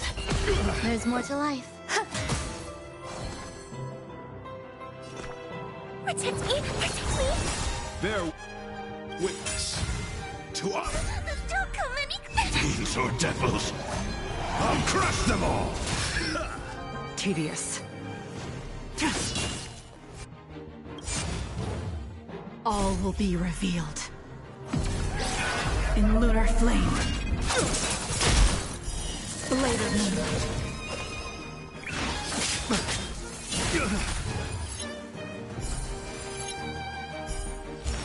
Behold, this symbol of pure... Let the duel commence.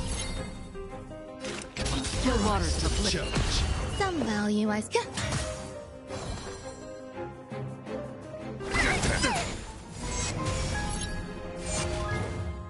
Pledge thine loyalty. Put forth all your might.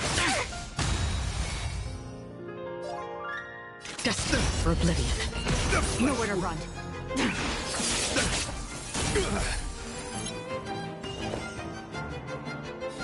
Eternal.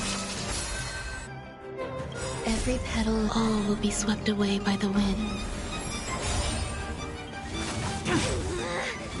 Attack me? Give me strength! Save it for You your are own fighting skin. a gentleman. Put forth all your might. All will be revealed. In lunar flame. The flesh wound. Another journey begins. I weep for the departed. It too shall fall.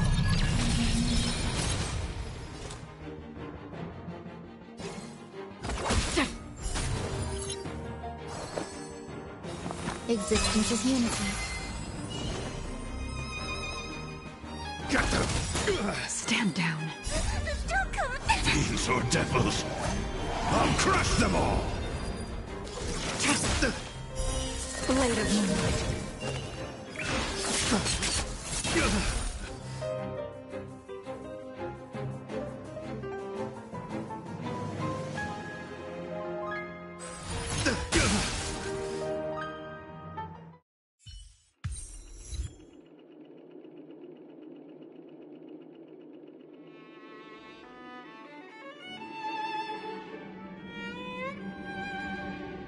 We don't have much time. May fate allow us to meet again, Knight of Beauty. In that case, let's make our way to the end. Penacony's really thronging with talent. I hope we make it in time.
Congratulations to the both of you on becoming the festive superstars of this year's Charmony Festival.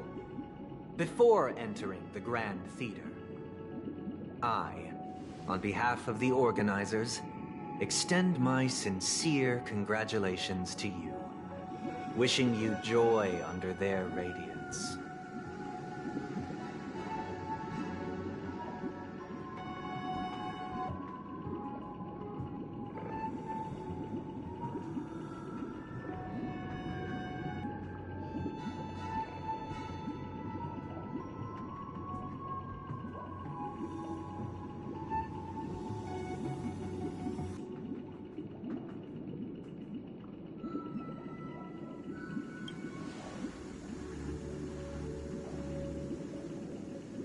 As previously promised, my sister, Mr. Yang, and I have met with the Dream Master. We delved into the truth about Penacony and its Stellaron, and have come to a consensus. Both I and the Oak family cannot acquiesce to your request. Just as expected. We acknowledge the perspective of you, Nameless. Penacony does require change, but not as you propose. The planet of festivities cannot and will not revert to a place characterized by chaos, disorder, or anarchy. Through your journey of overcoming obstacles, you must have glimpsed the essence of that era. The vulnerable ruthlessly eliminated, equality non-existent, common folk living precarious lives, eking out a dreary existence. Ultimately, only heroes like yourselves manage to achieve success.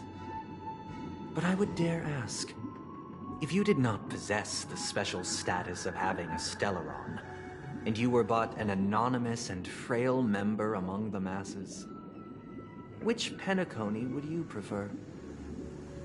A dystopia for the survival of the fittest, or a sweet dream paradise for all?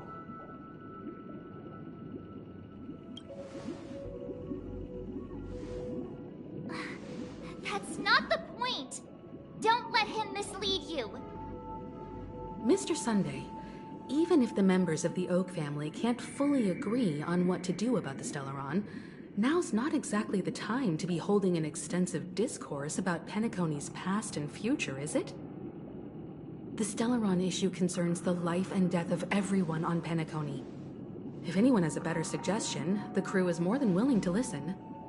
Also, it'd be best to tell us the ins and outs of that meeting. This way, we'll at least know what Welt and Miss Robin are dealing with, and the reason why they failed to make our appointment. Ah, Navigator. That is precisely my intention. With all present, let's begin by discussing the details of that meeting. Let's talk about our tribulations and choices, our ideals and beliefs, and our final course of action. The only path to take.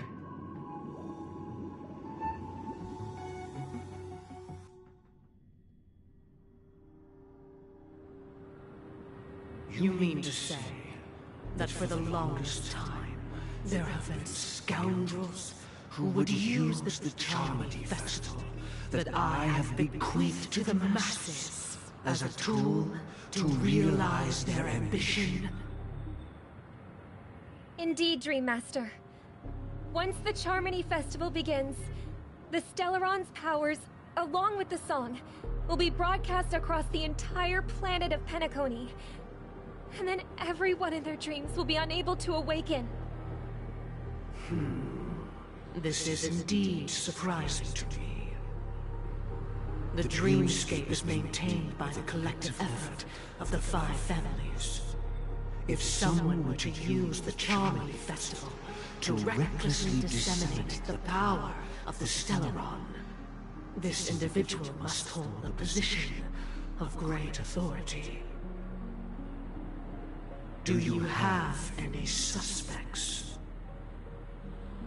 I'd like to ask, did you really not know of the Stellaron's existence? I would have never thought that this Nameless would point the spear at me. Quite astonishing indeed. If I have offended, the Astral Express extends its sincere apologies. But the current circumstances are dire and leave no room for meticulous inquiry.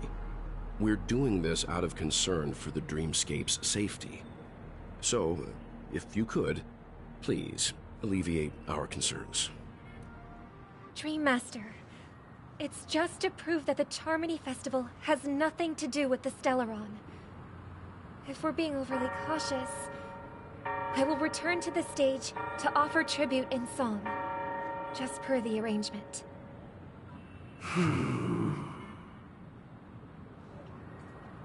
Sunday, Robin. I've watched you two grow up, and know your dispositions like the back of my hand.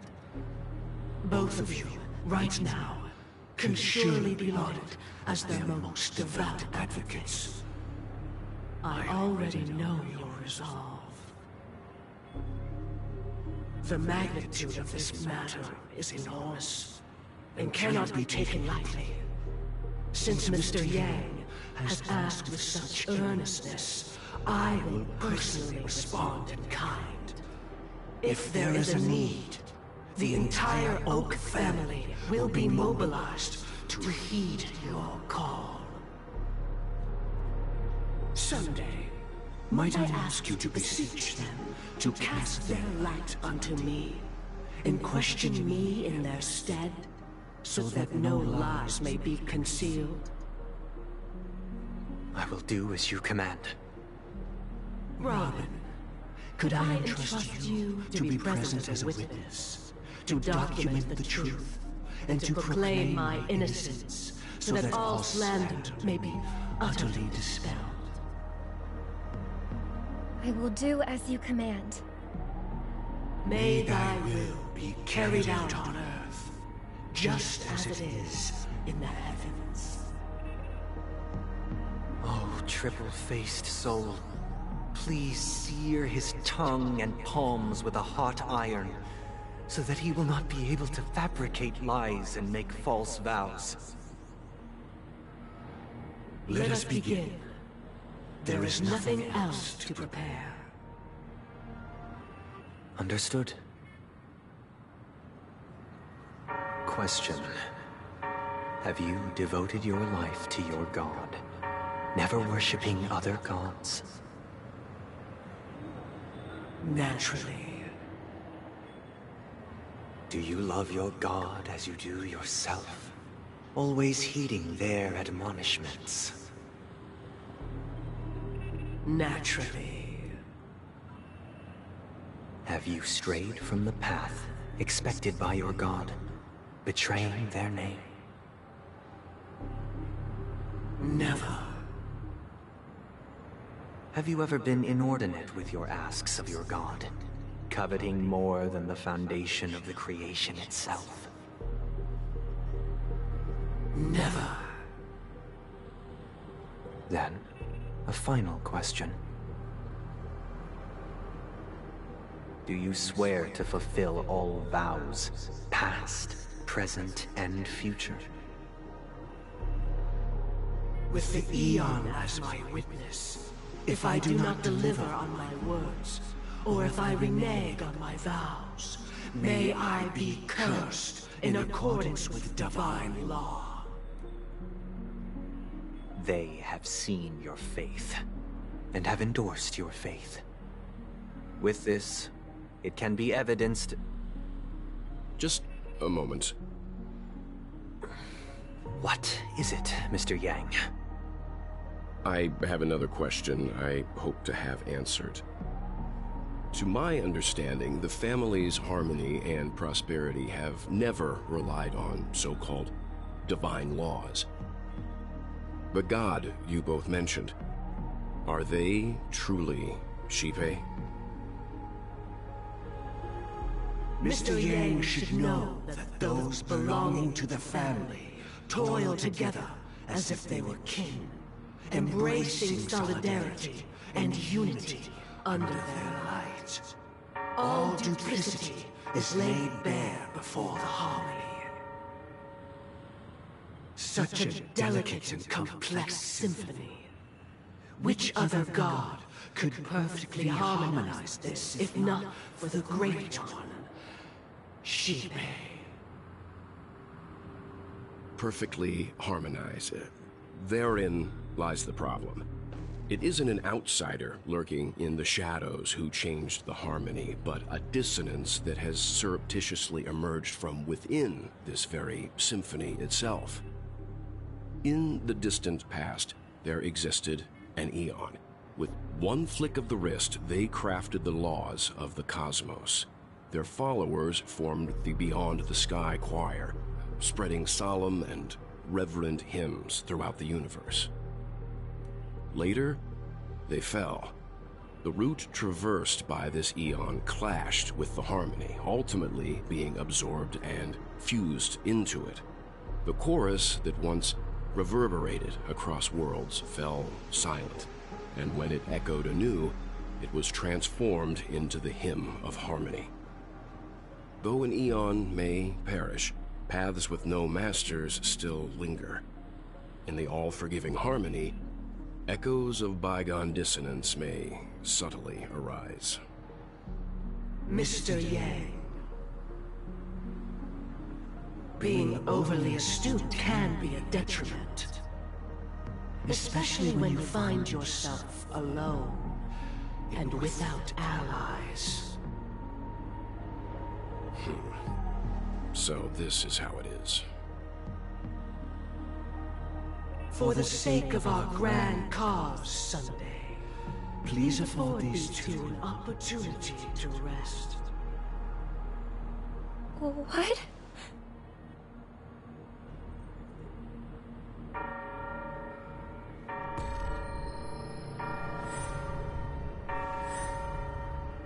Sorry, Robin.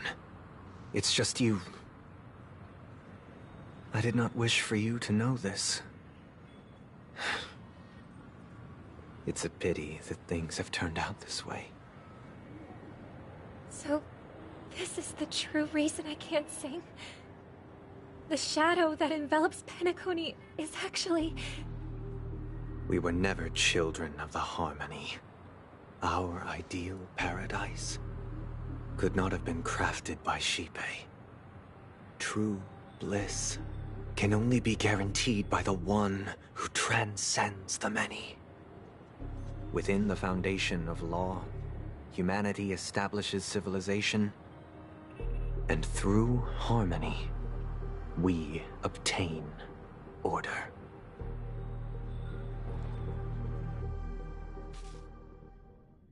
Unbelievable. To think that there would be remnants of the Order on Penacony. What have you done with Mr. Yang and Miss Robin? Don't worry. I just gave them some time alone to ponder their fates. You should know that these actions make you an enemy of the Astral Express. Should we need to stand against the Nameless, it would only be myself and the Oak family involved. But we haven't reached that point yet, have we? Your efforts for the justice of Penacony are evident to everyone, and have been widely observed.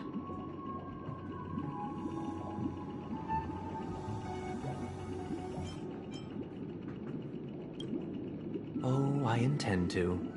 But that hinges on the outcome of this negotiation. If it is the Order that drove you to imprison Welt and Robin, and you're using them to coerce our compliance, then there'll be no point in entertaining any type of discussion. You're mistaken, Miss Himiko. They are in very safe hands, and just as the family has always proclaimed, no one can be harmed in the dreamscape, least of all in the beautiful new world belonging to the Order. Penacony and the entire universe have witnessed far too much innocent bloodshed. The strong wield their blades against the weak, and the victors push the vanquished to the brink of life. Natural selection. The world abides by this principle, establishing the well-being of humanity atop the corpses of the downtrodden. Only we, or rather, I, possess the power to put an end to this farce. So you've decided to resurrect a dead Aeon? No one's ever done such a thing. If Miss Himiko is interested, let's draw back the veil and speak candidly. I've always firmly believed that people can understand one another through peaceful means.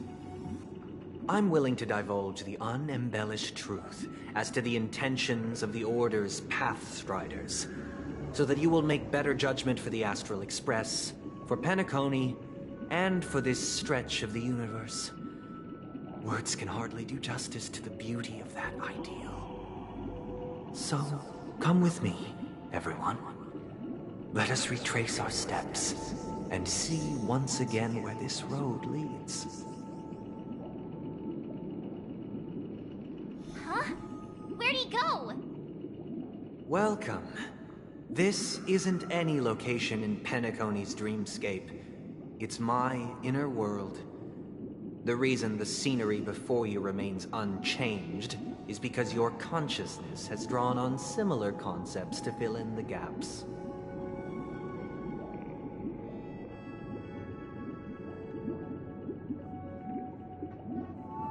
Did you do the same to Welt? It's a tuning process. Stronger in effect and more draining on the mind. The gray-haired guest has experienced it before, so she should understand what it entails.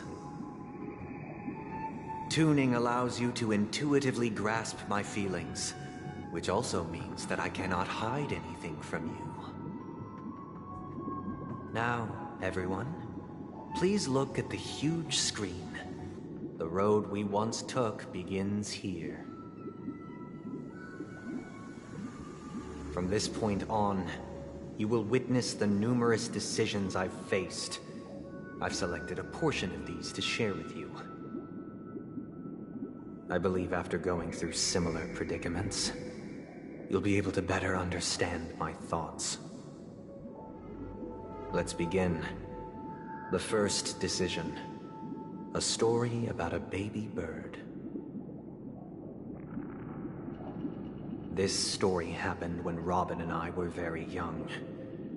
We were victims of the Stellaron disaster, and the family's Mr. Gopher Wood, who would later become the Dream Master of Penacony, saw that we siblings had no one to turn to and took us in.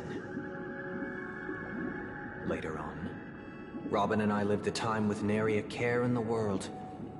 One day, after dinner, while my younger sister and I were lounging about in Mr. Gopher Wood's yard, we spotted a fledgling Charmony dove all on its own. That baby bird was tiny. It didn't even have all of its feathers, and it couldn't sing. When we found it, it was already on its last breath, having fallen into a shrub, probably abandoned by its parents. We decided to build a nest for it right there and then. However, thinking back, that winter was unusually cold, with fierce winds at night in the yard, not to mention the many poisonous bugs and wild beasts in the vicinity. It was clear that if we left the fledgling in the yard, it stood no chance of surviving until spring.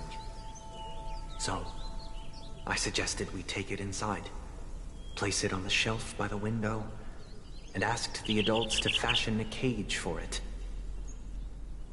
We decided that when it regained its strength enough to spread its wings, we would release it back into the wild. The tragic part, something that we'd never considered, was that this bird's fate had already been determined long before this moment. Its destiny was determined by our momentary whim. Now, I pass the power of choice to you all. Faced with this situation, what choice would you make? Stick to the original plan, and build a nest with soft net where the Charmony dove fell.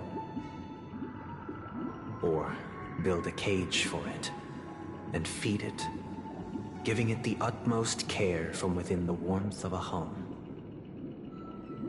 I eagerly await your answer.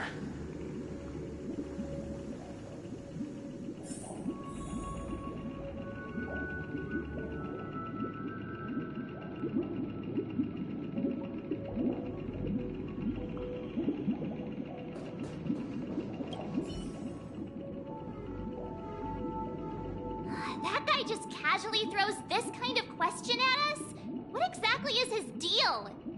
But fine, I'll answer, I guess. If it were me, I guess I'd choose to build a cage for the little Charmony dove. After all, leaving it there, it's bound to get hurt by wild animals or something. And that'd just be too sad.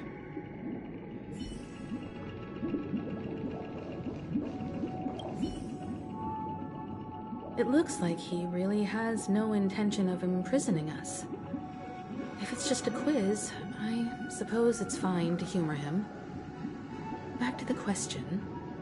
I would personally choose to build the little Charmony dove a cage. No special reason. I do think that a fledgling should have the right to fly into the sky. But if it can't even live to that point, then there's nothing to talk about to begin with.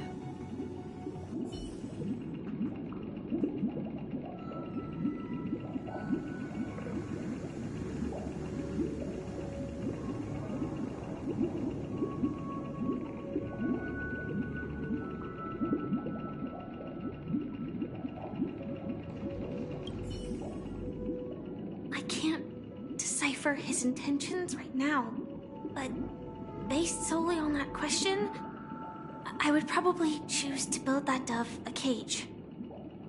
Even if I was gonna release it back into the sky, it'd have to be strong enough to fly first.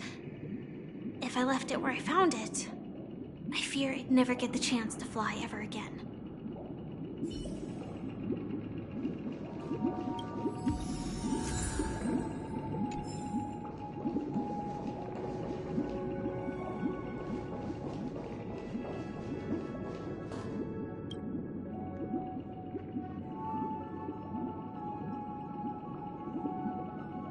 I'm happy to see that you made a choice similar to ours.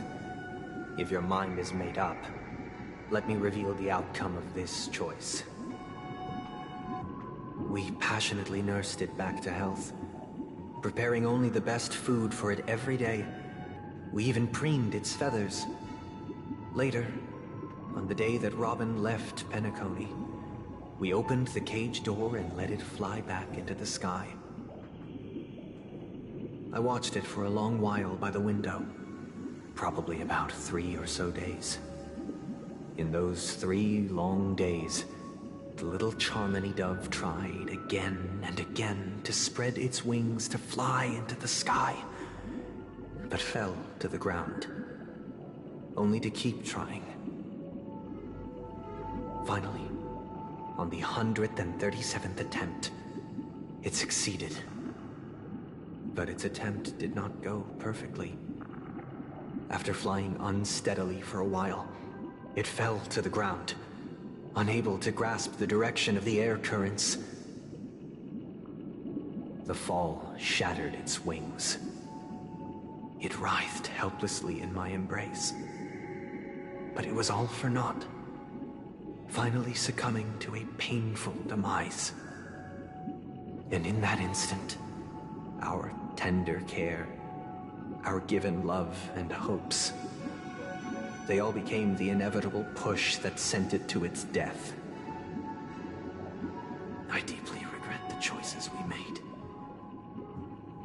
Next, let us head to the second decision. This time, it's the story of a dream chaser.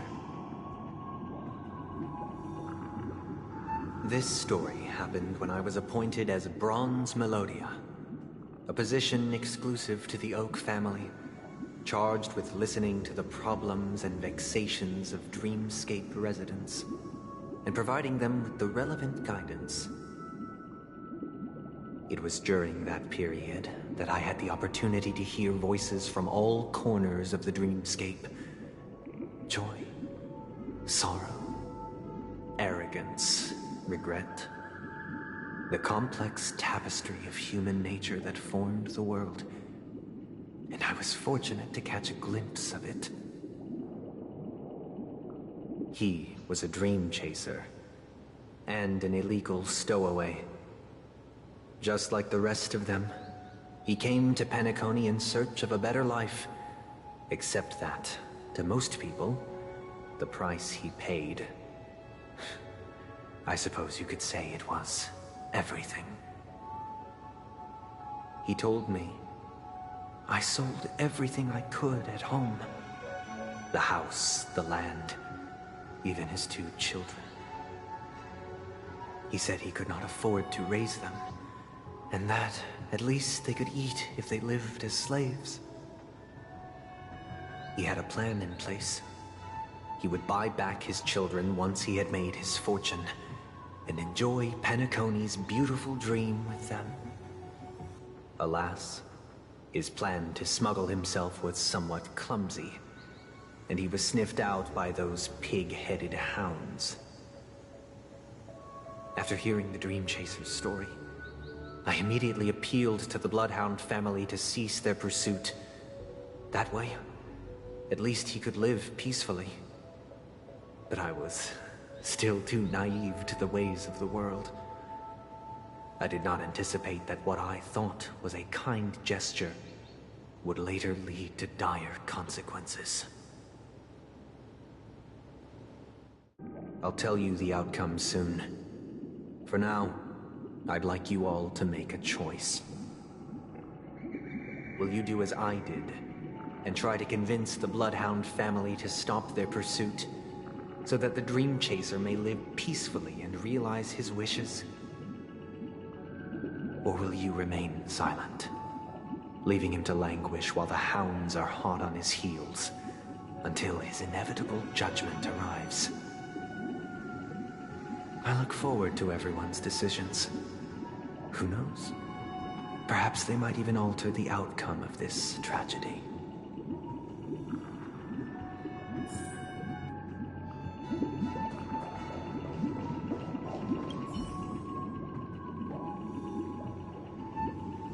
It seems illegal stowaways are really quite common on Penacony. But that guy in the story, I don't think he deserves any sympathy at all. He sold his kids to chase a dream. Even if he intended to go back for them, it's still insanely irresponsible. With that thought, there's only one choice. Let the Bloodhound send him back home. This person deserves to be punished.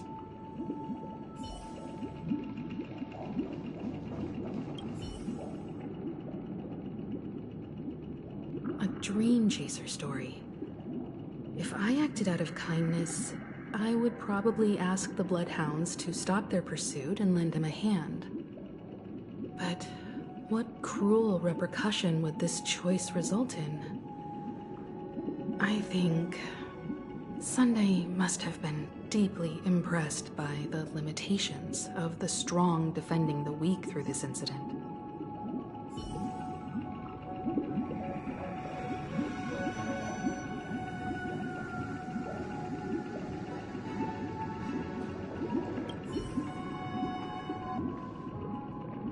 This question... Surely it has some connection to the baby bird story. And this connection is precisely the breakthrough Sunday aims to use to persuade us. I'd probably choose to ask the Bloodhounds to cease their pursuit.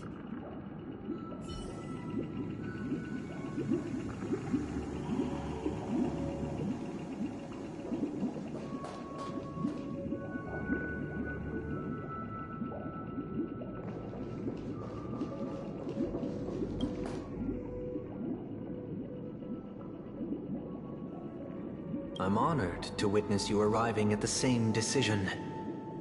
Out of respect, I'll share with you the dire consequences that my choice back then brought about. First, the outcome. He attained major success.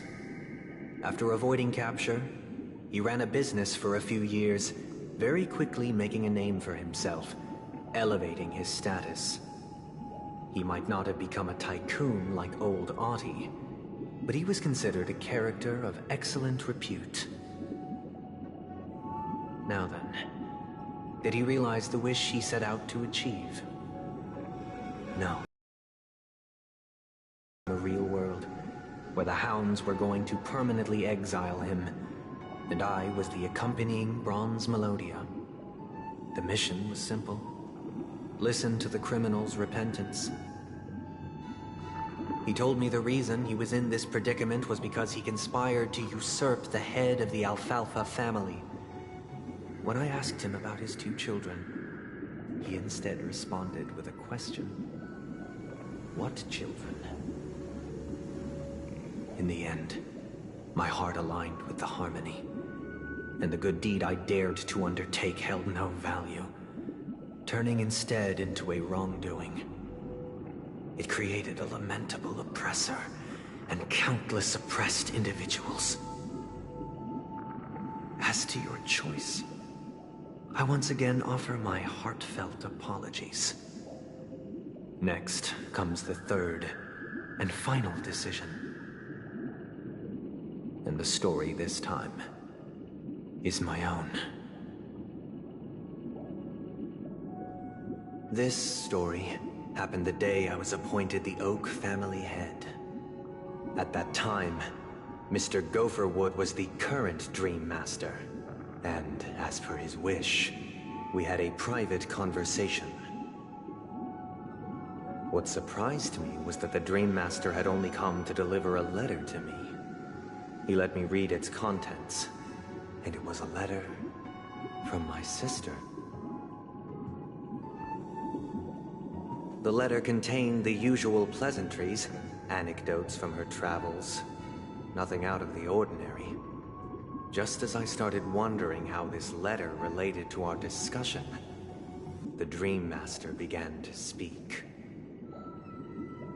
Do you know who wrote this letter? My sister, of course. But why would you personally visit me to hand me a letter from my sister containing mere trivialities? To help you grasp the full scope of this issue.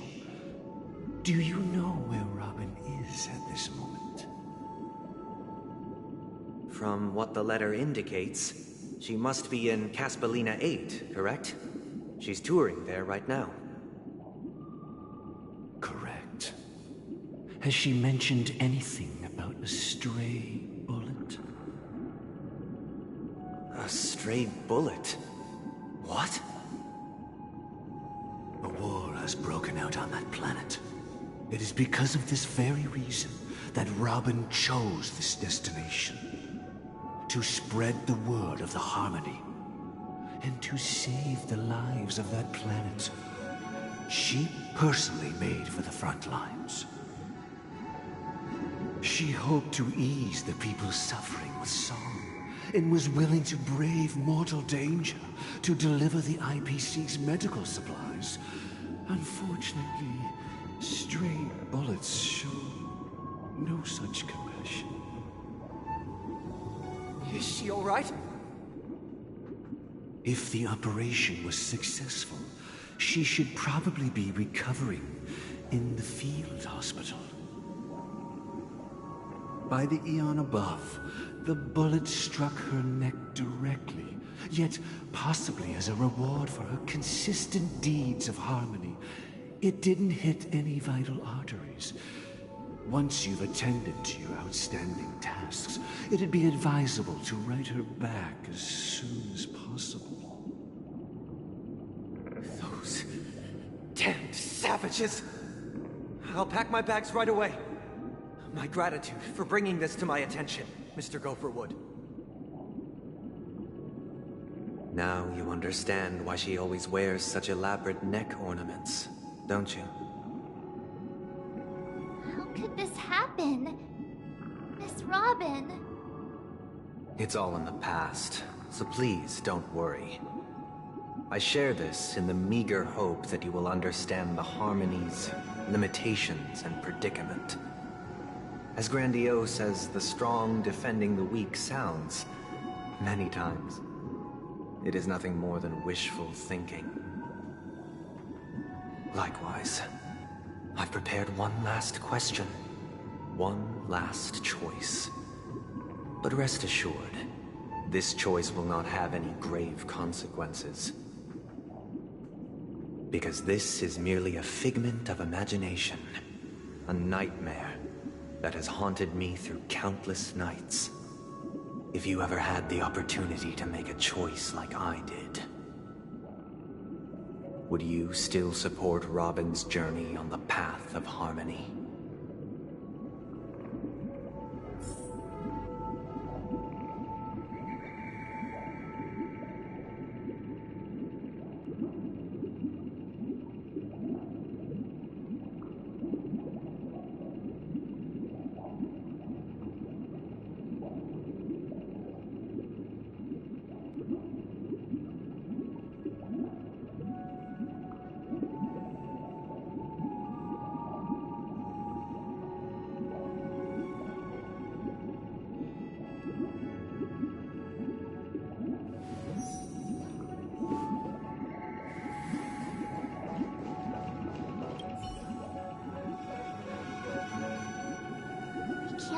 That happened to Miss Robin.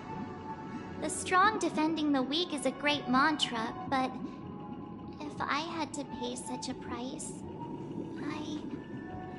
I don't know what I'd do.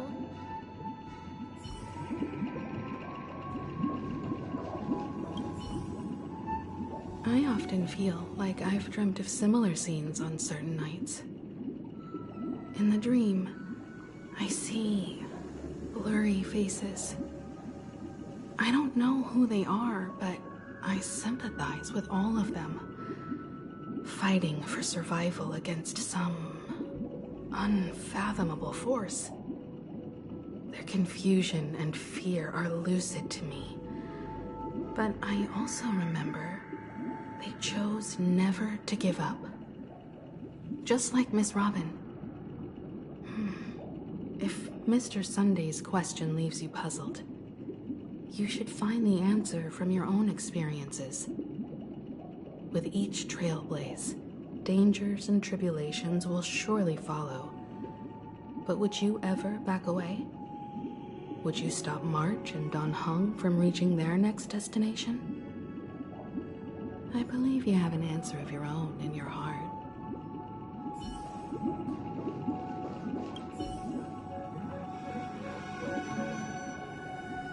Miss Robin's courage is admirable. And here I was thinking she was just another superstar celebrity. But the fact that she's also Mr. Sunday's younger sister? No, I doubt he'd wish harm on his own flesh and blood, no matter how grand the ambition.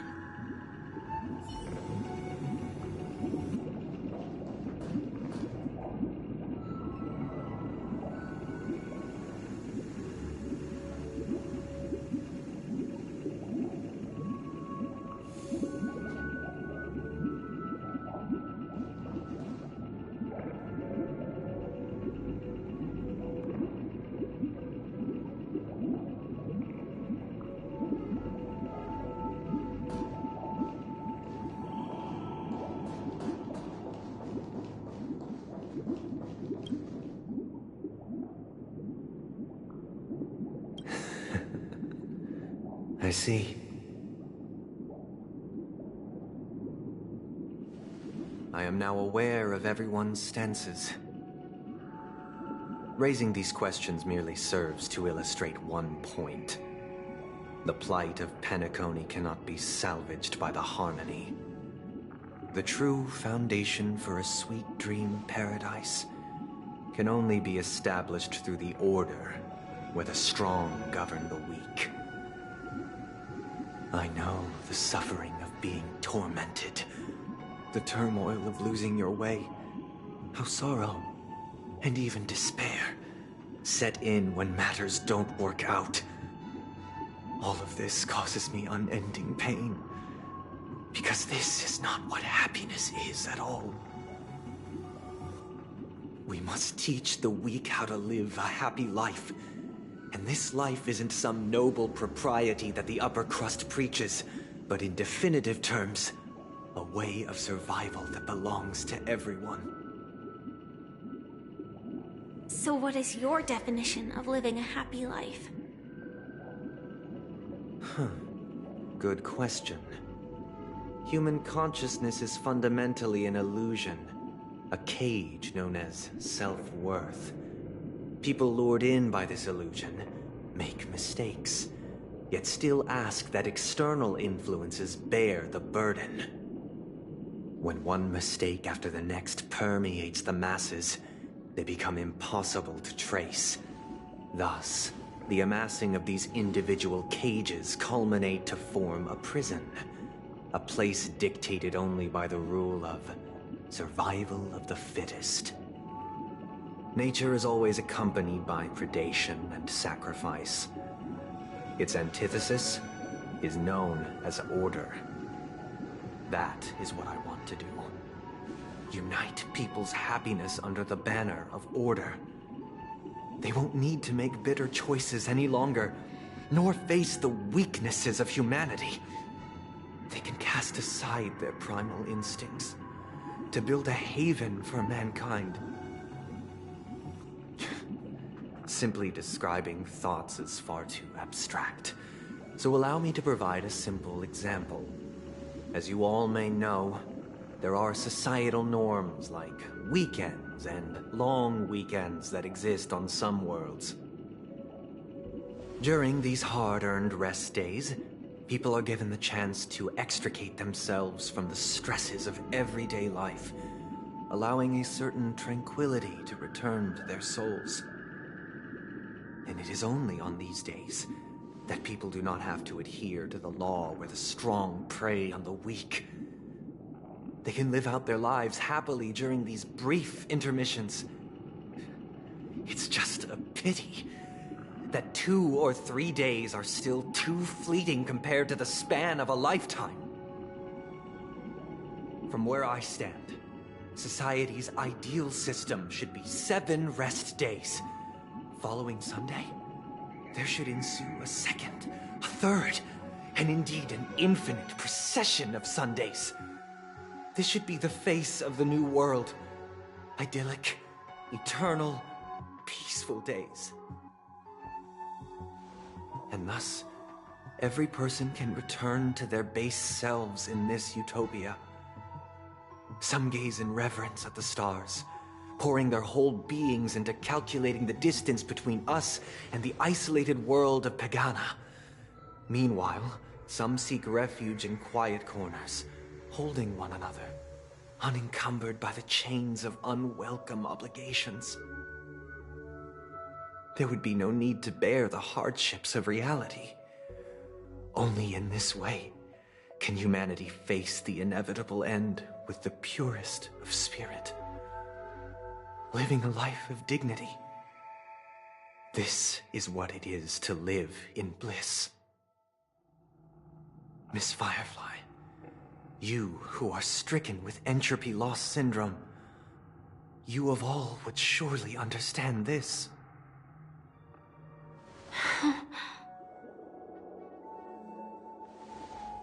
It sounds like a flawless theory.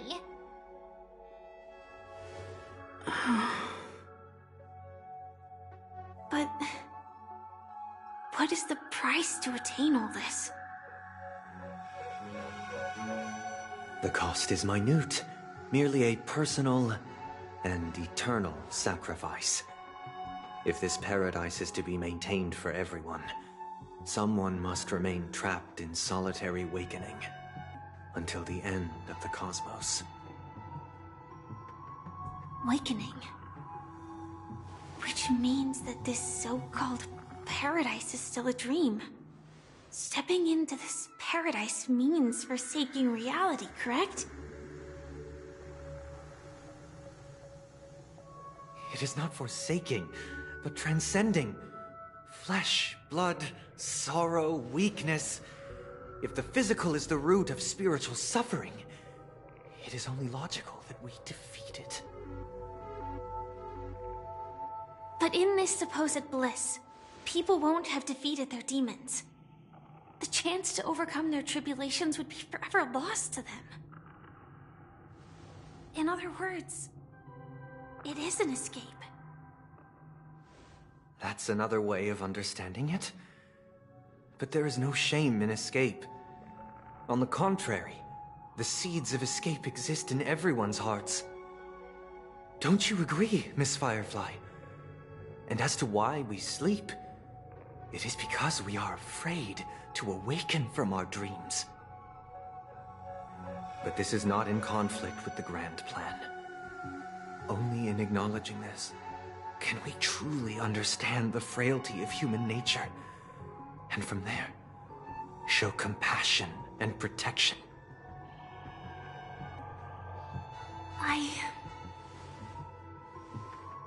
I admit that you are a born leader. Your perspective on humanity brims with pessimism. Yet you express compassion for all, even when your heart pities them. But unlike you, I live for the self. From my perspective, individuals making choices for themselves is their birthright. The want to escape may be innate in the weak. But whether they are weak or not, it is not up to another to decide. Perhaps in your mind, you also view me as weak?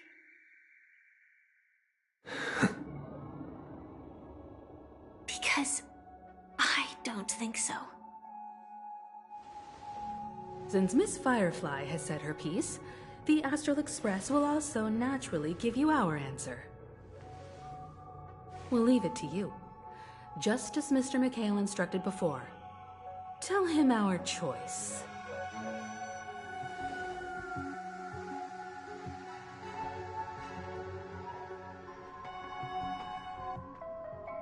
What is this place? Does this place ring any bells, Misha? I don't know, but I feel a sense of déjà vu. What is this place? It's the realm within a dream bubble. This was left to the Astral Express by a nameless, but weirdly, when we entered it, it was completely empty. Dr. Edward from the Dreamscape sales store told me that dreams are formed from memories, and a dream bubble can't take shape if its core is empty. So I thought you might be able to help us in unraveling this mystery, Misha. As a hotel doorman, you know Penacony best among us.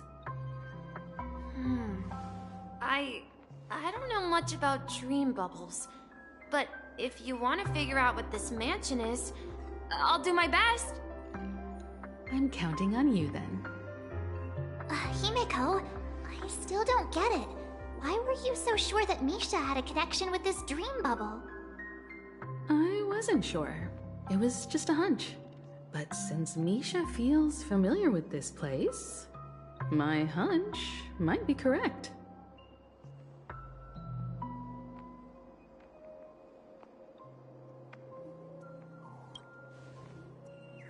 Exactly. This is where you and Firefly encountered death, which we now know as dormancy. Considering its connection to Dreamflux Reef, it's not surprising it appeared here. The question now is, who brought you here? Based on the clues we have so far, it's unlikely to be that masked fool. So identifying them is crucial to us.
We're drawing closer to the truth once more.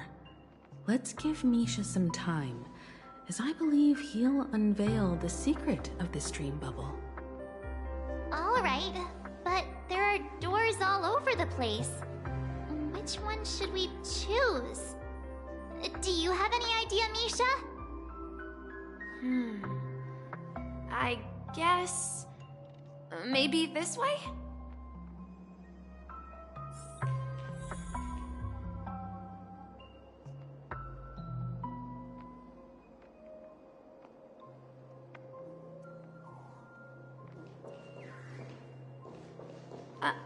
I'm not entirely sure, but let's give it a try.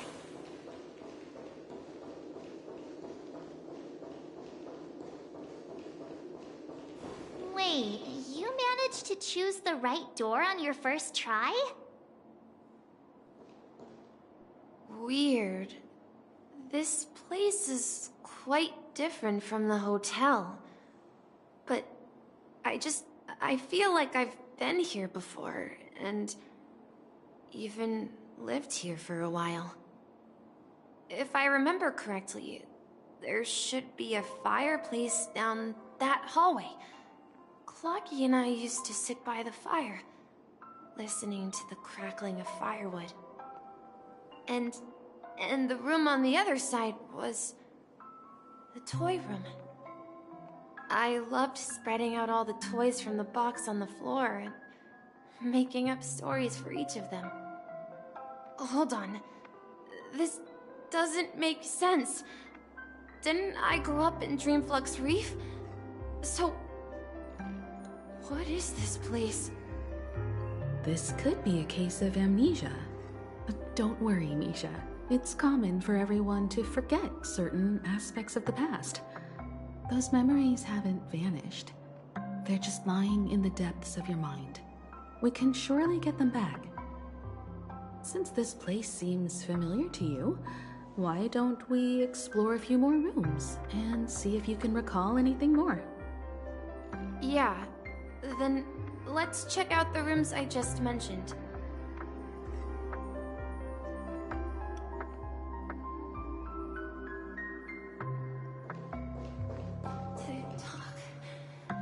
Tick-tock.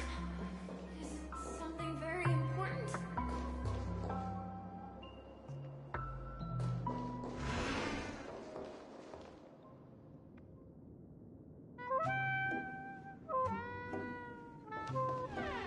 I heard some noises from the room. Origami Bird? That's a friend of mine. You and Origami Bird are friends? Yeah. It's a member of the Compass crew, just like Clocky and Miss Mirror. And there's more than just one Origami Bird. They are a big family with lots of brothers and sisters who look the same. They follow Miss Mirror's orders and handle all sorts of jobs on the ship. They're the best sailors. Sailors? Can Origami Birds be sailors? Could you tell us more about the Compass, Misha? The Compass is a ship bound for the New World. Clocky and his partners travel through layers of fog to the depths of the sea. Whenever there is danger, Clocky will use a compass and guide the ship in the right direction. That's a great story. But in the Penacony cartoon, Clocky and his partners have always lived in Dreamville and never ventured out, right? Huh? Oh, that does seem to be the case. Weird. I clearly remember... Clocky arrived in the New World in the end. Perhaps Clocky has a hidden past. So, where has Clocky gone? Did he leave to protect Dreamville?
Mikhail, that's the name. Now we all know him as the Watchmaker. So, who is he talking to? Do you know anything about it, Misha? I'm sorry. I don't know much about the Watchmaker. But, Mikhail... Anything special about that name? Mikhail is Grandpa's name. Grandpa? Do you mean you're the Watchmaker's grandson? But we haven't heard anything about the Watchmaker having descendants. And the name Mikhail is not rare.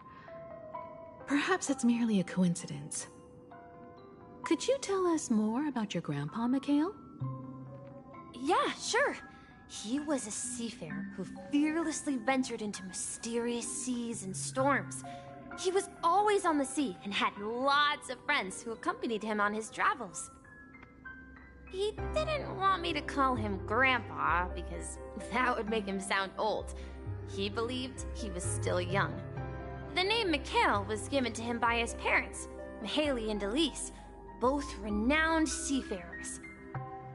Every time he came back, he'd share his logbook with me and tell me about his adventures at sea. I want to become a great adventurer, just like him. It appears that the Seafarer has nothing to do with the Watchmaker. So, perhaps it's just a coincidence? So, where is your grandpa now? He went off on a new journey. And it's been quite a while since I last saw him. I think I hear the sound of water. You once mentioned there's a magnificent fountain up ahead.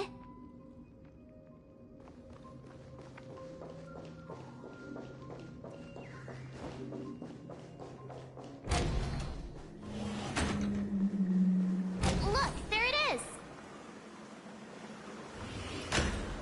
The water resembles a precious jewel embedded in the dreams of all seafarers. Every time I gaze at the shimmering lights beneath the waves, it feels as though I'm back in this place, standing by your side. Have you recalled anything, Misha? Yeah, I saw these sentences in Grandpa's logbook. He used to say that despite the perils of the sea, whenever he stood on the deck in the afternoon, overlooking the sparkling waves, he would think of this fountain in front of his house. He often said that those moments felt like returning to his family's side, and the difficulties at sea didn't seem quite as challenging. You know, I quite understand such sentiments.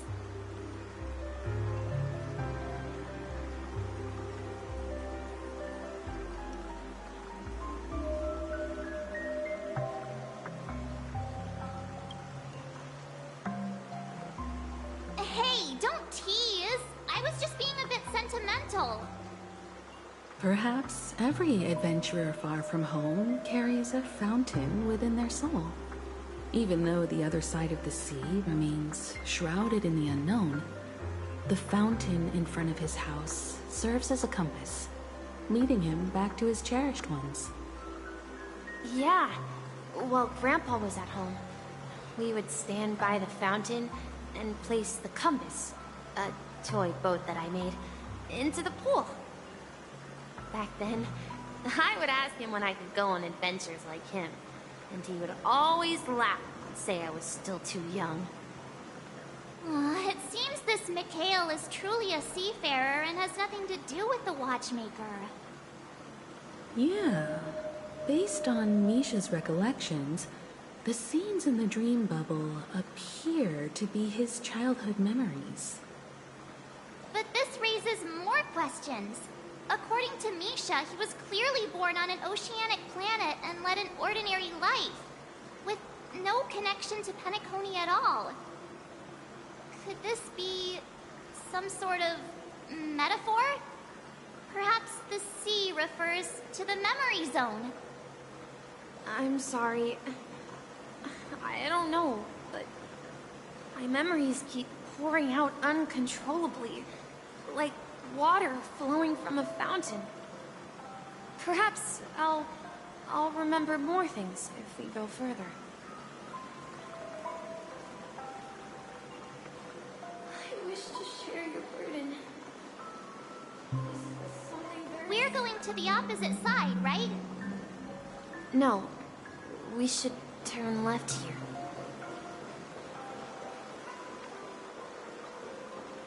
Uh-huh. Something feels different about this place. This is it. I remember this corridor. Up ahead is Grandpa's study. It was in that room that I saw him the last time. Captain Misha, we are setting me in the correct direction.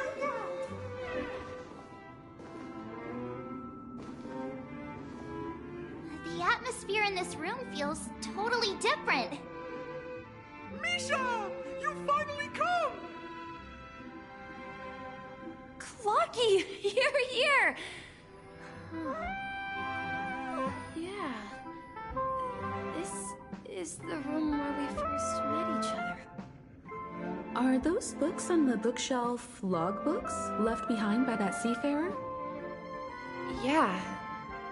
Whenever he came back, he placed a logbook on the bookshelf in his room.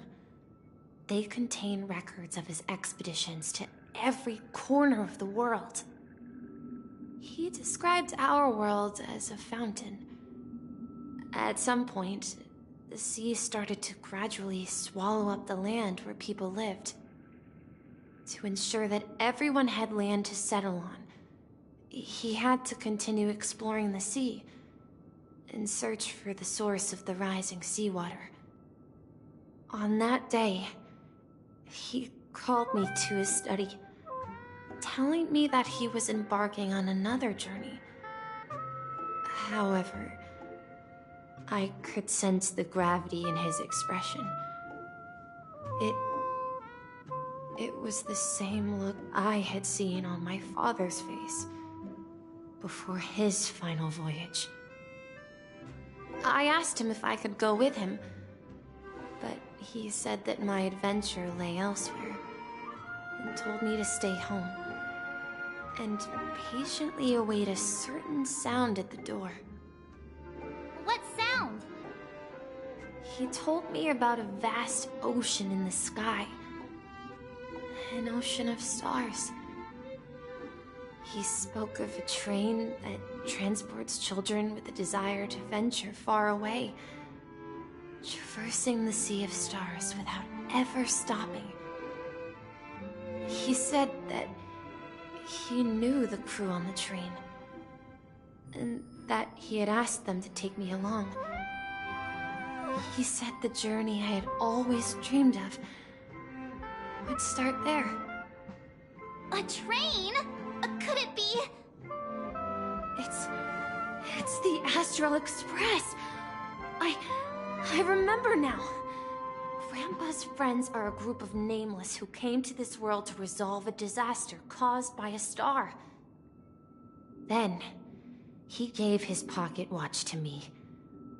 It was his cherished treasure, appearing in every one of his adventure tales. He explained that difficult times were ahead, but assured me that the watch would guide me. He said, as long as I kept moving forward, I'd eventually reach my desired destination. And then, it was as if I heard the distant sound of a train whistle, echoing throughout the room. Exactly, Misha! And then we followed that whistle, didn't we? Yeah. I think I can still find the way we took back then.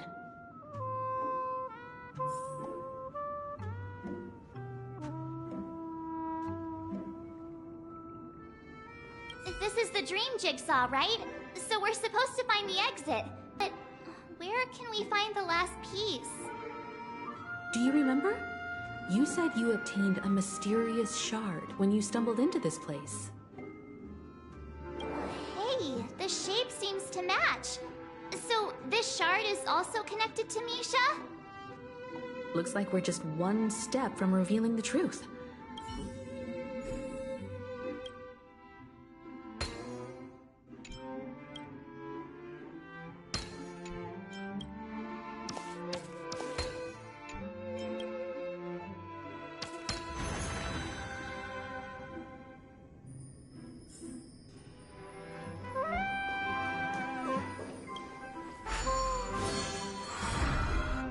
This is it. This is my room of clocks. While I spent my time waiting for Grandpa to return from his voyage, Walter gave me this workshop, and it became my secret base. Here, I learned how to repair clockwork and gears out of my fondness for precision mechanics. In my dreams, I was the captain of the compass, embarking on adventures with my companions, Clocky and Miss Mirror, in search of the new world. I was born and raised here. So, this building in the dream bubble is your childhood home? Yes, but not exactly. To be more precise, this dream bubble itself is my home. Looks like you've remembered everything now. Wait. Why does it feel like everyone else knows something I don't?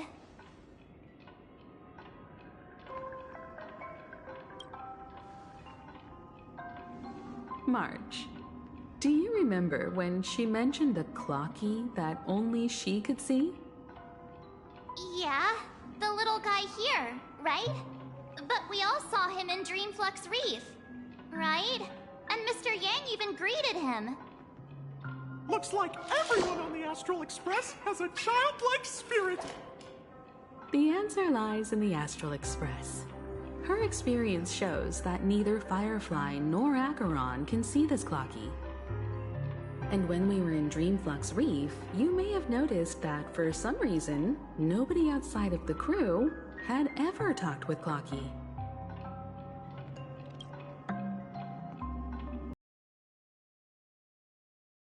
Be seen by a select few. It's just like a hidden message left by someone for the nameless. But Misha can see Clocky too, right? They even grew up together. But Misha hasn't started the way of the Trailblaze yet. That's the key to the mystery, March. Now, take a moment to recall. Have you ever seen anyone outside of the crew interact with Misha?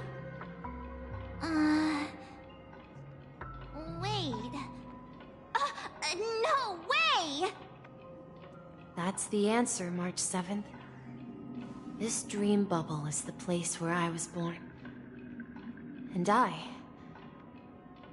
a dweller in this dream. Just like a memory zone meme. I should have stayed here and waited for you.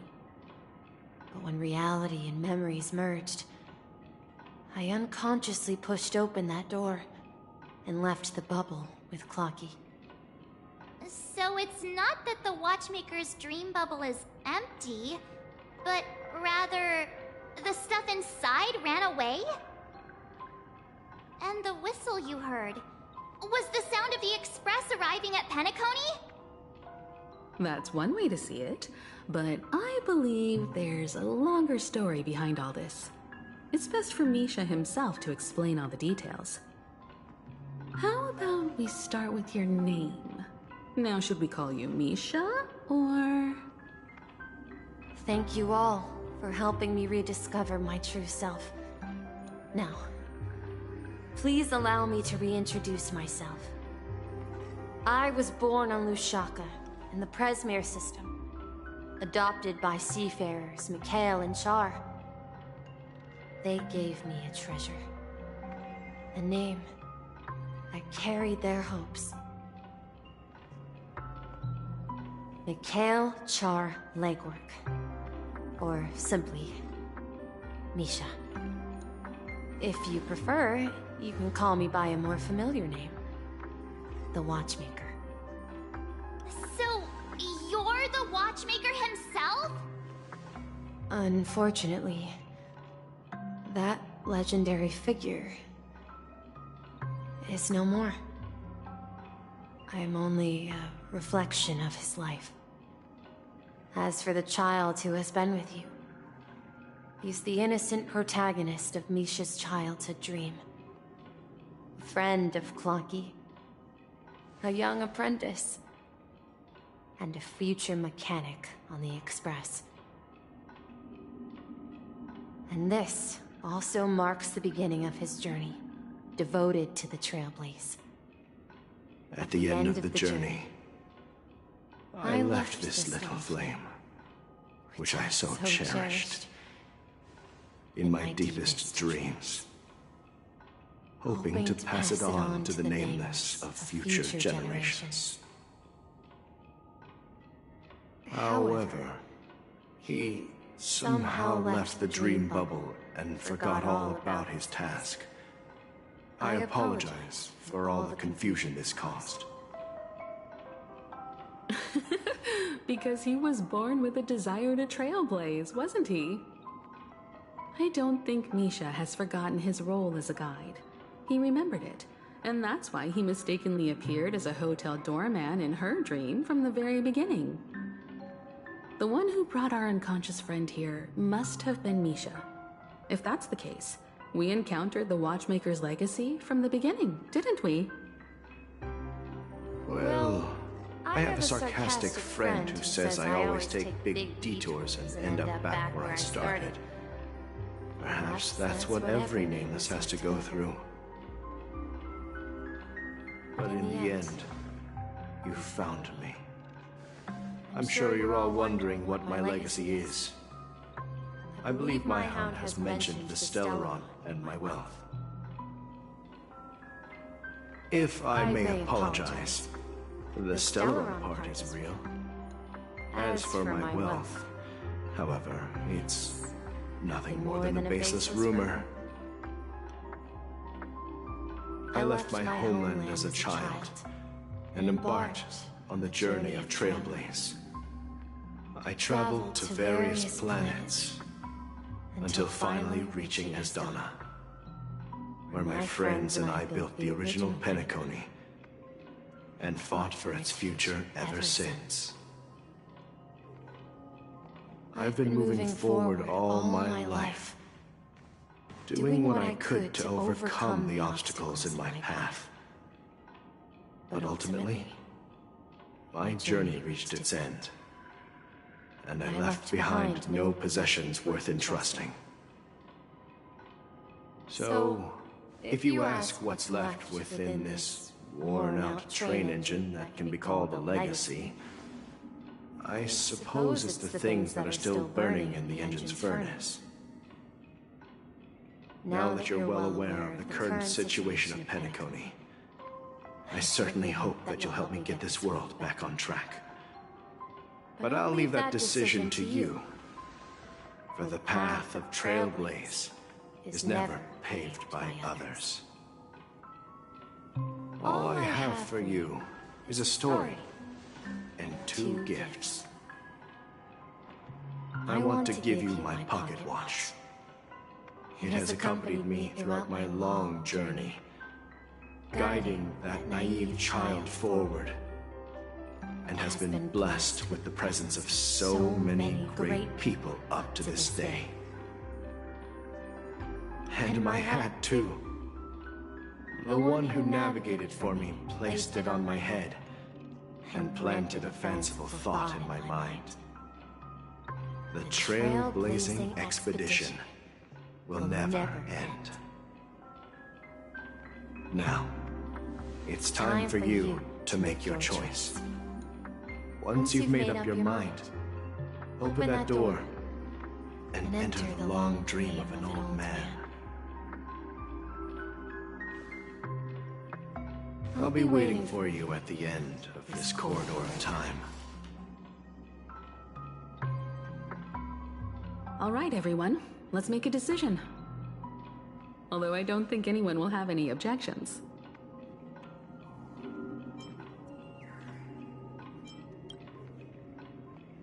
Of course. We've come this far. Surely there's no other option than moving forward. In that case, it's unanimous. Then let's proceed together to the end of this dream and tell Mikhail our decision.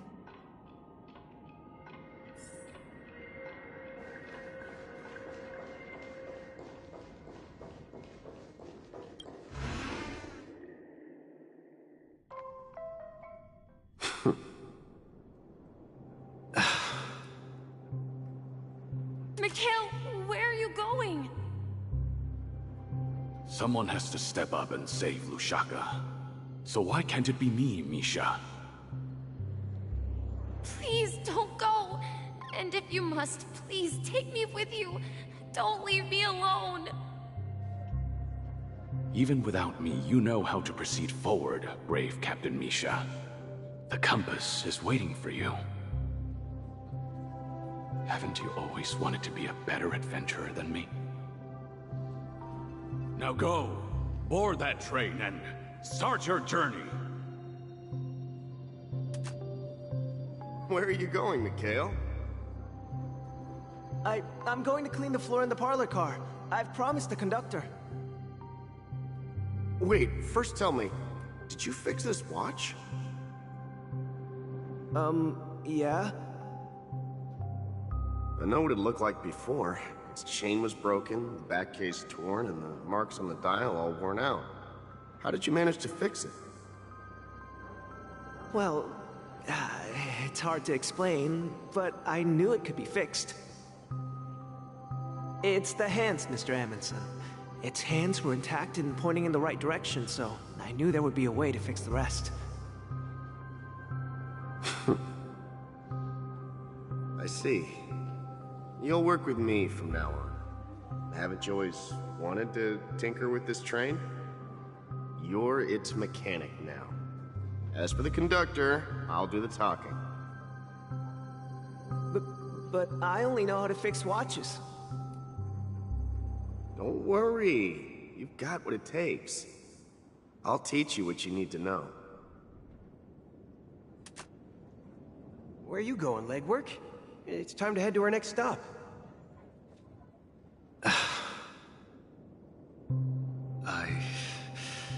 I'm staying in Astana with Rosalina and Tiernan. I see. This place reminds you of home.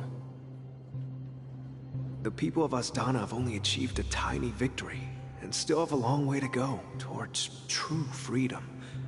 Hanunu needs us. Don't worry, not all journeys lead to the stars. Even if I leave the Express, our path of Trailblaze will continue. Yeah. I knew you wouldn't stay on the Express forever. Leave in peace, my friend. And, take this with you. This is Mr. Amundsen's hat. But why? When he departed, he said he would leave it to his best student. Well, I suppose the time has come. Farewell, Legwork. Take care of Tiernan and Rosalina. And don't forget to write to us.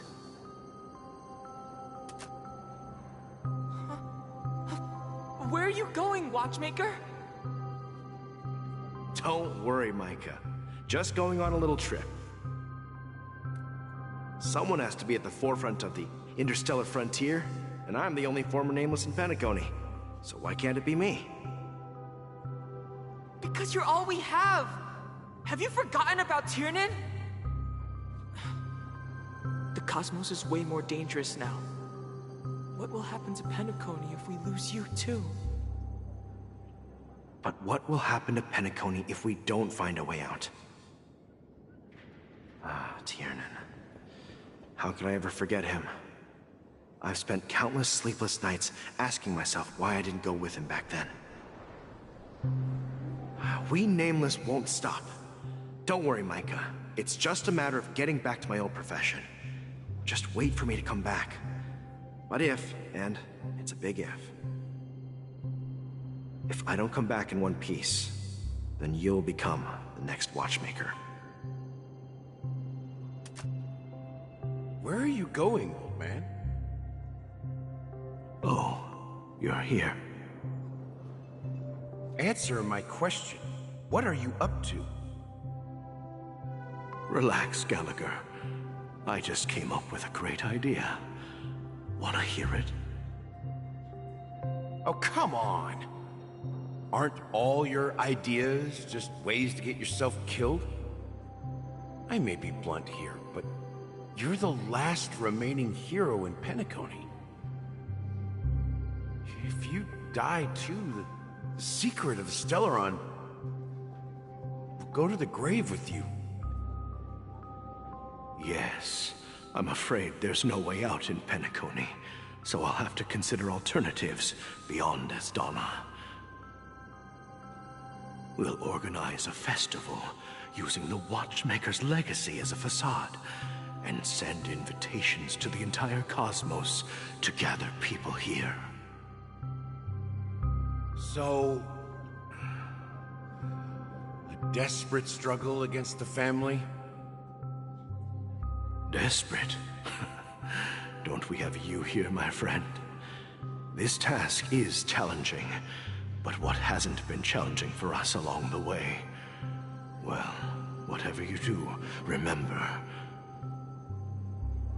make sure to send an invitation to the Astral Express. Misha! Where are you going? Oh, it's you, Clocky. Take me to Dreamflux Reef.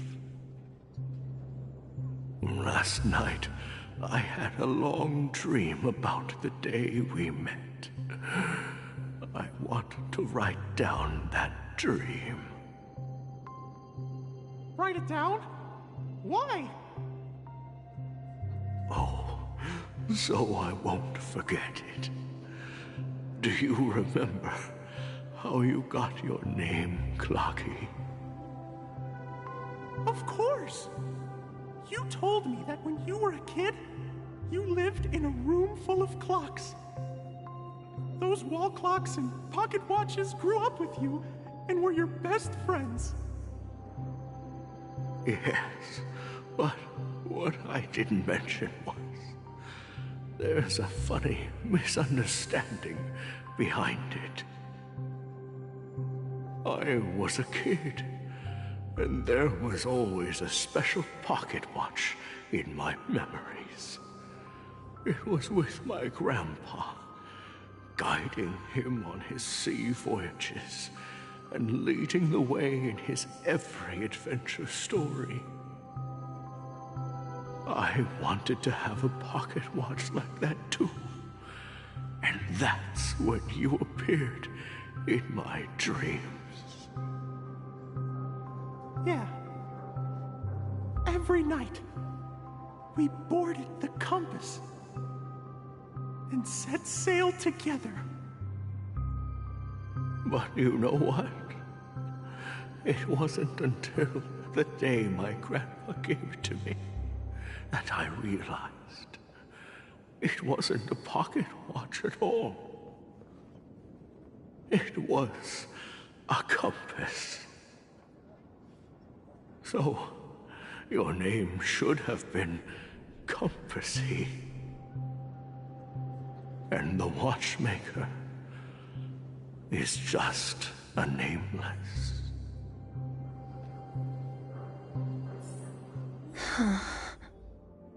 We've arrived at Dreamflux Reef. So, where to next? You know, Clocky, I don't think I'll be going anywhere else.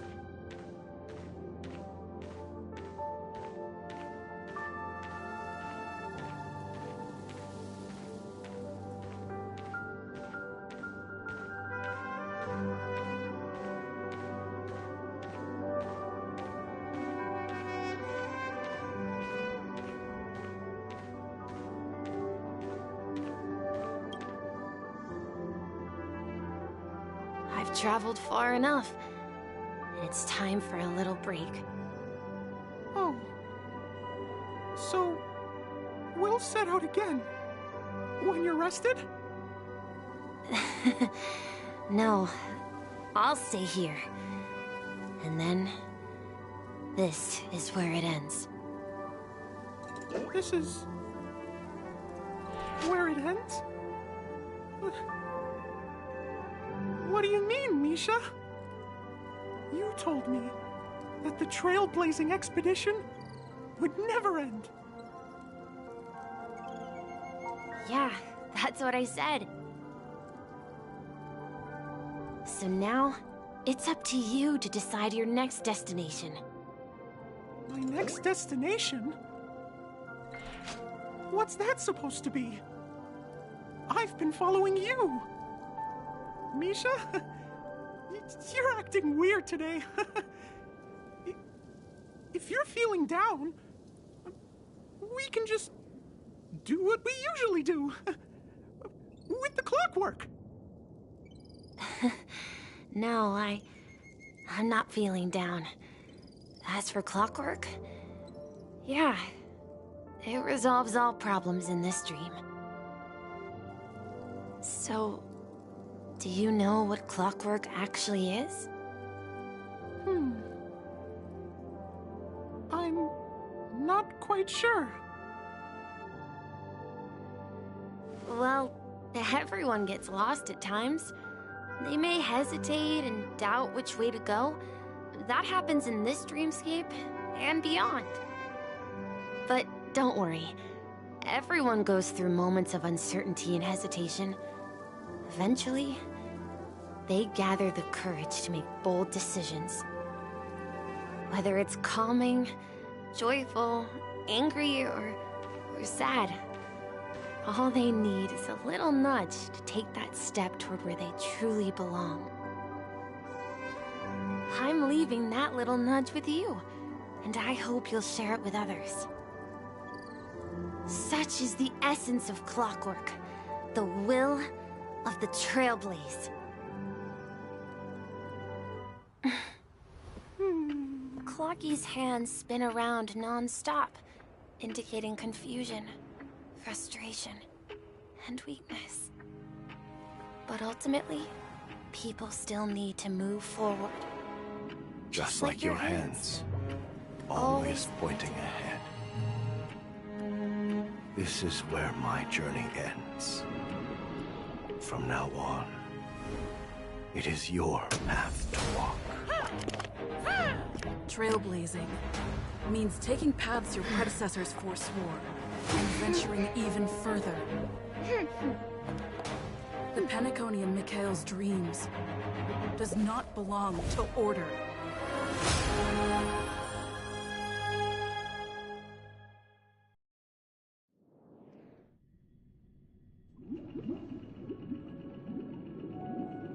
I can't believe that Eon would cast a glance at Penacony at a time like this. Is it because of the resonance from the legacy of the Trailblaze? Or perhaps the bond between you is so strong that it even impresses an Eon? Well, there might be another possibility. Perhaps they want to witness, on behalf of the fallen Eons, who will hold the future of Penacony. If that's the case, on behalf of the Dream Master of Penacony and the 107,336 members of the Oak family, I'm extending a formal invitation to all of you. I'm cordially inviting you all to the Penacony Grand Theater to participate in the upcoming Charmony Festival. And, of course, you won't be in the audience, but on center stage. Since the future of the Stellaron, Penacony, and even the entire cosmos is at stake, let's draw a conclusion there, in all fairness. If you truly believe in Akavili's path, then show me their courage and determination.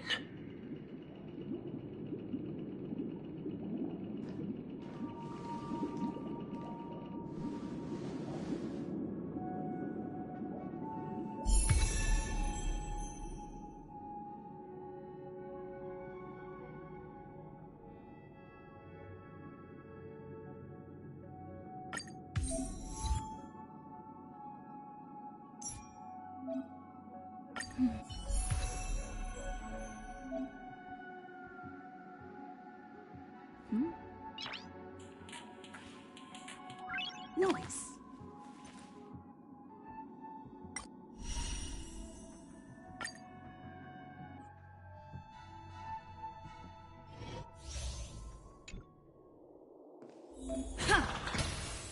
Please stay tuned.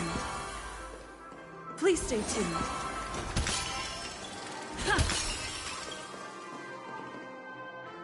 Please stay tuned. Please stay tuned.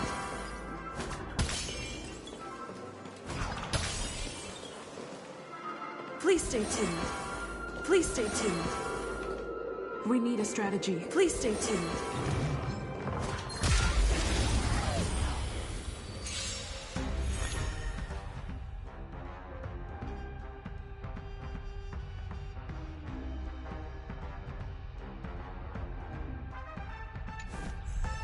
Time to test our rapport.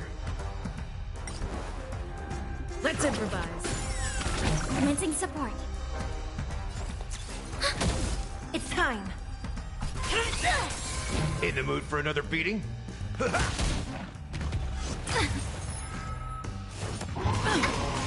Stay in step. Do you admit this crime? Enemy data secured. Net markers activated. Time for a good old counterattack. Step up, let's see ya. By the order of the 10, execute the Marastruck! Knew I missed you for the Marastruck. The mood is set just right. Let the show begin!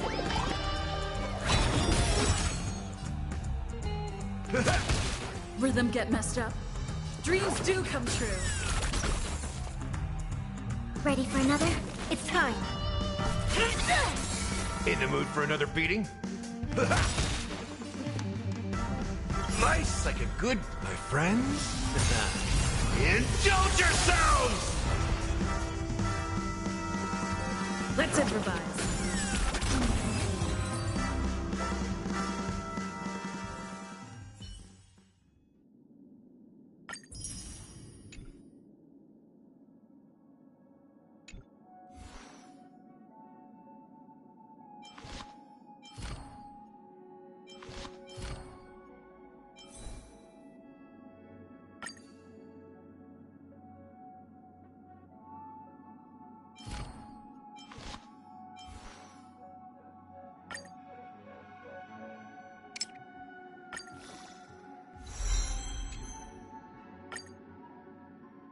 I'm not done yet.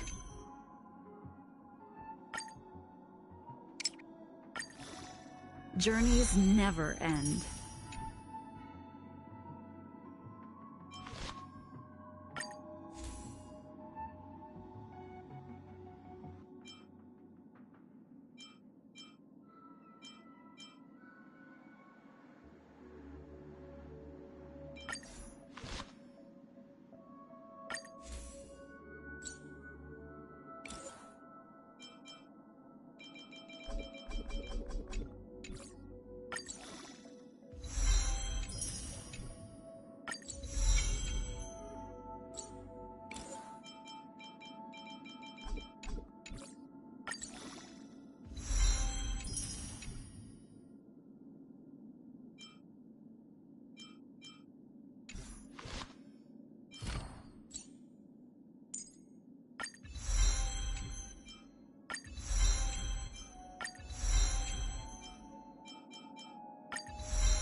Does that mean he wants to fight us during the Charmony Festival? I'm afraid so. This is weird. Aren't Arc villains usually plotting some dirty conspiracy in the end? But he actually said something like, "In all fairness." Could it be that he's underestimating us? Well, in my opinion, Sunday is deeply committed to his own philosophy and genuinely wants to prove that the Order is right. I sensed a strong conviction and a desire for dominance in him. Maybe he won't accept the outcome unless he wins fair and square. That's why he'll give it his all in the upcoming battle. Yeah, you're right. We've even dealt with a Lord Ravager of the Destruction, so a follower of the Order won't be a big deal. Anyway, we can't leave the Stellaron unchecked. This is about trailblazing a bright future for Penacony and fulfilling Mikhail's and his predecessors' long-cherished wishes. Now that we've taken up the mantle, we can't afford to fail them. However, the same applies to the Order. Their plan didn't materialize overnight, and they have the profound collective consciousness of the planet of festivities behind them. A desire to dream, to slumber and escape reality. All those hidden emotions have given birth to the sweet dream of the Order. They've harnessed the will of an entire planet to create an Eon. This confrontation is far more complicated than a simple power struggle. To secure Penacony's future, fighting on the stage alone is not enough. What do you mean? Are you not coming with us? I believe Firefly is trying to say that she's heading off to another battle.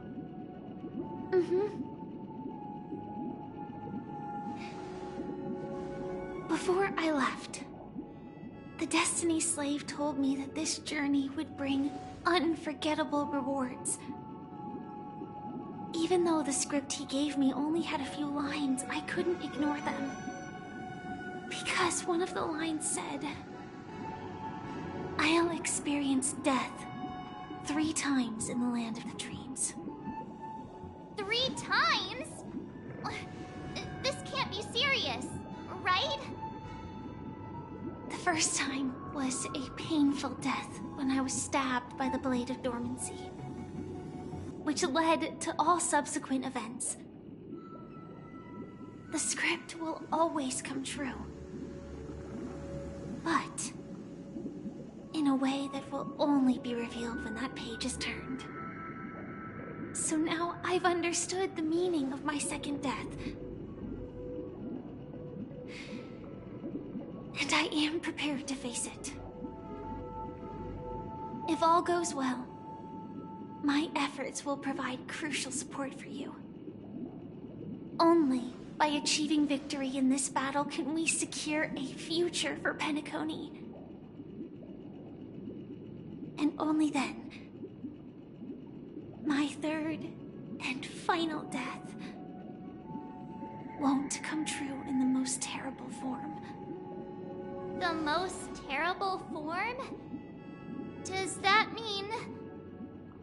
The true death, where everyone in Penacony loses themselves completely in the eternal sweet dream of the Order. We must do everything we can to prevent that. Have you made up your mind, Firefly? Yes. Otherwise, I wouldn't be here.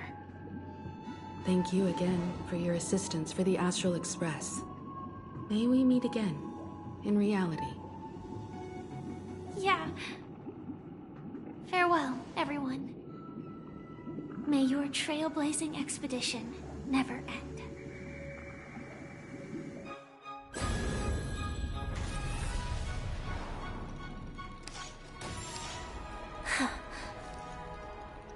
I dreamed of a scorched earth. Everyone, are you ready? A new shoot sprouted from the earth. It bloomed in the morning sun and whispered to me,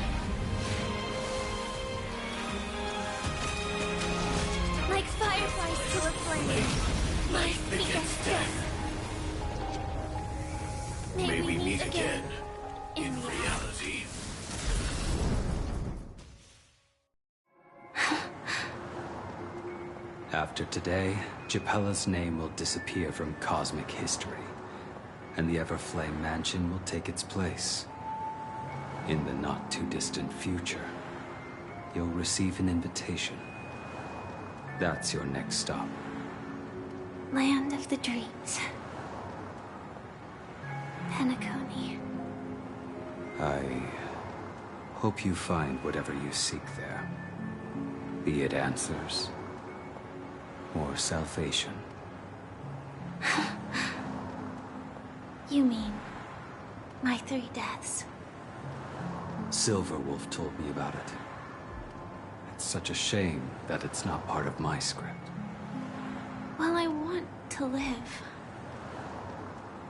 I'm never afraid of death. The opposite of death is eternal life, and that's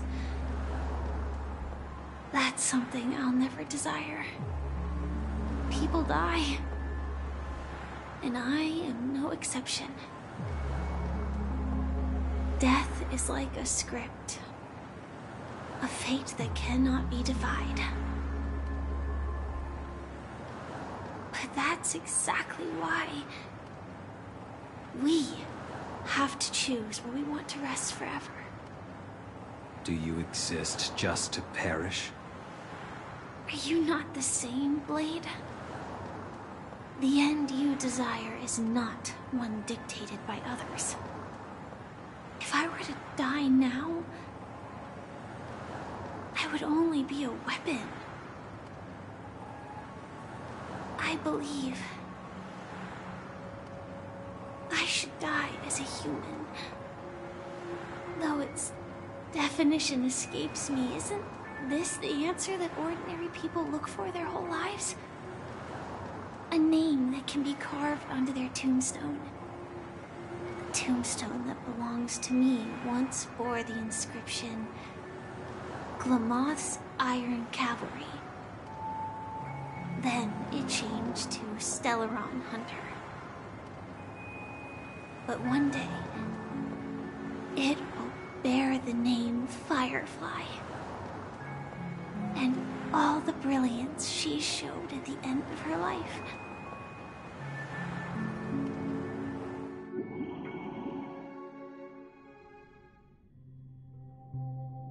That's quite unexpected, old man. Who would have thought your crazy plan would actually work? Do all you nameless fools just act on a whim? I can sense that this false sweet dream is coming to an end. The Nameless may be young, but they had the ability to achieve this goal. Just like you did in your time. It's a shame you won't be able to see it firsthand. Maybe I won't either. Once something fictional is seen through, it ceases to exist. Yeah, not just those Nameless. Even Mr. Wings is just like you. Stubborn, won't listen or give up, no matter what. Well, fate is unpredictable, I guess. If we weren't bound by those cursed paths, maybe we could have had some good talks. But in the end, we managed to do it. And now we can find solace. Remember how those idiots cursed us? They said, "Go to hell, you worthless traitors!" Well, I don't know if they really meant it, but if longing for freedom means going to hell, then I'll be joining you soon, you old fool. Let's get together and have supper again in hell. Oh, I almost forgot. There's one more thing. Here's to you. A glass of hello and goodbye, Trailblazer. To the imperfect tomorrow.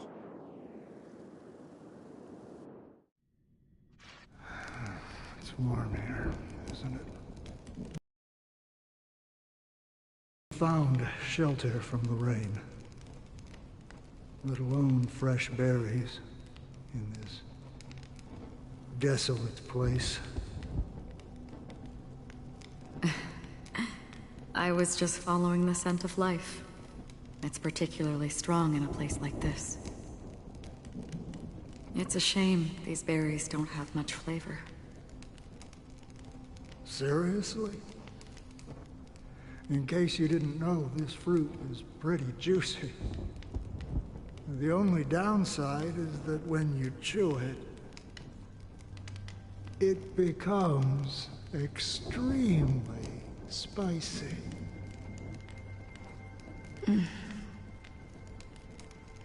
Have you lost your sense of taste? I can still taste certain things, like a faint sweetness. Before coming here, I stopped by a place called Orkron. It had barren cliffs and nights lit by bonfires.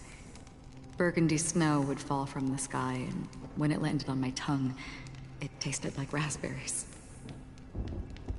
The flavor wasn't exactly sweet, but it left a lasting impression. When I think back on my past, I realize that what's tying everything together isn't the big events, but rather these small yet unforgettable moments. Don't worry about it. Losing oneself is a reality that every self-annihilator must face. At least I haven't completely lost my senses and memories yet. Well, congratulations on adding another footnote to your journey. By the way, are you always alone? No, I had a companion in Orkron. She's a short, nameless girl who aspired to explore IX. She always said she'd walk a path deeper and farther than Akavili's. Quite an ambition for such a small girl. So, what happened? She became stagnant water. Well, my condolences. Condolences. I don't need them. The girl left with a smile.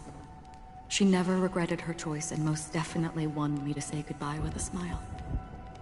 So, that's what I did. That's proof that you're grieving for her. Or perhaps I'm just afraid. Afraid? I rarely sense that emotion from you.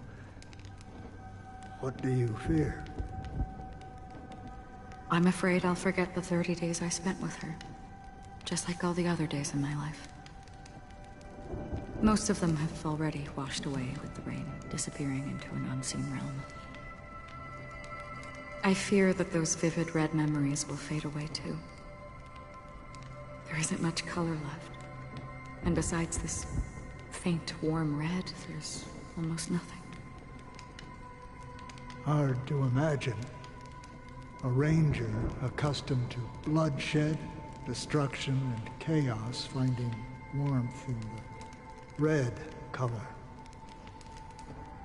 Because I have experienced this warmth many times. Long ago, I promised someone that I'd bring it to more people. And that for every remaining moment of my life, I'd strive for a better ending for all. As long as this red color still lingers, I have a chance to fulfill that promise. It represents a burning fire, a blooming flower, the berries in this cave, and life itself, fleeting yet still dazzling. In the end, it will lead me beyond the horizon of existence. And on the other side, I will cut off nihility. The one blessed by the sleeping and shapeless is considering how to kill them. That's truly pure nihility. But you're right about one thing. after spending so much time near this stagnant water. Only when I look at this vibrant red fire do I realize that I'm still alive. When will this rain ever stop? Perhaps when the sorrows of the departed have finally quieted down, the sky will clear up.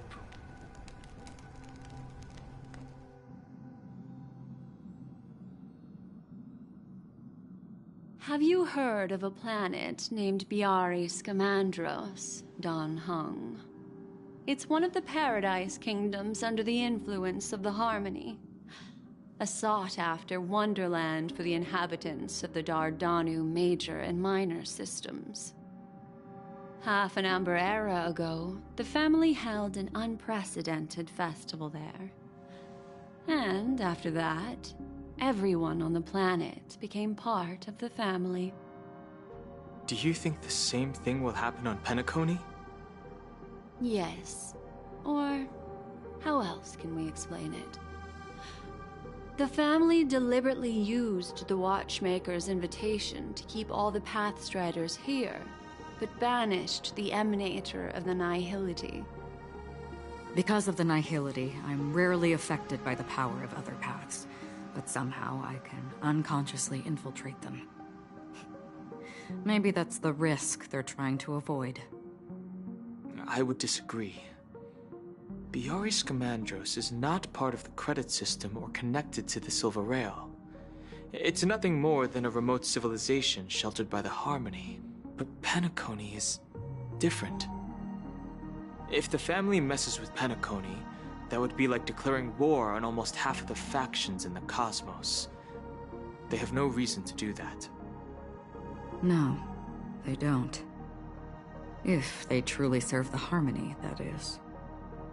What do you mean?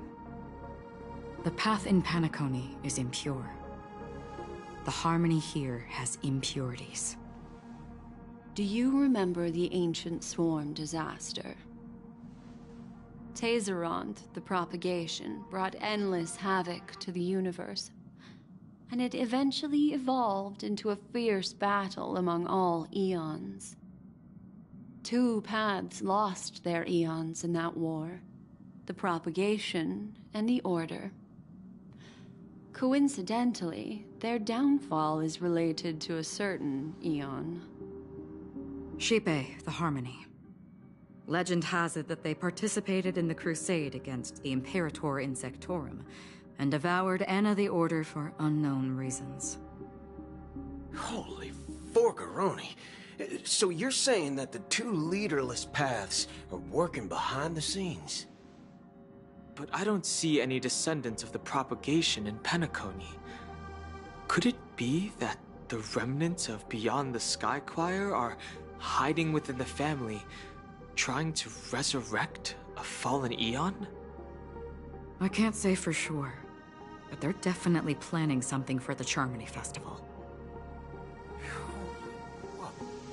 This is getting way too complicated. Is this why you want us to leave Astana right away? Are you giving up? The Charmony Festival will start soon. There's one thing that I need to confirm no matter what. A warp jump is the best way to do so. Time is running out. I have another plan.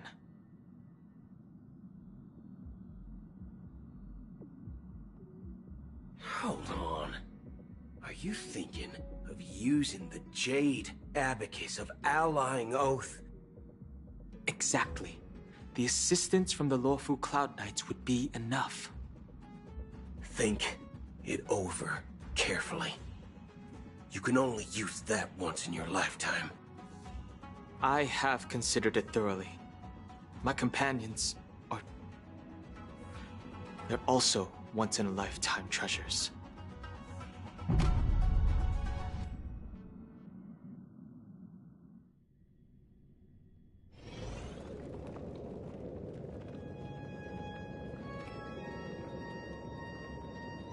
Are you the only one here, my child?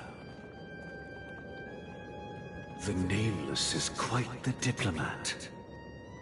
Our secrets have spread like wildfire within the family. And IPC starships are gathering towards Astana. This is a crucial moment for us. So, where is the chosen one who harmonizes the varied sounds?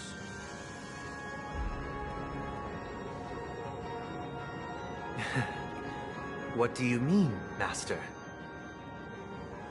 I'm right here in front of you, aren't I?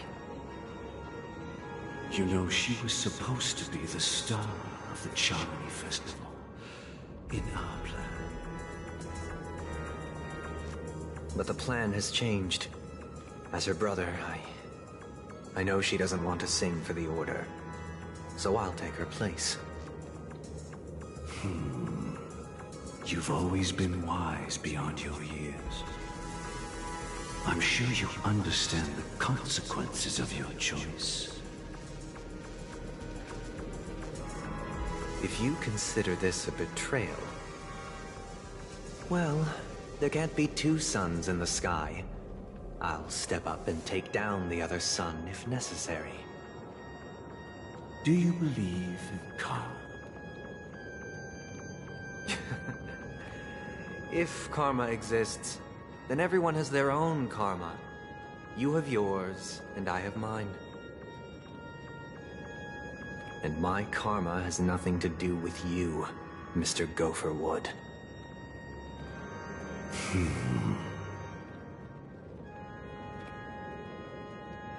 All right. Since you're willing to sacrifice yourself for her, I'll grant your wish. Well, the compromise came sooner than expected. Why? You and your sister were born as twins of the Order. And one of you is destined to follow this path to the end.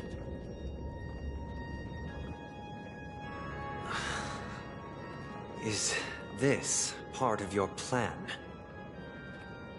Of course. You're still as clever as you were when you were a child.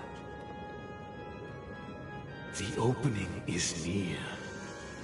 Go, my child. Seize the power of the harmony and reveal your karma. I have one final question, Master. Why did you choose to bring the Order to Penacony? Wouldn't it have been better to choose a desperate world instead of a city filled with hope and dreams? Why? It's for justice, my child. If we lose justice in our hearts, we'll make the same mistake as the Harmony did. So, it's not you who manipulates the dreamscape with the Stellaron, but... Well, that's where our conversation ends. Go ahead. The 107,336 souls of the Oak family have dreamed of this moment too many times.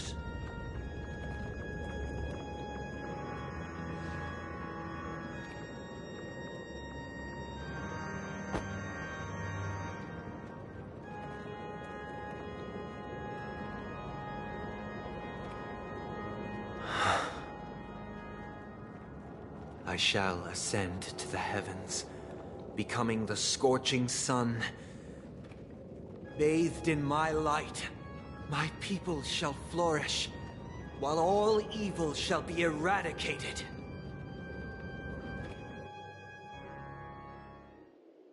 This is the interior of the Penacony Grand Theater. It's quite exhilarating to be flushed into the air by Soulglad. But why is the venue still closed when the Charmony Festival is about to start? And not only that, The entire theater is eerily quiet. No audience, no staff, no one around. Even if we're late, a grand theater like this shouldn't be completely empty. Let's explore around. Be careful, everyone.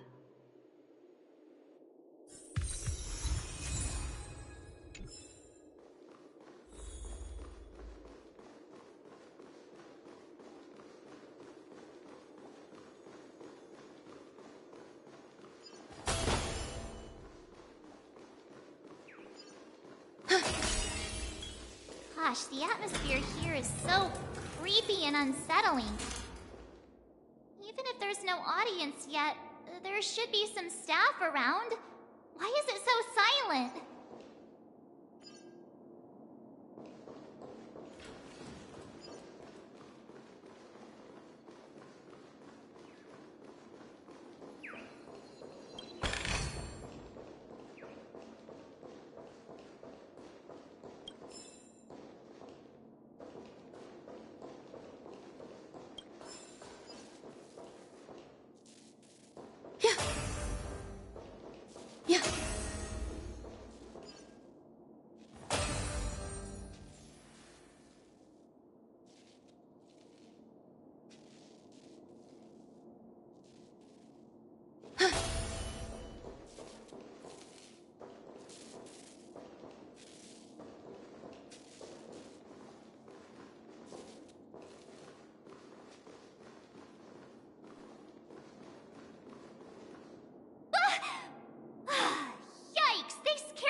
Me.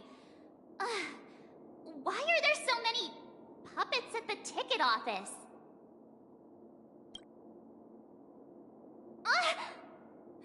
Stop it! Are these puppets part of the stage setup? Even so, it's so eerie that the entire front hall is empty.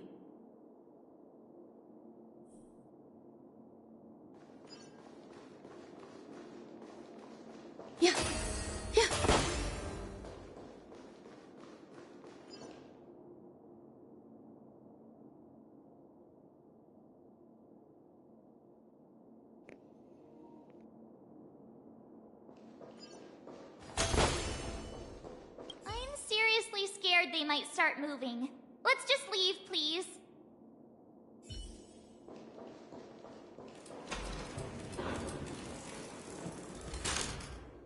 Something feels off. We're in the right place, right? There's no other grand theater in the dreamscape. So Sunday's messing with us?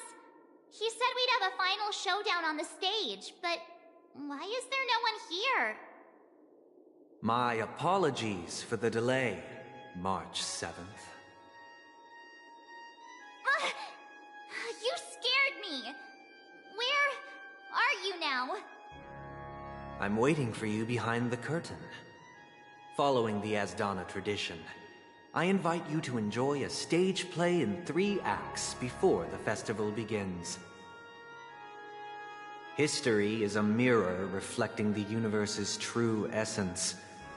Let's use this opportunity to delve into the rich history of Penacony and the Eons. Within it, naturally, the future takes shape. Let us commence with the dawning of the world.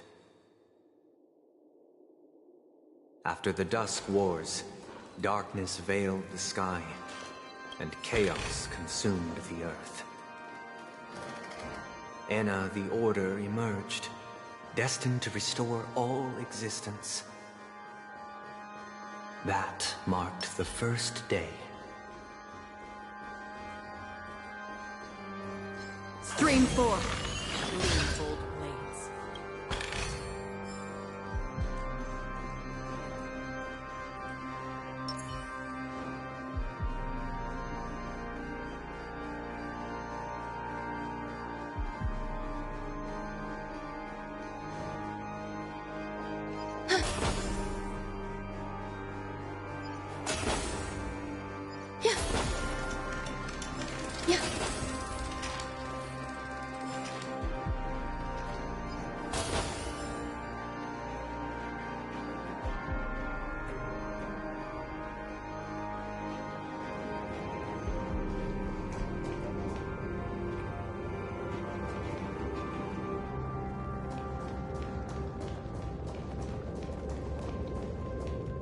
They gathered nebulae and forged them into picks, thus creating a grand lyre with black and white keys.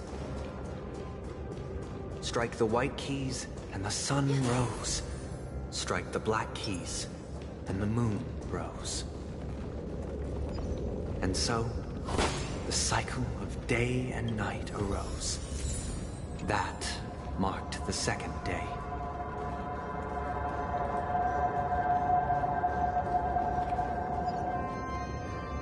Stream forth the gleam of old blades.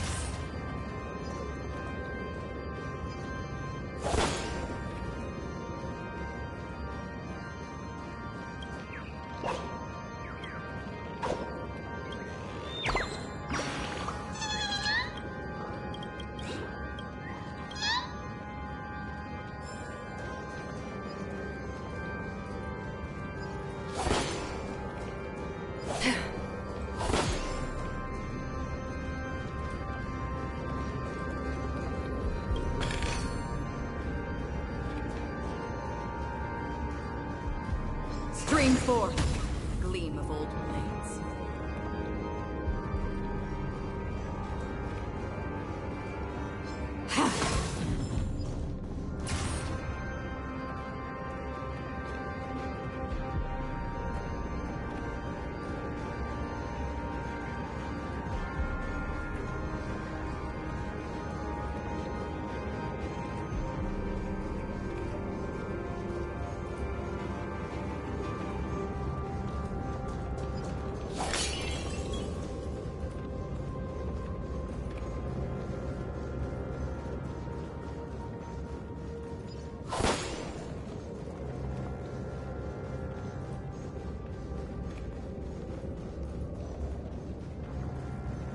Stream forth the gleam of old blades.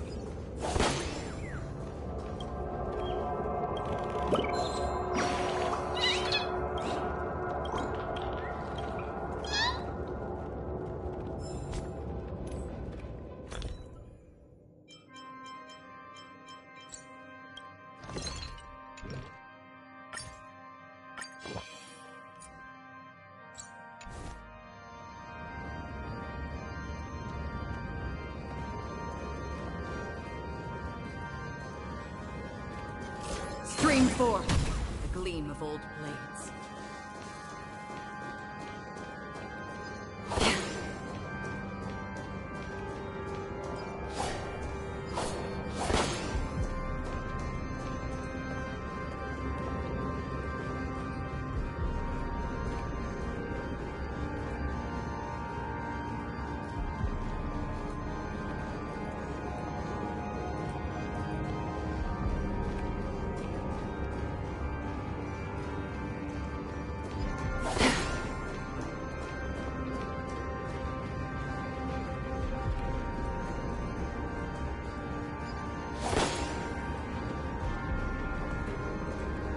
Stream forth the gleam of old blades.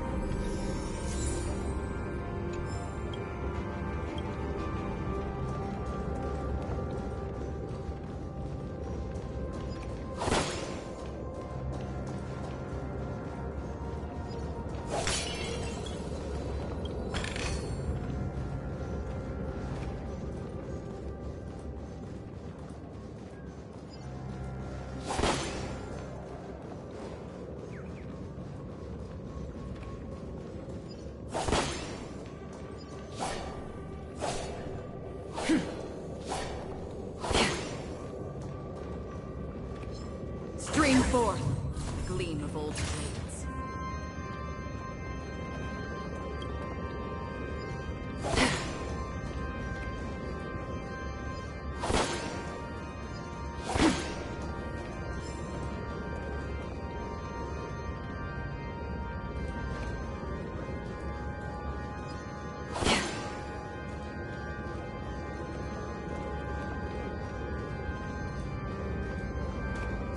The puppets are gathering around the frame.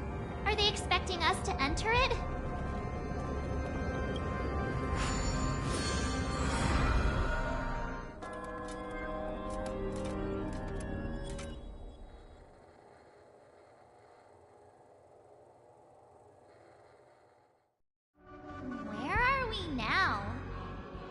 The atmosphere here looks similar to Sunday's inner world. Perhaps this so-called stage play is created with his abilities. This act is named Ode to Prisoner. Given the atmosphere here, I believe it's about Penacony's past. I thought things were finally looking up as I managed to dodge prison during my recent trailblazing expeditions. But now it looks like I'll be back behind bars again. I genuinely wish to avoid a violent clash with my esteemed guests from afar. Therefore, I've arranged 3 acts before the situation becomes irreparable. Where shall we start our narrative? Well, let's start with the time when Penacony was still a frontier prison.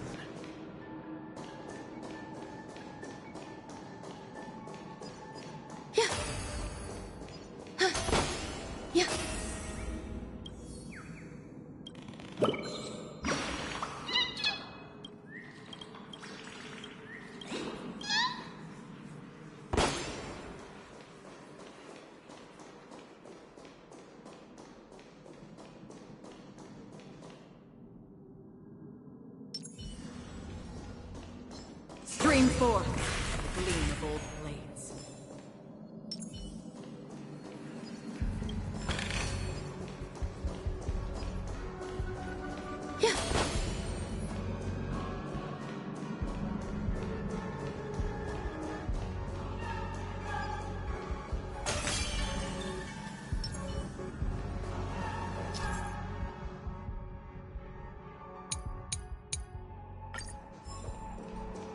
Stream forth the gleam of old blades.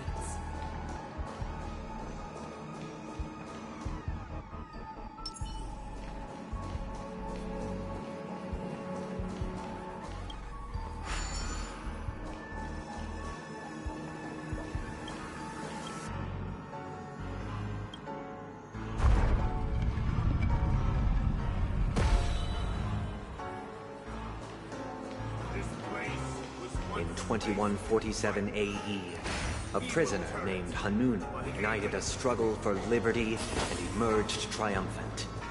IPC referred to it as the War of the Frontier, while the Asdanians dubbed it the War of Independence.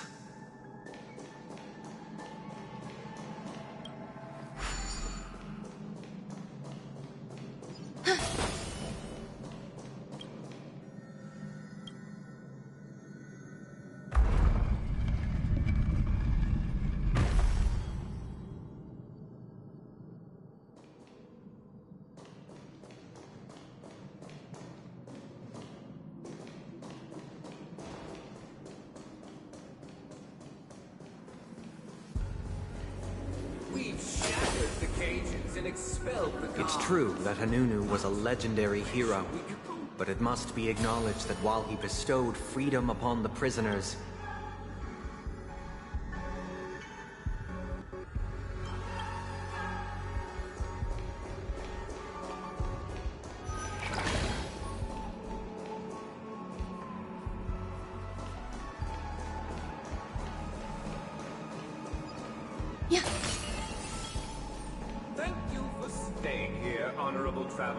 the 3 nameless stayed on the planet, endeavoring to spread the tenets of Trailblaze throughout the frontier prison. Alas, their efforts proved futile.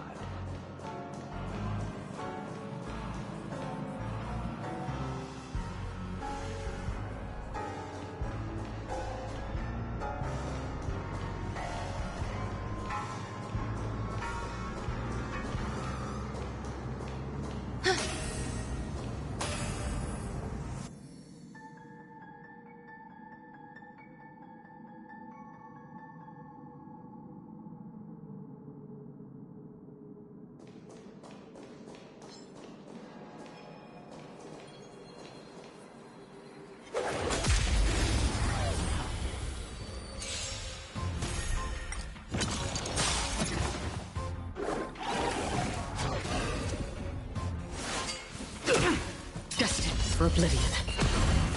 All will be swept away by the wind.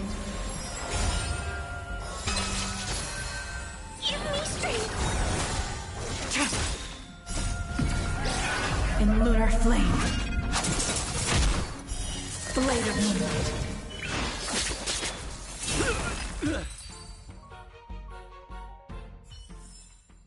Life. A true marvel. Yeah.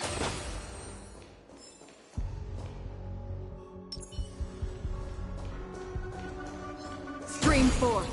The gleam of old blades.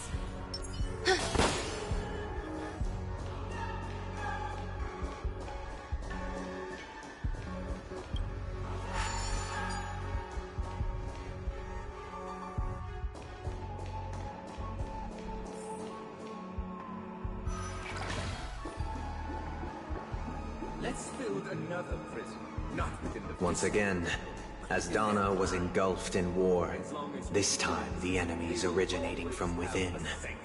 The prisoners remained prisoners for the rest of their lives, fighting for freedom rather than living for it.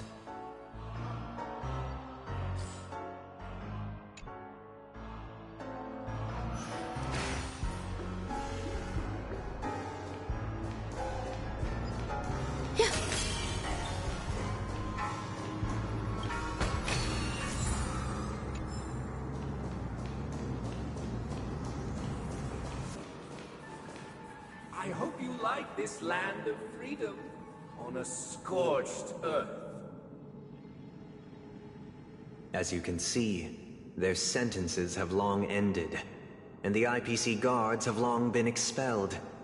Yet, these prisoners remain enslaved, not by external forces, but by the confines of their own minds.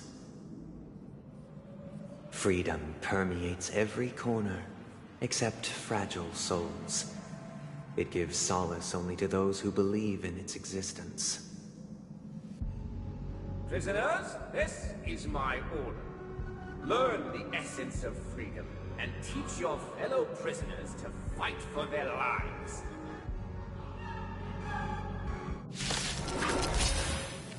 Hey! Why do we have to fight while enjoying the show? For I desire not only your enjoyment, but also your assistance in its completion. I weep for the departed. It too shall fall. Protect me, queen! Blade of moonlight. All will be swept away by the wind.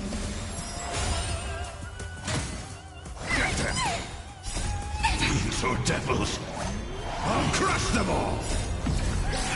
In lunar flame.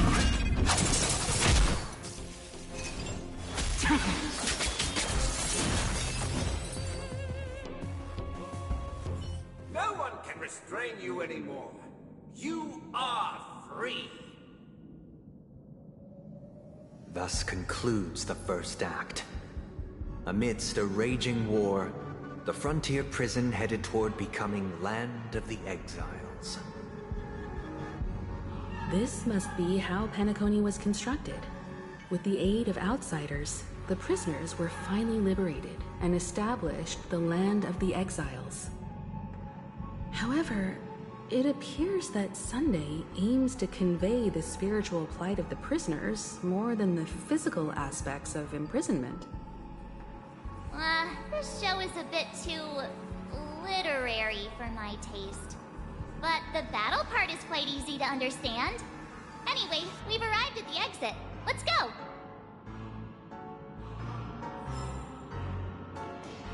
These puppets...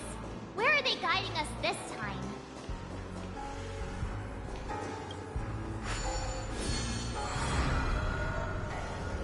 They transmuted streams of stars into inked nibs, creating symbols to be pronounced and counted. They molded stardust into flowing rivers, assigning the righteous upstream and the unjust downstream. Thus, all things were marked, and the world learned to discern between good and evil. That marked the third and fourth days.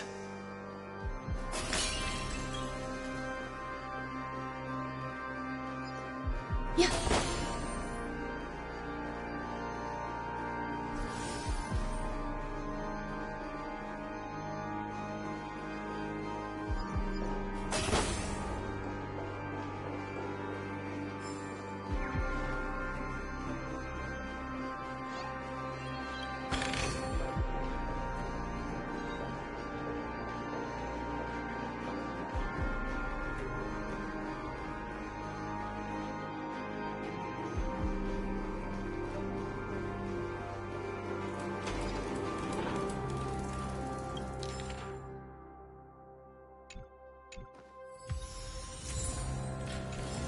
Look, another frame.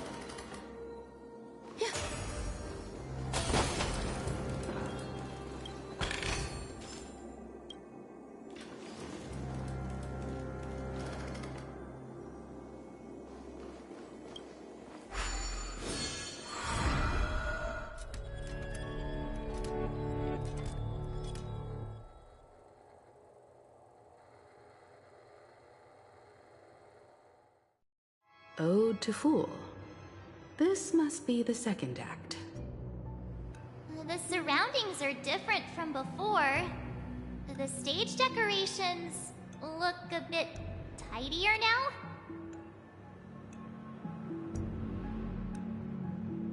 Behold the ensuing tale, a struggle for power. Penacony witnessed the ascent of the 7 major lineages: tree, grass, flower, bird, beast, fruit, and insect. Peace never truly graced Land of the Exiles. The history in this era is rich and intricate, so please allow me to present it in allegorical form.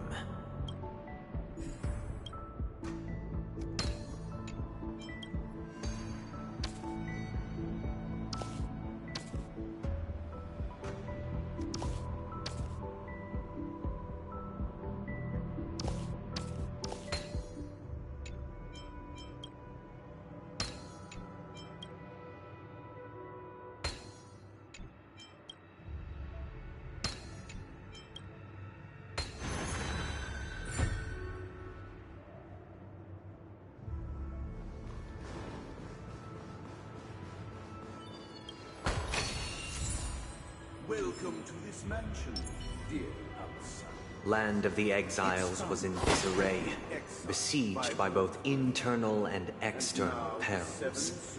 Though the 7 major lineages appear united on the surface, each harbored their own ambitions, leading to ceaseless conflict.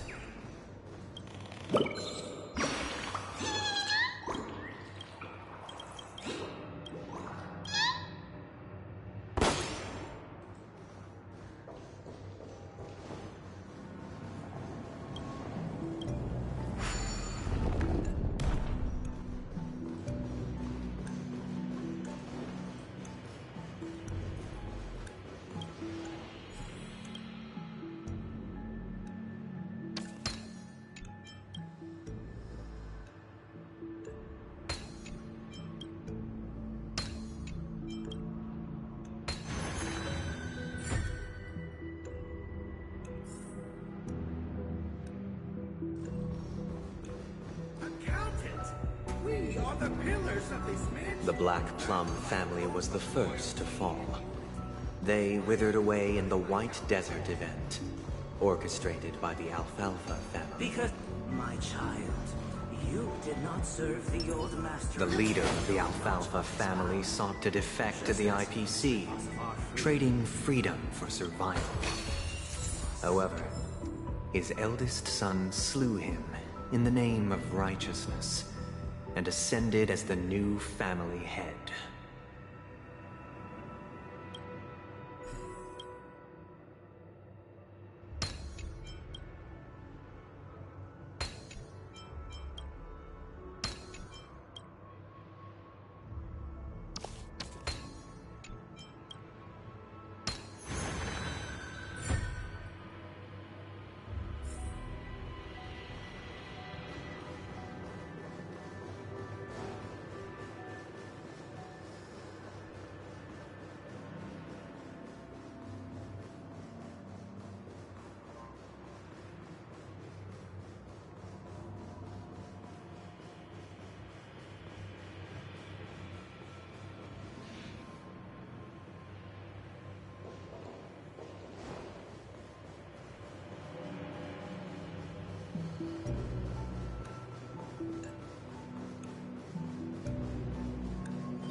Only when Gopher Wood led the family to Land of the Exiles and earned recognition from all 5 major lineages did Penacony earn its new name, the Land of the Dreams. Dear outsider, I beseech your aid in purging this mansion of the poison spread by the lurking instigators.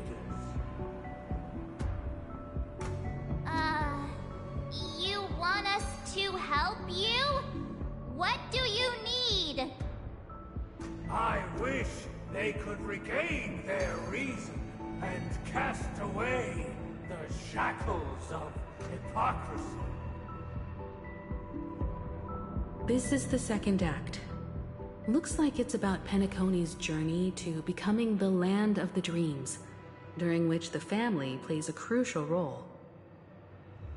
But this new master seems like a bad guy to me, don't you think? Perhaps this is the truth Sunday is trying to express, if you read between the lines. The Harmony changed Penacony just as the guards once did. Looks like we've gotta help those guys kneeling down over there calm down a bit, right?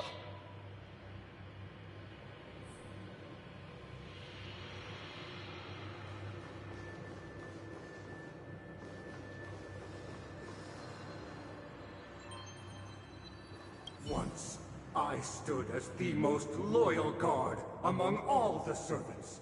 Now, with my master banished, it's my right to assume control of his dominion.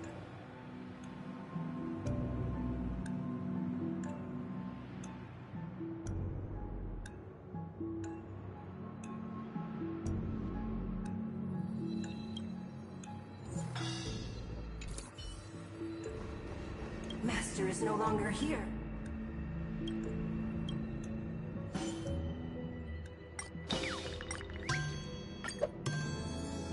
Master is no longer here. I must seek a new master and serve them faithfully. Either I shall be my own master, or I shall return to my former master. I shall not submit to a new master under any circumstances.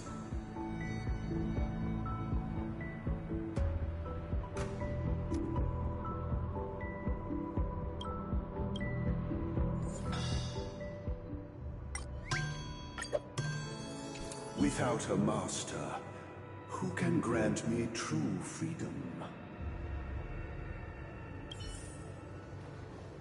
Once, I stood as the most loyal guard.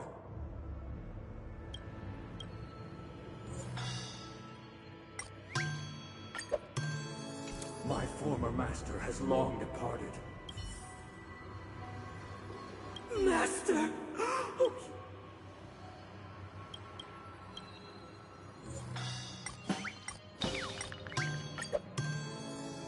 Master.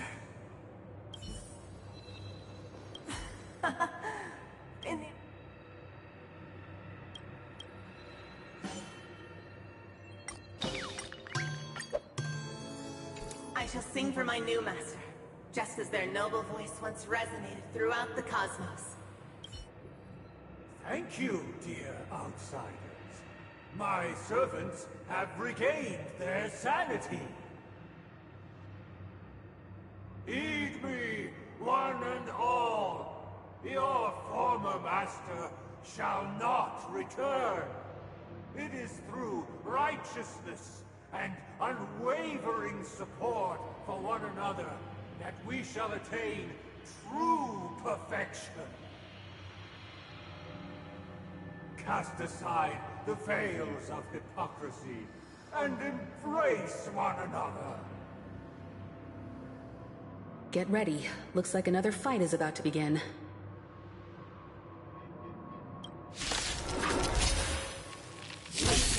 The snow ranks all has gone. The sky trembles, and the earth the first blood spells the rising sun.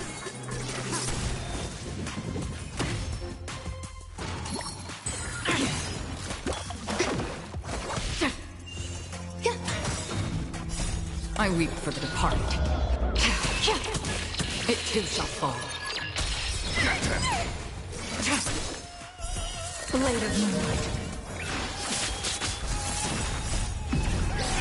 In lunar flame. Again. Destined for oblivion. All will be swept away by the wind. Give me strength!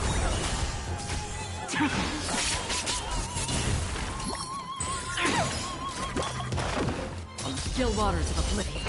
Eternal. Get them! Fiends or devils! I'll crush them all!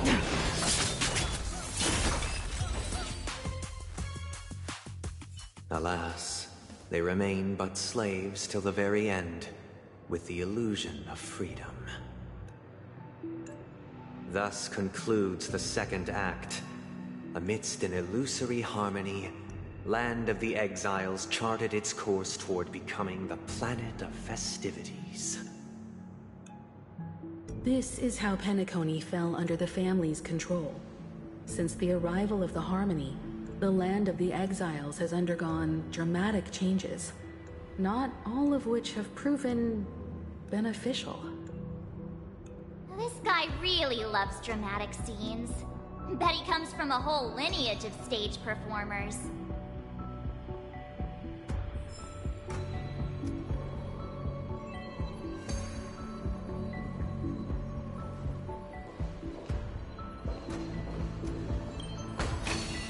This might be of some use.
They used the planetary rings to establish the law, forging a code of conduct among the masses.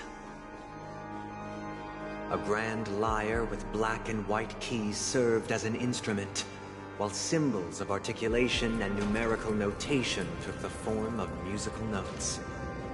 The downward flowing river became a melody, and the canon of law dictated the form. Thus, all mortals found their unique place within this symphony. That marked the 5th and 6th days.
guy's really into these puppets.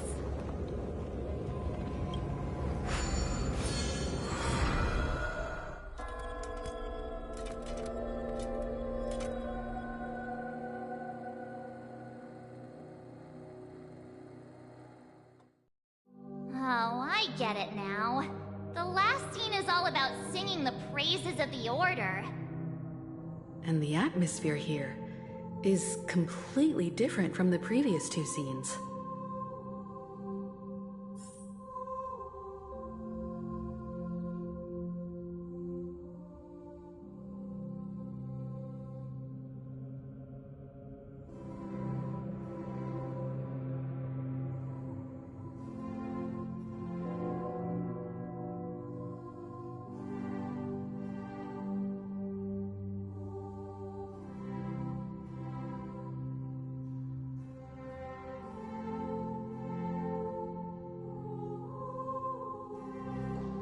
This is the concluding act of this play. I have showcased the past.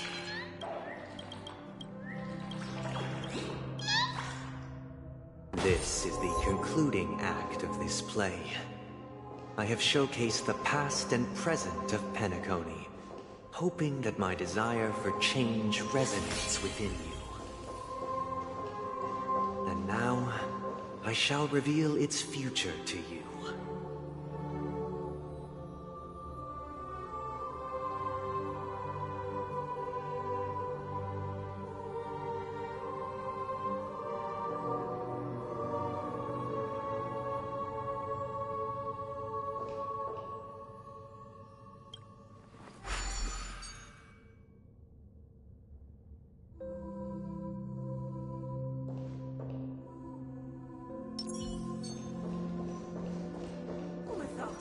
Stream 4.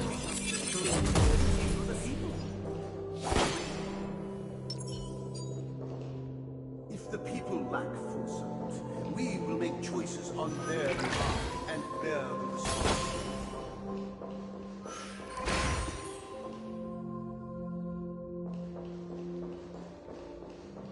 Without a king, who shall protect the weak and stand We shall against the support mighty? one another, protecting the weak and standing against the mighty. Stream 4. Gleam of old blades.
Everything followed its natural course, and so it shall continue even after the king's departure.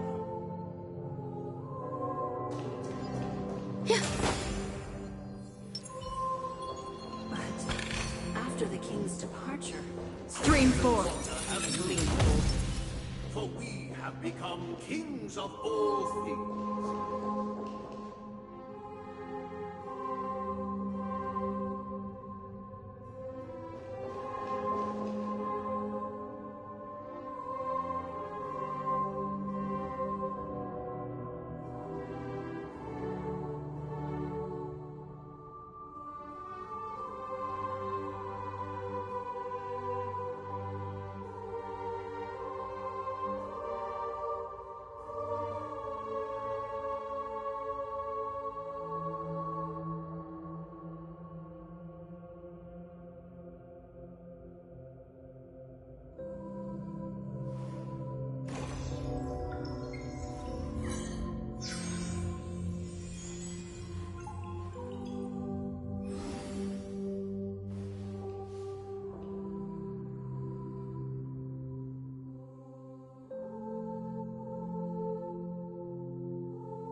Still waters of oblivion. Existence is unity. All will be swept away by the wind.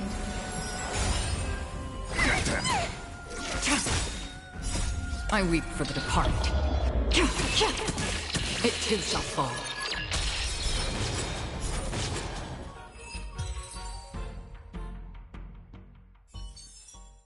Life.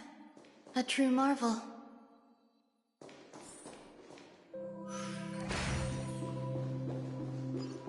Yeah. A few decorative designs wouldn't go amiss. Hey, aren't we supposed to kick off a short story and have a fight here just like we did in the previous acts? Why aren't any of these puppets saying anything?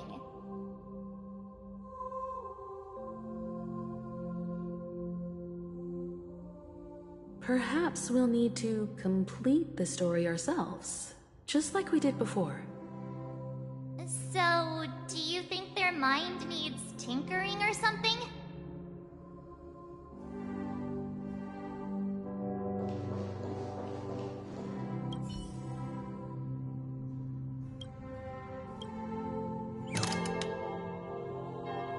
Farewell, former king. We no longer have need for a king, for we have become kings of... How did it go? You can't change them? What does that mean? My apologies for my negligence. I forgot to inform you that the final part was scripted long ago. Let our previous king recount it to you. Now it is time for the final rite. Prepare for battle. Looks like we'll have to fight again. Descending from the infinite spiral staircase, I traverse towards the future as a smooth path. No need to remember or seek my assistance, for the contours of my mind shall intersect with experience.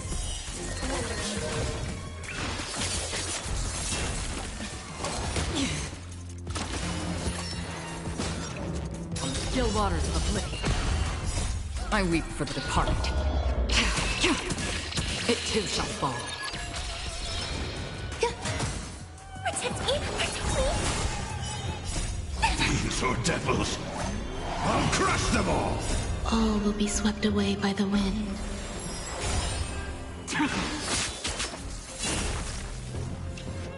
Destined for oblivion.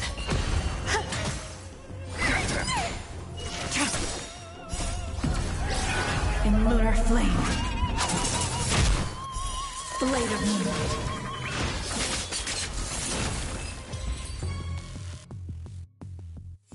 In the hushed expanse of a nocturnal reverie, I leave faint traces behind. No need to remember me, or to recall the essence of dreams.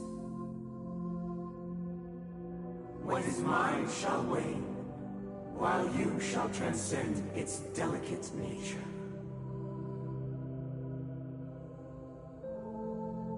This is the final scene. It's much more straightforward. He wants to expel the Harmony and establish an empire based on the Order. Let's go. Once this stage play concludes, it'll be time for the main event, the Charmony Festival.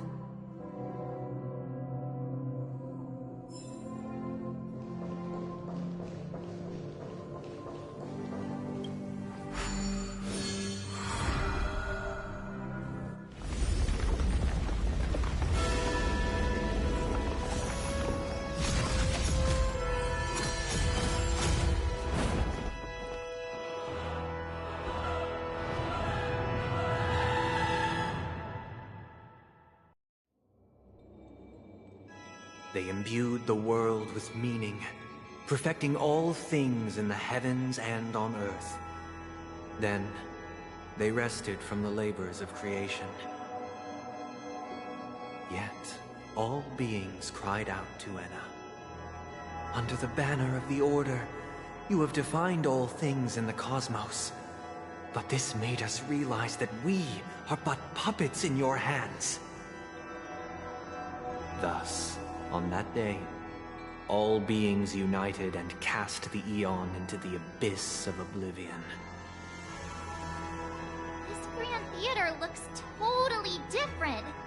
Is this the power of the Order? Everyone, get ready. This could be a tough battle.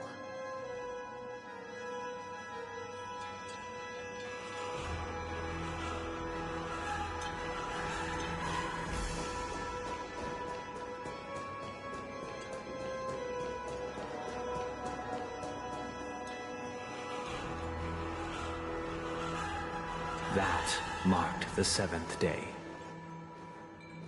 Cheers and chants reverberated in unison.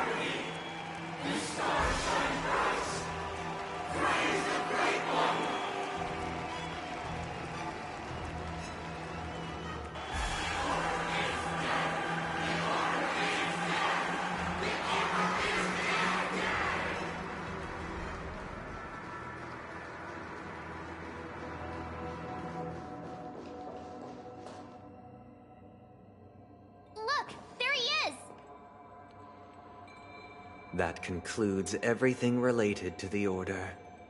What are your reflections on this, my dear guests? Nevertheless, this is but a trivial blip in the annals of galactic history. What truly matters is the course this river shall take in the days to come. You've arrived at the perfect moment. The Charmony Festival is about to commence, and it would be a shame if you were absent for the Harmony's prologue. Allow me to extend my warmest welcome once more. Welcome to Penacony Theater, the very core of the Sweet Dream, the abode of the Stellaron, the grand stage of the Charmony Festival,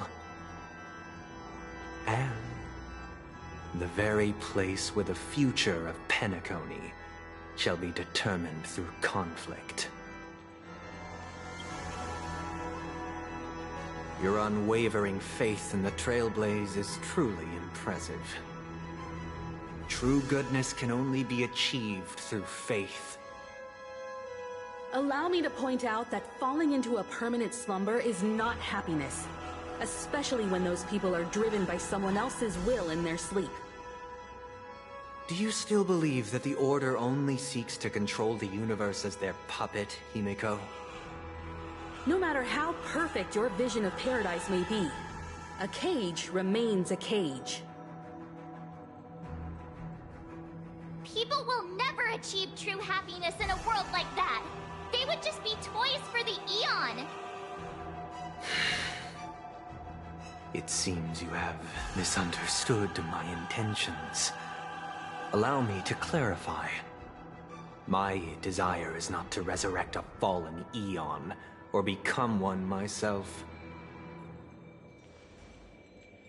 My sole objective is to create a paradise free from Aeons, where the Order ensures the dignity and happiness of all humanity.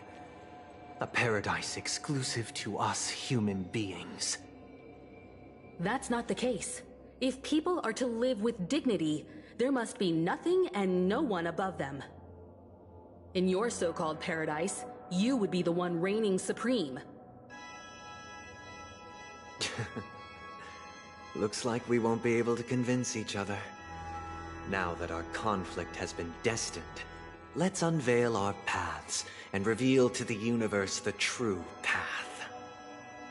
However, before the prelude to the future begins, please take a moment to ponder the questions I've posed. Is darkness equal to daylight? Are sinners equal to the righteous? If you are born weak, which god should you turn to for solace?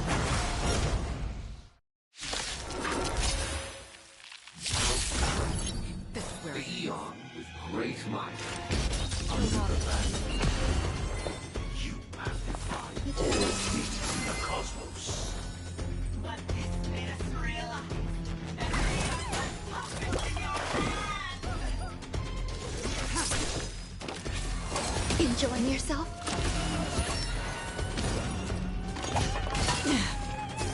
Another journey begins, destined for oblivion.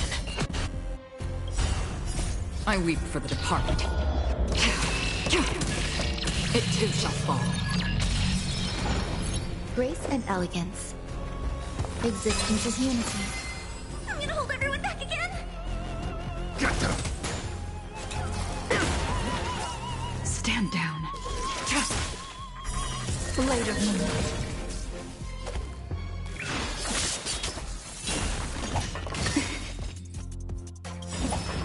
Stay away. Every petal in my all will be swept away by the wind. On the still waters of oblivion. Grace and elegance. I'm scared. Stay put! Give me strength. So this is the warmth. Nowhere to run. Free will, or was All it will fate? be revealed. In lunar flame.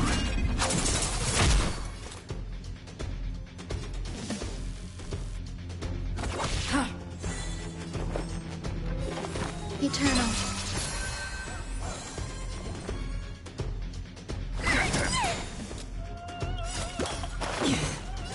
Don't come at me. Fiends or devils, I'll crush them all! Tedious. Blade of Moonlight.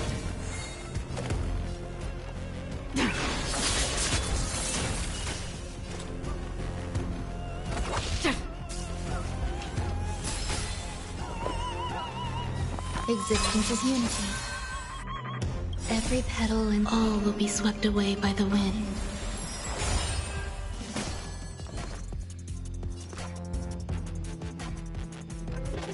Don't worry, it's just a scrape. Try harder. Ready for death?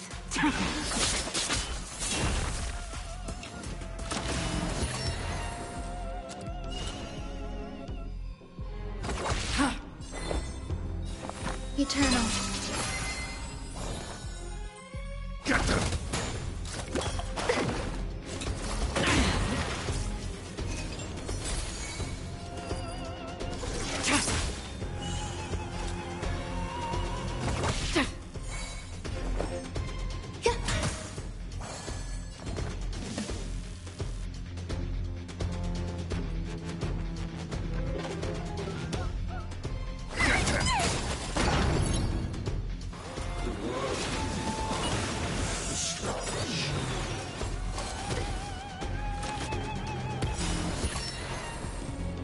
All will be revealed in lunar flame. Blade of moonlight.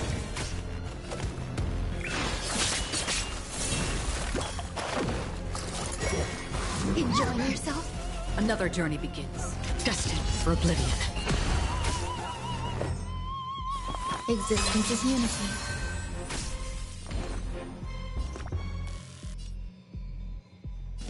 Give me strength! So this is the warmth of life. Again?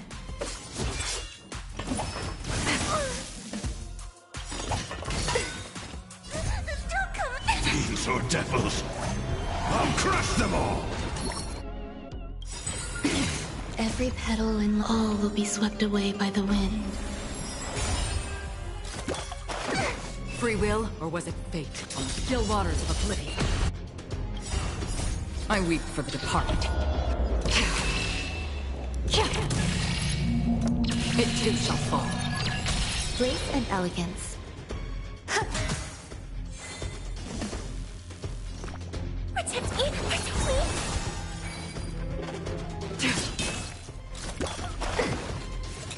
Again. Destined for oblivion.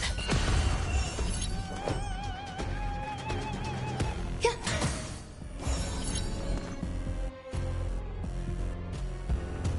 them!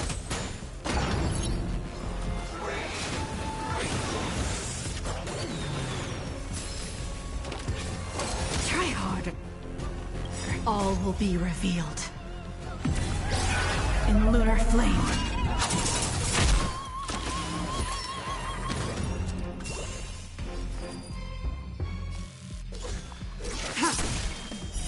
Blade of moonlight.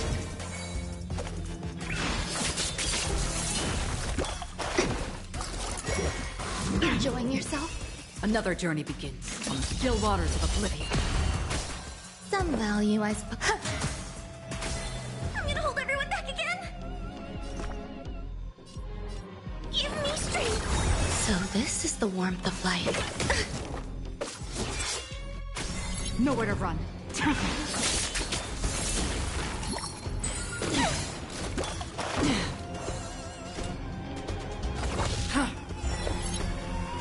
Existence is unity. I'm scared! Every petal in life, all will be swept away by the wind.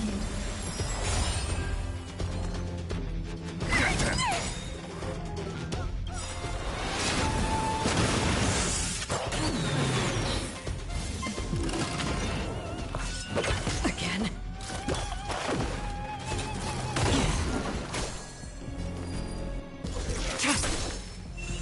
Free will, or was it fate? Destined for oblivion. There's more to life. Don't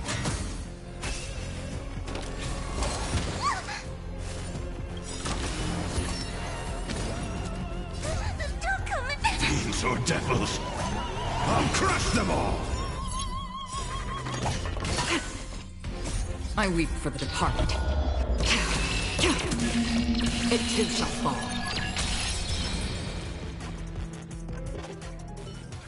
I already know your decision.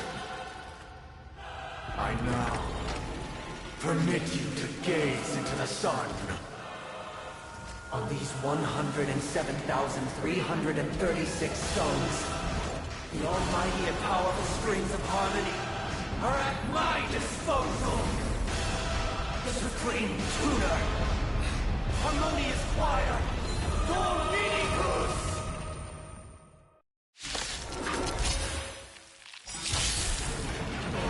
Lost souls, come and meet your master! The embodiment of the harmony? So the true purpose of the Charmony Festival is to usurp it?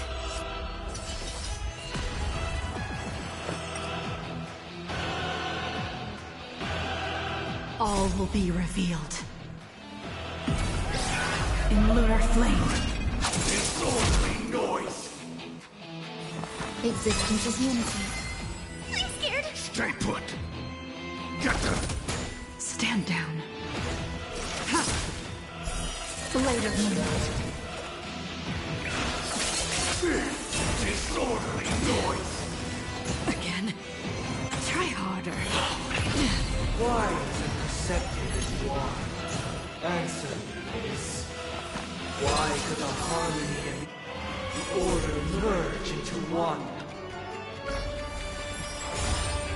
I'm gonna hold everyone back again. Protect me, please. Don't worry. It's just a again. Your water noisy. Enjoying yourself?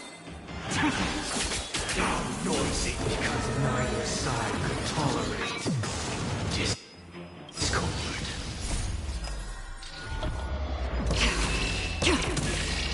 It too shall fall.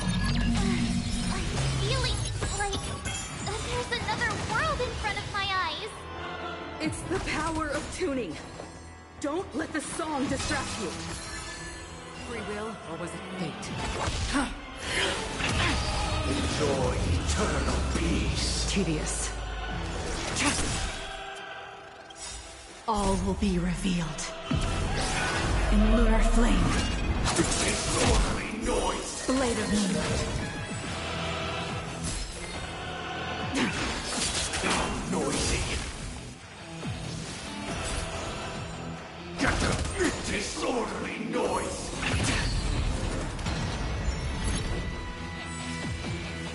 Another journey begins. Destined for oblivion.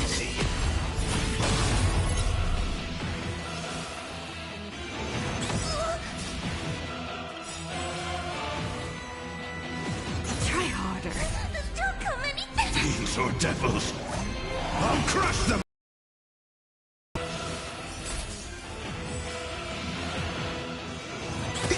Nowhere to run. Down noisy. The time has come. Creation will be reborn from the remains of the gods. Dan Heng?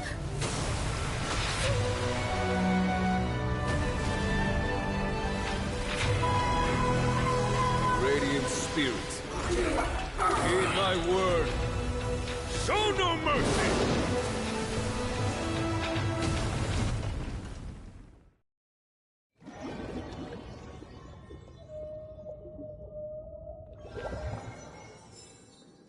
Wake up! Wake up! Hey, wake up! The sun's frying your butt! Are you alright? Can you hear me? Do you remember your name?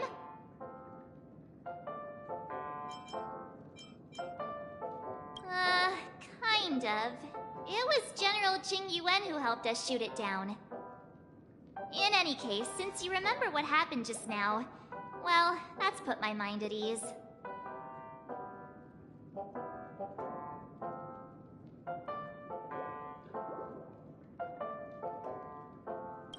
It's a long story.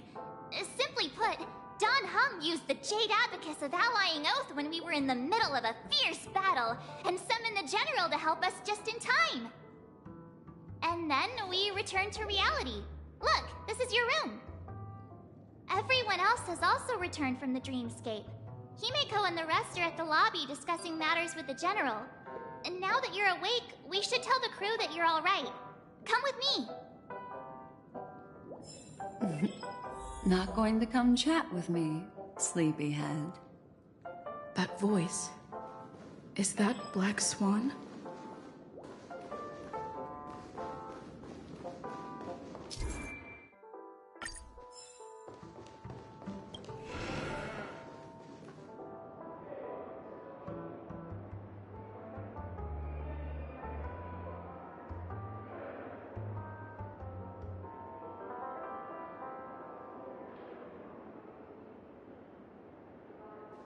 Hey, where are you going?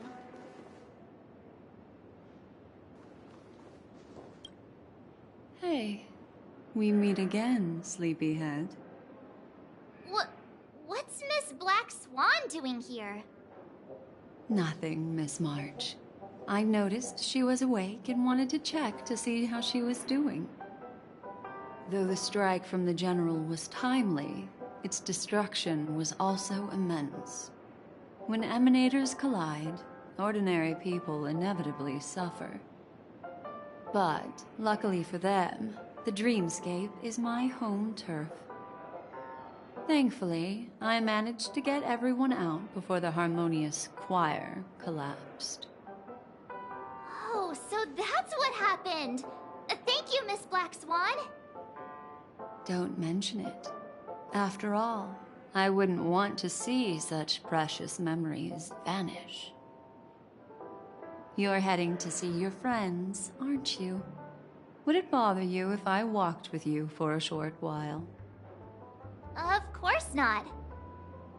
But you're not planning on doing something like last time, are you? Why would you think that? I've never harbored any ill intentions. Well, not when you're around, anyway. Himeko and Mr. Yang are probably still busy. Let's go look for Dan Heng first!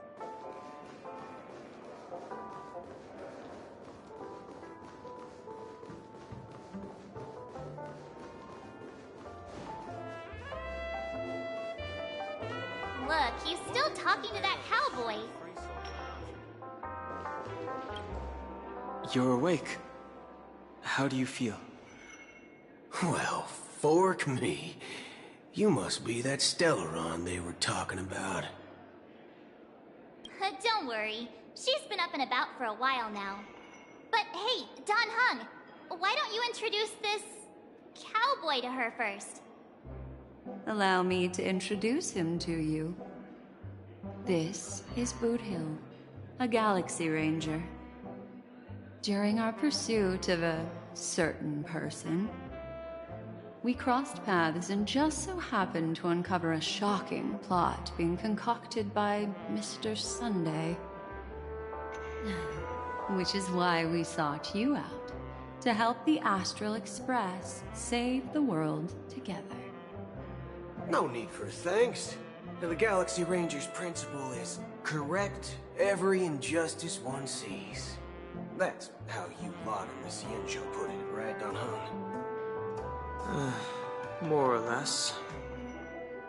Wait, hold on a sec. This is the first time I'm hearing about this certain person. Who are you chasing? And why would that lead you to the Express? Good question. It's, who was it again? Dan Heng. Do you remember? No, that ain't it. I just can't seem to recall. Weird. My neurochip hasn't registered any malfunctions. I can't seem to remember either. What's going on? Heck. Forget about it. If it slipped all our minds, reckon that person was just a minor scoundrel. Unimportant. Ain't gonna stop us from piecing together the story anyhow. Yes, when the dust settles, I'll just think of a way to recall it in the memory zone. Everyone, let's hurry up and look for Miss Himiko, shall we? She's now a minor star on Penacony, and the entire hotel's concerned about her well-being. You're right. Let's head to the lobby then.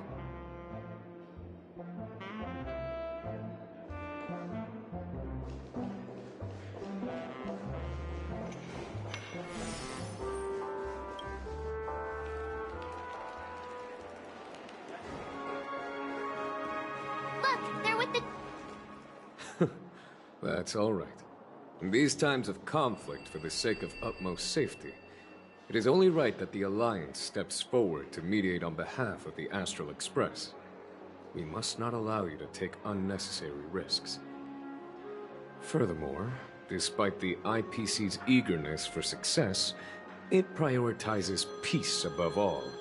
And the family, trapped though it may be, professes a desire for harmony. The Alliance has always won people over with reason. I firmly believe both parties can indeed put aside their differences and come to a peaceful agreement.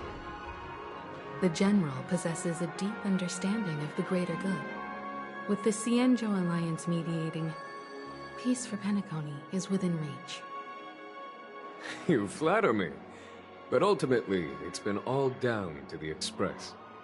Without your efforts, this sweet dream paradise would have been claimed by the last remnants of order before there was even a shot at peace.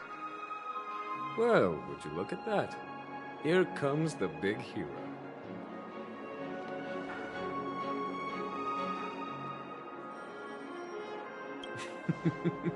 Here's the galactic baseballer, the paragon of both heroism and humility. Are you okay? I heard you couldn't wake up. Are you feeling unwell? Don't worry, Mr. Yang. There's nothing wrong with her. She practically burned through a lifetime's worth of jokes on the way here. What about you, Mr. Yang? I heard that even Miss Robin wasn't spared. And that guy locked you both up. It's a long story. But at least Mr. Sunday took it easy on us. He used an ability called tuning to connect our consciousnesses with his. In other words, he imprisoned us within his consciousness. Thanks to General Jing Yuan's destruction of the Harmonious Choir, we were able to escape. He used that tuning on us too. Does that mean that we were almost imprisoned as well? I can confidently say now, he was truly after a fair fight with us. Had he wanted, he could have easily taken us down, without so much as lifting a finger. Speaking of the Oak family head, where is he now? It's complicated, but in a nutshell, he's now the former Oak family head. The IPC has named him the key figure in the family's Penacony split, citing a threat to cosmic peace. He must represent the family and answer for the unrest caused. His trial is set to take place at Pier Point. The family quickly labeled him and the remnants of the Order as enemies, declaring the turmoil an internal rebellion. This move effectively barred the IPC from intervening in family affairs on both moral and rational grounds. Everyone really has their own agenda, after all. Then, what's going to happen to Miss Robin?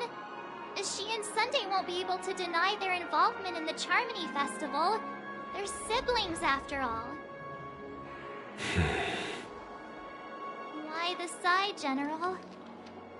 I can only say that this incident is an unexpected mess for the girl. The Alliance will try to persuade the family to consider this matter carefully during mediation.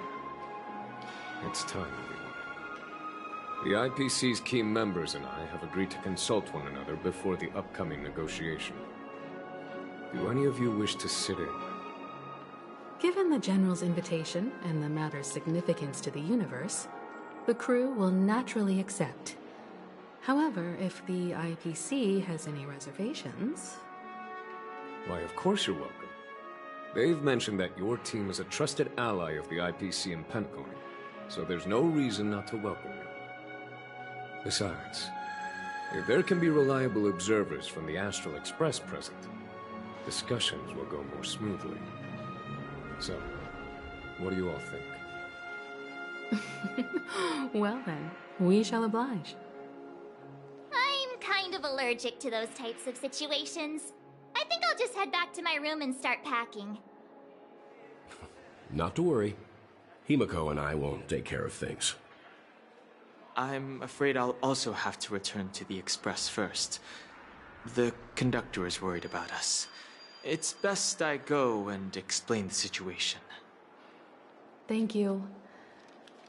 What about you, hmm? Will you join Welt and me? Or have you got other plans? Great. Although I'm not too sure of the reason, the representatives from the IPC have insisted on her presence. Allow me to lead the way. Follow me, please. The negotiation will commence at the hotel lobby. Everyone, please follow me.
you